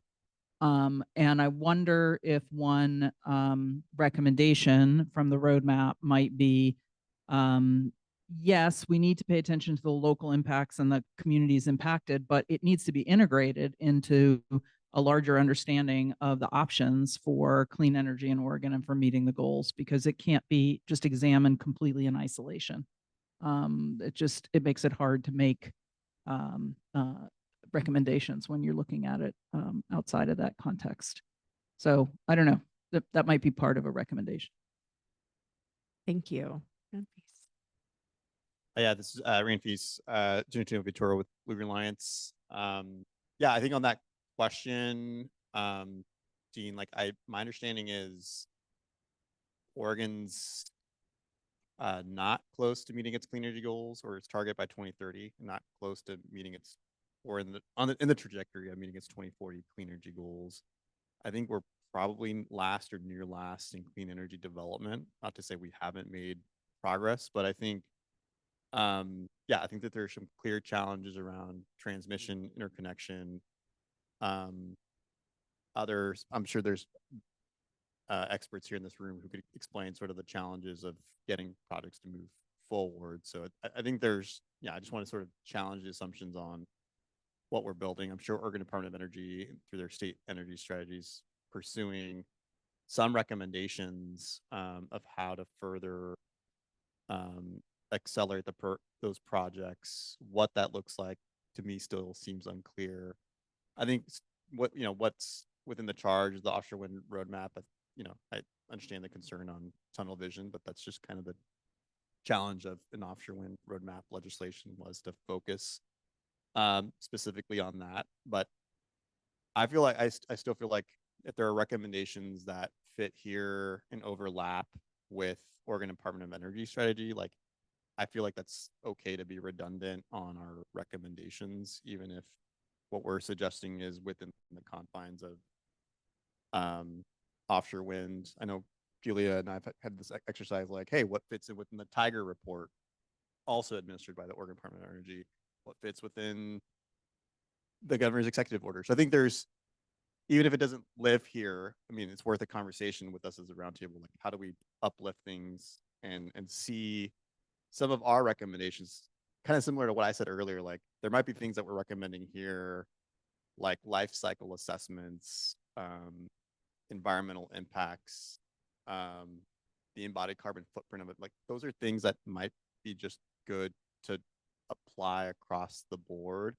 Might not live here. We're saying, yeah, apply it across the board for all energy projects, but maybe it's worthwhile to put it in the state energy strategy or another policy recommendation there. But sorry, I'm just rambling, but I just want to say, just clarify, at least, the very least, I don't think we're, making the progress that we think we are on the clean energy side.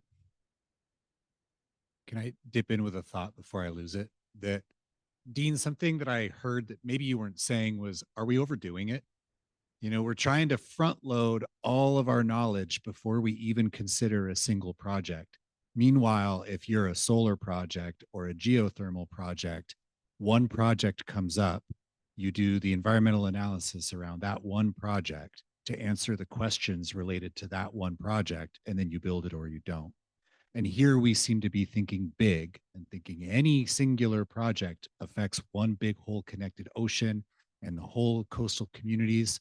And are we doing too much work too early and costing a lot, and then actually discouraging an industry from coming in because the scientific burden is so high before you even propose a project? And I'm seeing your head nod, so hopefully I'm catching what maybe there is the subtext.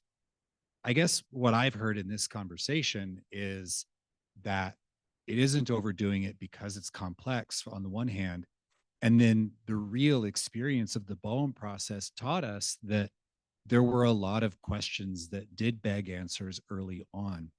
And where we were, if there had been no roadmap, if the leasing had gone forward, where we were as a state was saying, we have the ability to require answers to these questions when a permit gets here in 5 years or whatever.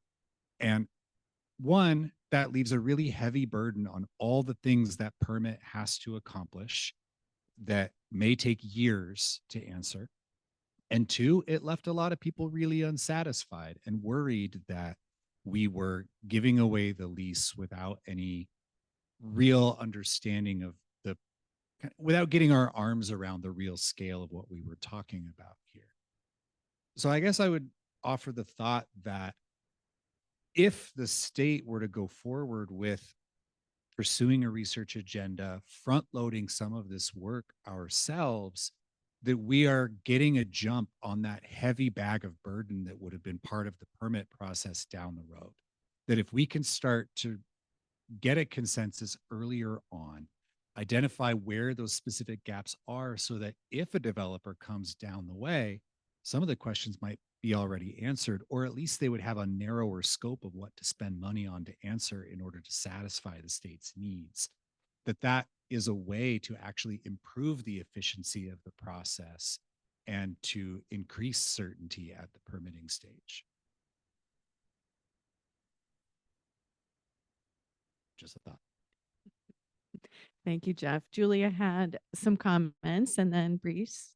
I kind of plus one what you were saying, Jeff, where I actually feel like the knowledge gap that needed to be addressed for there to be a higher level of comfortability at even entertaining the idea of a lease sale requires this kind of research to have been done ahead of time. And I think it actually creates more certainty in an environment where there's just a higher level of understanding. So I think that that's, and these other forms of energy that are more ubiquitous and really well researched and in areas that we have lots of data on is just very different.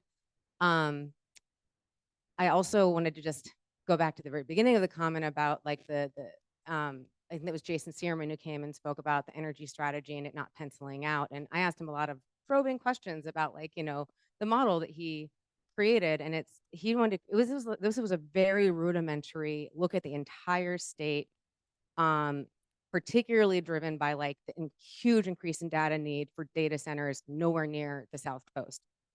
And it didn't even take into account cost over time for things like offshore wind, which becomes a really affordable source of energy once it's built out. Didn't even account for anything like that. And also, from I can gather, I've yet to see like a kind of comprehensive strategy, even the Tiger strategy, the governor's executive orders, all these places where people are talking about energy. I am not seeing the energy reliability and affordability and resiliency issues of the South Coast being uplifted in any way.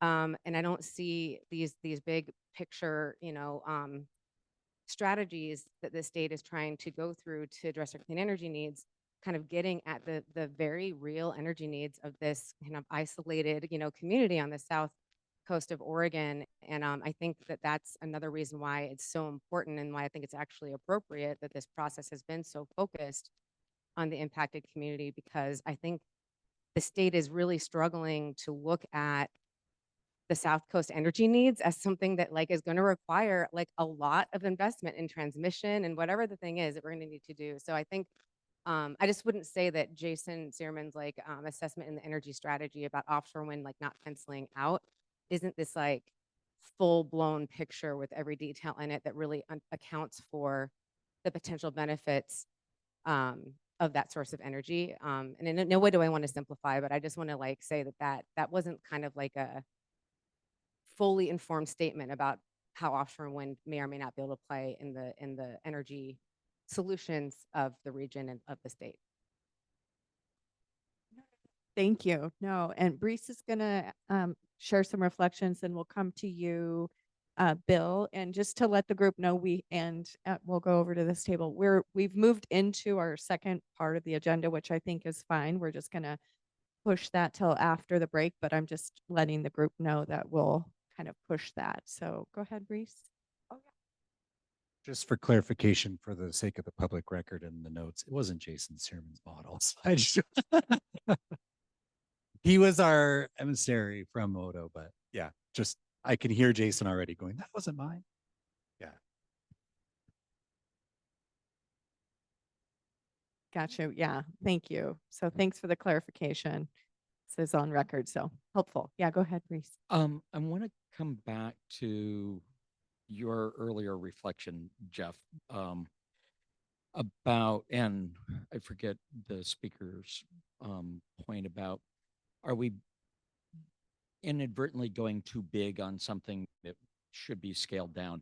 I want to caution that borrowing from terrestrial models are a disservice often to the resources, because those systems, those processes have actually become weaponized against the resources that they're designed to protect.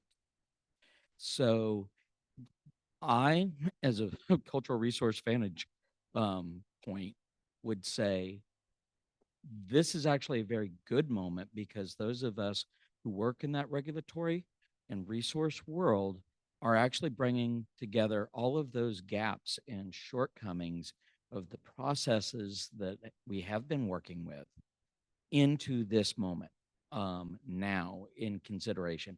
I will also add, the ocean is connected to everything. It is big, and let's not lose sight of that scale. And then thirdly, early and often, Jeff pointed out in the early days of this, that the legislative mandate here is actually quite narrow. As a person that tried very hard to make it about all energy, why can't we make this all applicable? But the legislative statement was for offshore wind energy. So if we're opening this up in applicability, great. But I'm echoing what I heard in the early days. So those are my watch outs about considering or over narrowing too early.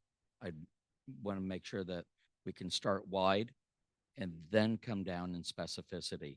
We also right now have a luxury that we rarely do in process, which is time to develop a process. So Thank you. Yeah, I appreciate that. Great. Bill. Yeah, this is Bill Gorham, again, a Brookings resident, marine biologist. Right now, to emphasize Brookings residents. Build a little bit of what Julie was talking about our being isolated down here, and recognizing also that when I look outside my window, virtually, I'm looking at California waters. And if you look at what the California Energy Commission's projections, the next area they're going to be speaking for development is going to be in the Del Norte County, which is what I'm looking at when I look out. So it's important, now putting on my marine biology hat, recognizing that it's the California current that's going to be affecting us here in Oregon, up and down the area here with the development that will be adjacent to where we are. So I really strongly appreciate and support the idea of the baseline information that irrespective of what offshore wind development happens in Oregon, we are going to need to know about that to make plans to project the right future. I just wanted to make sure that we do recognize that what happens a mile from where I sit, out of our control, it's California, it'll still affect us. Thank you, Bill. Well heard. All right, in the room. Thanks. This is Ashley Russell again with CT Clusie, and Reese pretty much already said most of what I wanted to say. So thank you. And I guess just circling back to that, and I think Dean had brought this up a little bit earlier, but just considering the cumulative impacts of, and I know we're focused on offshore wind today, but we have all of these energy generating sources, and so we really do need to consider, as we go forward with the infrastructure and those energy producing resources that already exist, looking at offshore wind, looking at all other alternatives that the youth brought forward today, so we can meet our energy goals. So that we just make sure that we're considering those cumulative impacts, and that we also bring in some of, that research and studies that have been done in order to help inform what we're doing here today as well going forward. Thank you. Go ahead, Rick. I mean, this goes without saying, but I think getting this right is the most important part of the roadmap. I mean, this whole process got derailed in a large part because the Bowen process said, trust us, we'll figure out impacts after there's leases and, there's already millions of dollars invested by, developers for this. That's not okay. So getting baseline information ahead of time and identifying a process for how are those studies identified, how are they going to be implemented is really the most important part of the roadmap in a lot of ways. Thank you, Rick. All right. Well, this has been incredibly rich conversation, really robust. And thank you for stretching this part of the conversation out a bit. And thank you to the online folks as well. And I know we have a couple DLCD staff members that are going to be helping moderate some small groups after our break. But I do want to take us into a break so that we can come back and have some breakout sessions specifically on the action tables, which Jeff will cue us up for that when we come back from the break. I will say for those here in the room, we have leftovers that I come from a food security background, and no food waste is a personal motto. So if you all can make sure those in the room that this food goes home with you, we've got some take home for desserts as well. For those on Zoom, also always no food waste, but you don't have to worry about it as much. So we are gonna take our break now and actually just come back at 3 p.m. So round it up just a little bit. So we will see those on Zoom. We'll see you back here at 3 p.m. Thanks, everybody.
All right.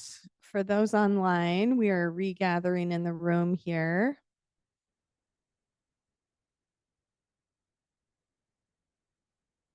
So if any folks that want to have your cameras on, you're welcome to, because we will be having some breakouts for you. And we ourselves in the room will be having the same discussion as you will. We're going to keep the 3:40 public comment time as planned, just because we want to honor the public that are arriving at that time. So our thought is that we'll do a 20-minute breakout session, and then come back as a full group and sort of report out. So we're going to have 3 breakouts. We'll have 2 online. So Andy and Brett, thank you, the LCD team, for hosting the conversation and moderating those conversations. We're going to put some, you should have the questions, but we'll also make sure that they're up for you. And then we in our room will have our own discussion. I think we can kind of maybe try and sit a little bit closer here in the room to one another. And then we'll come back at, so 3:20, Andy and Brett will check in with you. But before we go, Jeff is going to cue us up and do a little dance. Just kidding. But he is going to cue us up for the conversation so that we will be ready to have the conversation. Ready, Jeff? Yeah, I didn't want to send everyone into breakouts going, what? What are we doing? So there should be a link in chat if you haven't seen it. Trevor will put it up again. And there are some printouts on the tables that were here, just like a couple per table, containing section 6.8 of the roadmap. The reason why I wanted to bring this today to the roundtable is because you haven't had a chance to see it and talk about it yet together. This table comes from our November roundtable meeting. If you remember, when I think we were in Winchester Bay then, or no, maybe we were in Florence. I don't know. People were saying, you know, we've got this big chapter 6 with a ton of actions in it, but what seems to be missing is a prioritization. How do we figure out what's important to do, in what order? How do we know who should be in charge? How do we know what kind of financial asks might be associated with any of these actions? How do we make this look more like an actual plan and not just a wish list of things that we think ought to happen somehow, some way by somebody? So what I did since the November meeting was take everything in section 6, number it, and we have over, I was surprised to learn, over 80 actions in section 6, and put it in this table. And then from there, also recognizing that we have more than one path. So I had every action where for each action, we talk about the importance of the action for each path. So you can see that kind of in the middle of the table if you're following along, that between no offshore wind, economic participation only, a pilot, and then full development, and then going action by action and saying, how important would this action be to that path? It's not a comparative importance between the different pathways. It's just trying to say for each pathway, how important is this to do? We also have a timeline piece saying, when abouts do we need to start doing this? And so short term would be, we could start tomorrow and anytime within the next few years. Midterm would be 3 to 5 years. And there's an implicit assumption there that, you know, maybe 3 years from now, there might be a renewed interest in leasing. And so this is really saying, before we do leasing again, bless you, before we do leasing again, these are things that we need to have actions being taken or things in place. And then that longer term, 5 years and more, those are things that would be associated with the permitting phase that would come down the road, or implementation where you have, if you have an offshore wind future, that there are operating turbines out there, and this is something that needs to be happening over that longer period. I then took a stab at identifying who the lead entity ought to be for each action.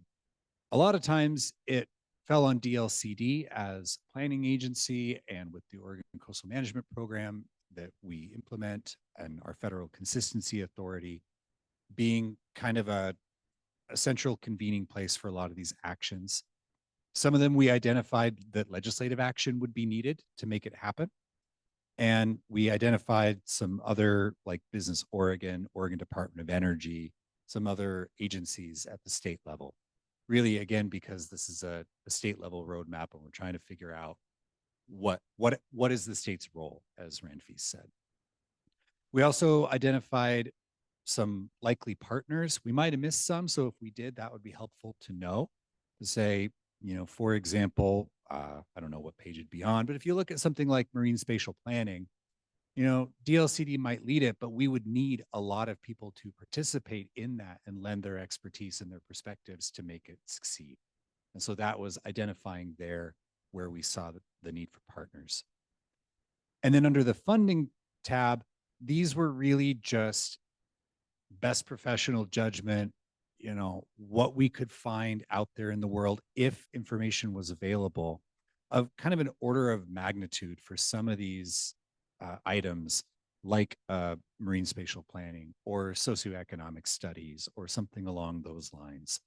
A lot of times you'll see some where it's TBD. That's because we either didn't have the information or, well, that's usually what it meant. With the idea being that nobody should take these to the bank.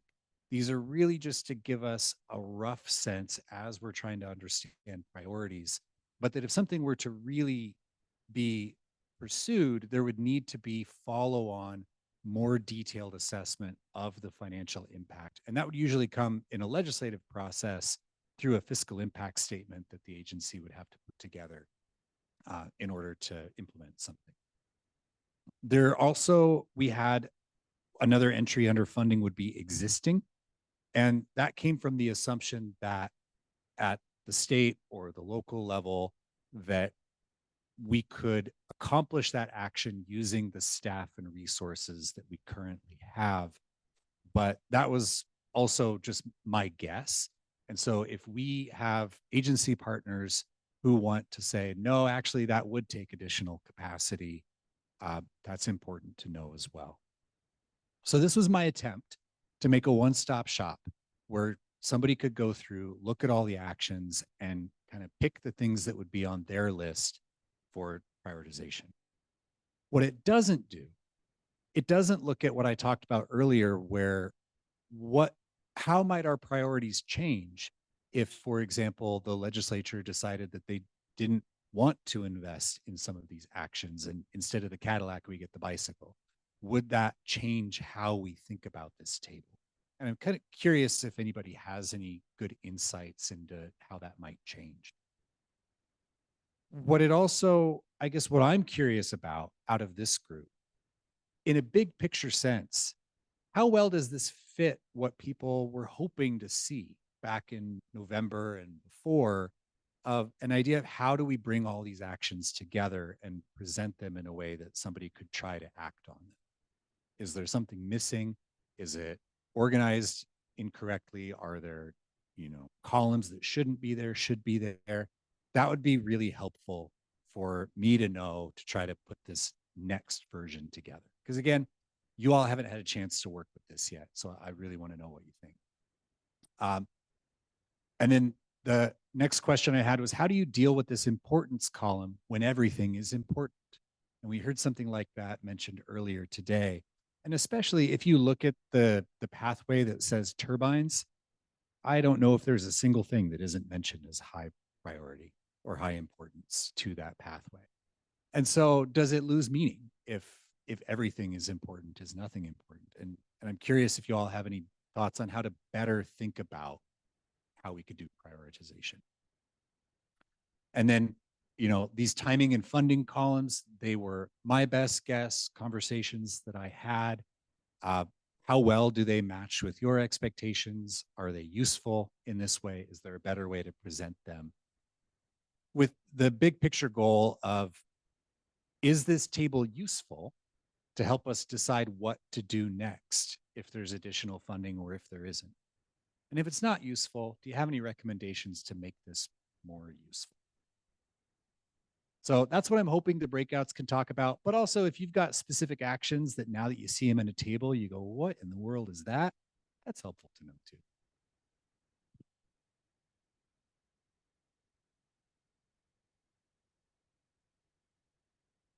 That was really helpful to cue us up for the conversation.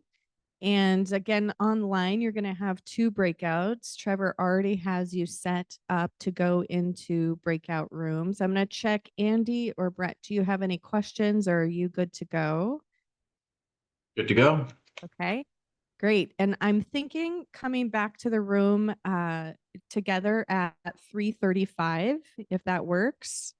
Let us know, however, if you need more time, just send us a little chat. But otherwise, we'll close the rooms at 3:35 and then sort of do a group share from each of the rooms. So we'll see you at 3:35 and Trevor, send them away. Enjoy your conversations. We'll see you soon.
All right.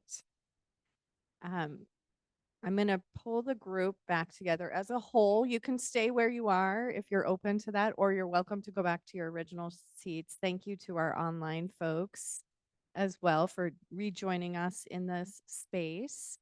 I know time flies when you're talking tables, and there was some really great discussion in the room, and I'm guessing that the same is true for the Zoom space. So I'd love to first start with our Zoom community.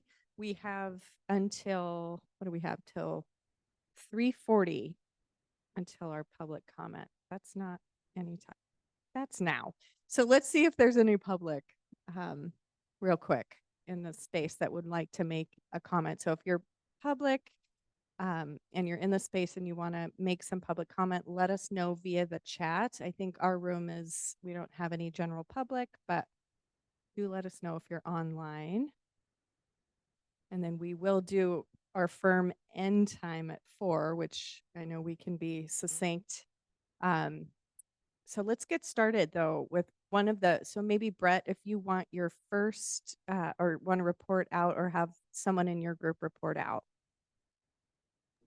Sure. I'm gonna just convey that we had great discussion, and Delia is going to report. And it was acknowledged that while agency representatives really try not to be the spokes people for for the groups, Delia had some things kind of put down in a fashion that made sense, and the whole group agreed to have her report back. So I'm going to turn it over to Delia, and she's going to speak on behalf of our breakout group.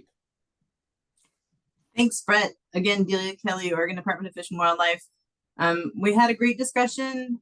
Started out with some points that I made from ODFW's management, that prioritization within the roadmap may not be necessary at all.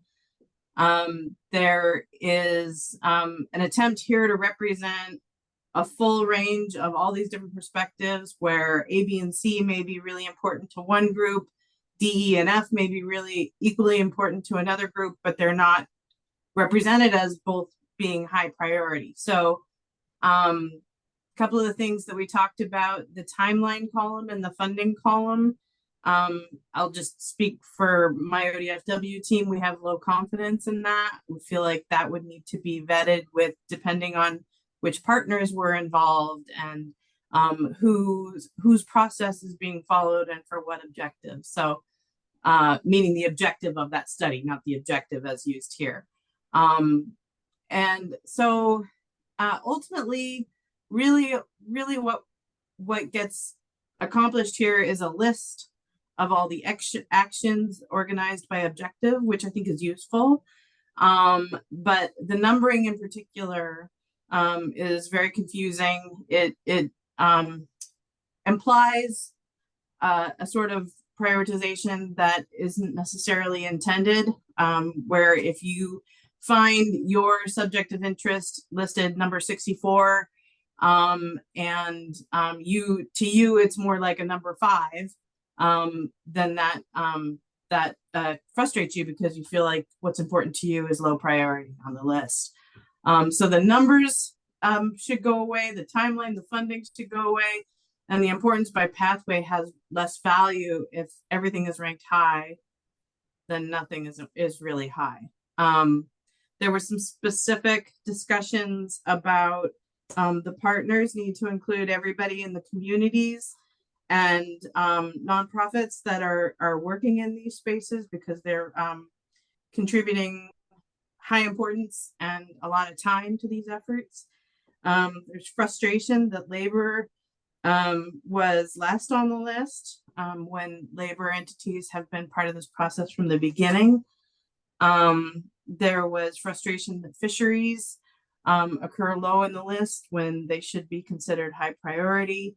So ultimately, the groupings are appropriate by objective that was laid out by legislature, but the rest of the columns, from the numbers, the timeline, the priorities, and the funding, are all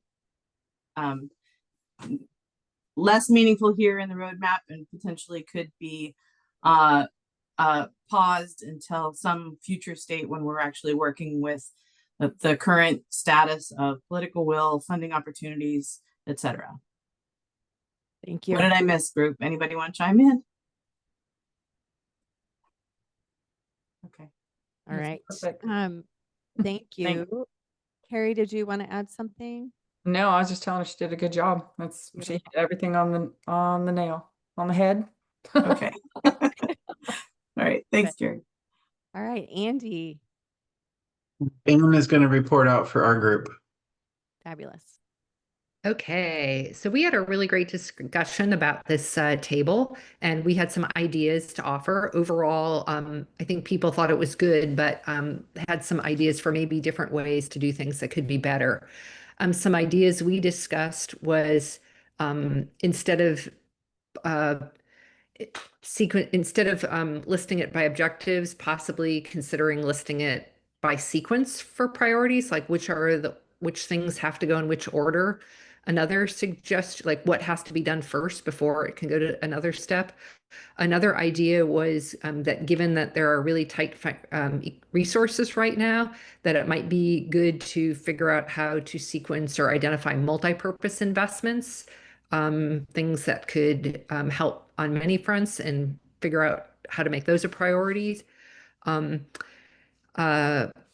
One of our group members identified that there were some missing elements in this chart that are elsewhere. And so there was a sense that this chart is not entirely comprehensive.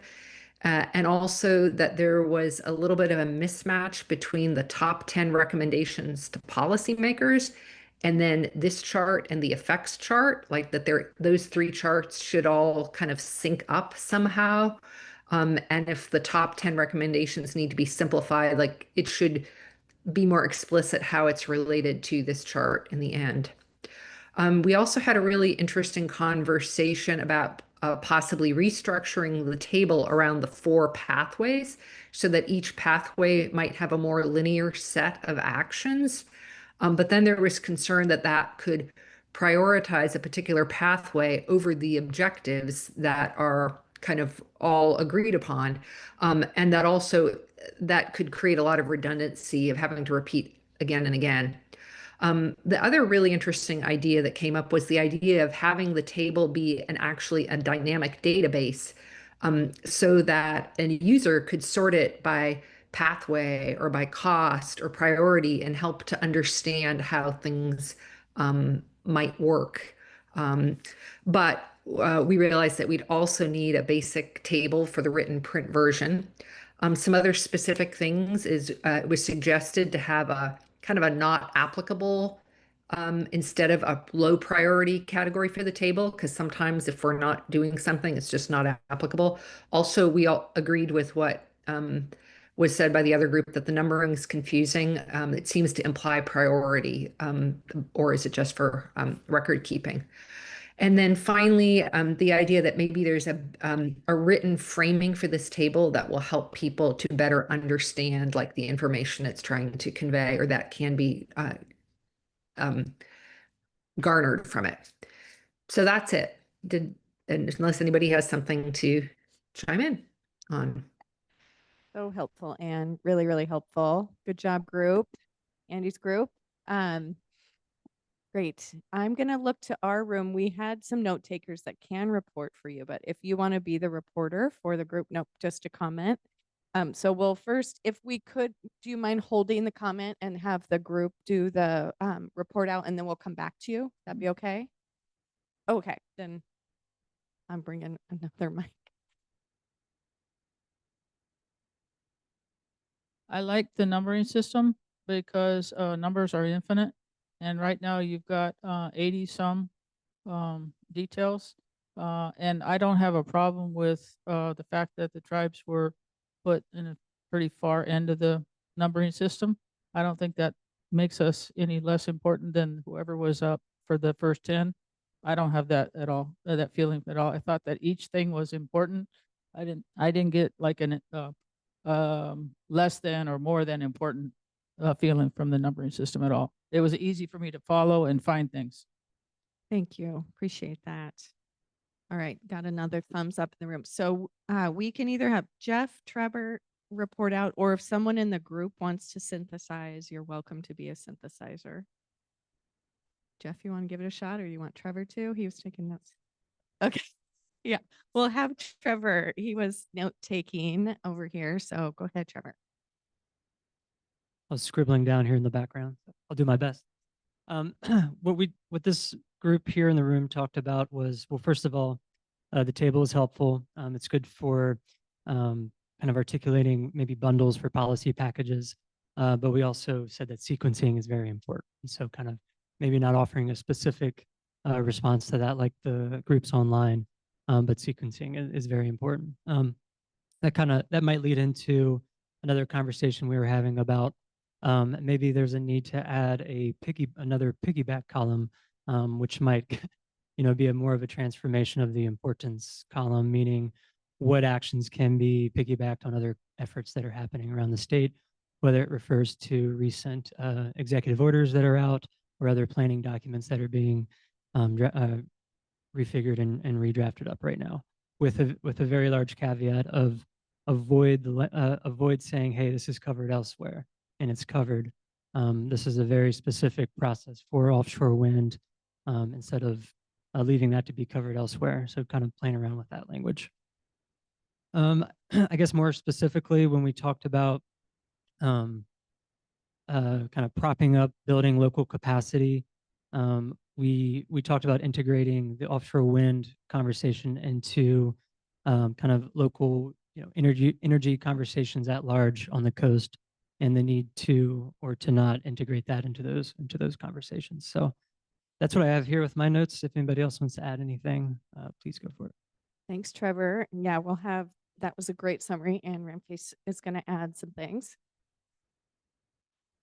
Yeah, thanks for the summary. I was just gonna add, it just seems like regardless which pathway we prioritize, it seems like, just seeing California's leadership on the science collaborative, it seems like a very early actionable item, and see what of these objectives can fit under that would be really important to explore first and foremost.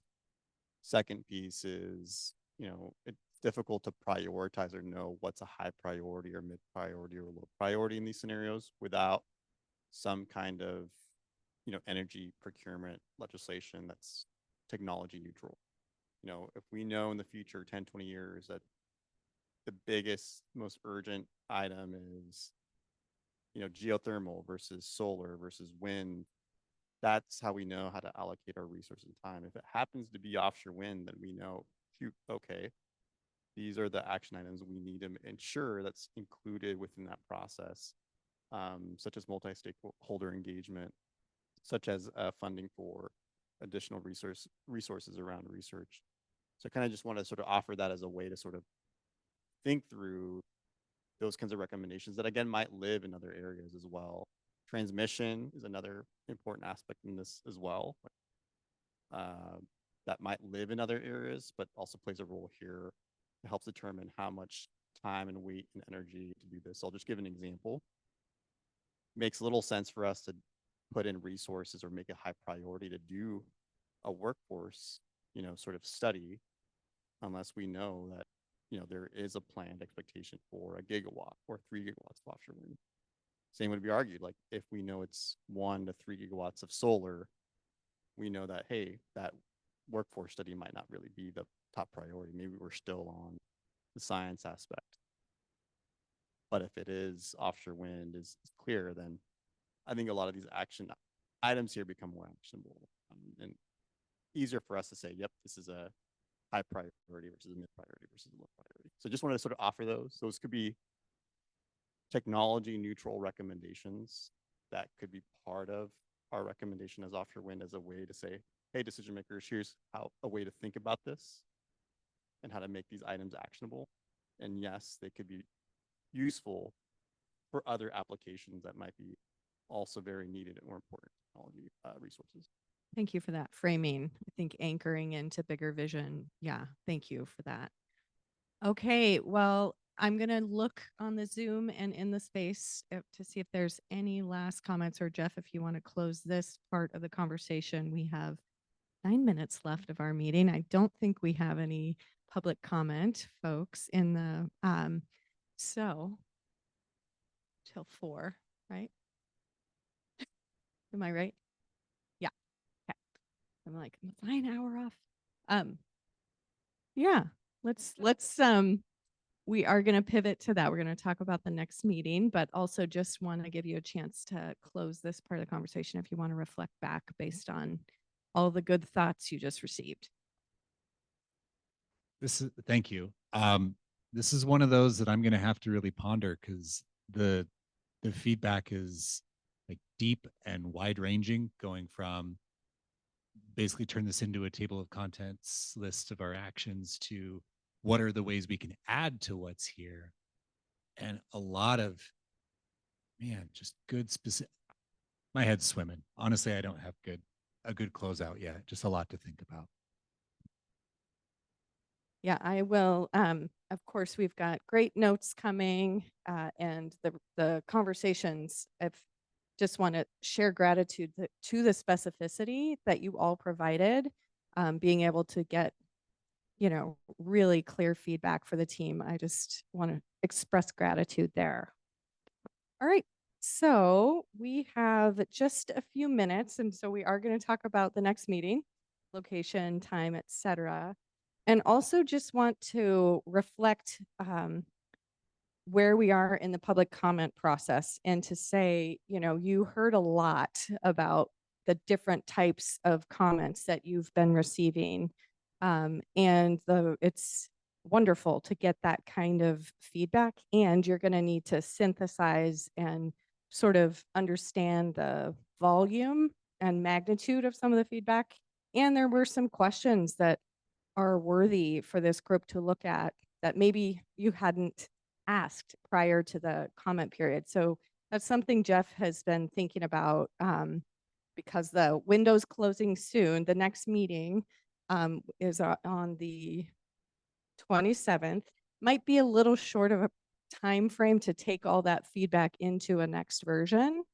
So the thought was perhaps we tee up some deeper conversations for the May meeting, and then the next version would come a bit later. That's a little bit, I just wanted to kind of test if that works for you. And also just, I'm seeing some nods in the room given how much robust feedback you all are getting.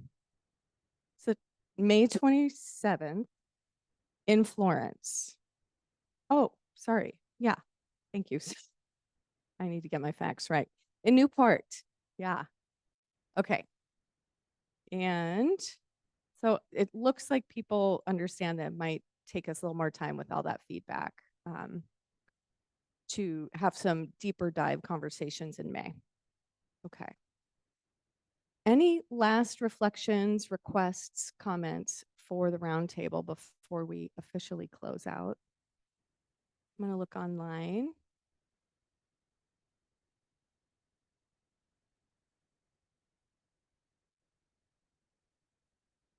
May 27th.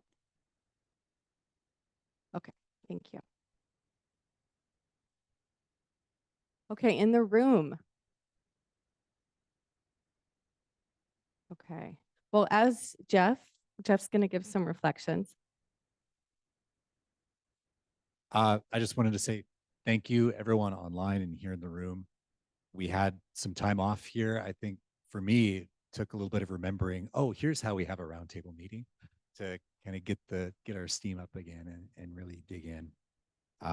But this was a helpful conversation, right? As I'm about to head into what do I do with this massive feedback? This has helped to give me some of that direction. And as Katie mentioned, and as we heard this morning, there are going to be some of these comments that come through that are going to challenge us to think completely differently from the conversation we've had so far. And I don't want to just ride past those. And so that's where we're saying maybe in May, let's talk about some of those deeper questions.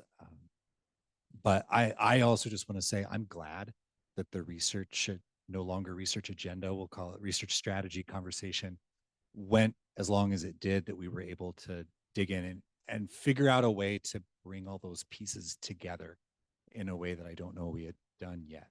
So that was really a valuable outcome of today for me. So thank you. Thank you, Jeff. And I will also echo the thanks for the research update and a reminder that OPAC is meeting tomorrow. So if folks want to go or comment, that is another place where another forum I know many of you will be. I want to finally thank our hosts again. So such a privilege to be here and thank everybody for making your way here to be in person. Your time is of so much value and we treasure it. Thank you everyone online. We really appreciate it. And we will see you next month.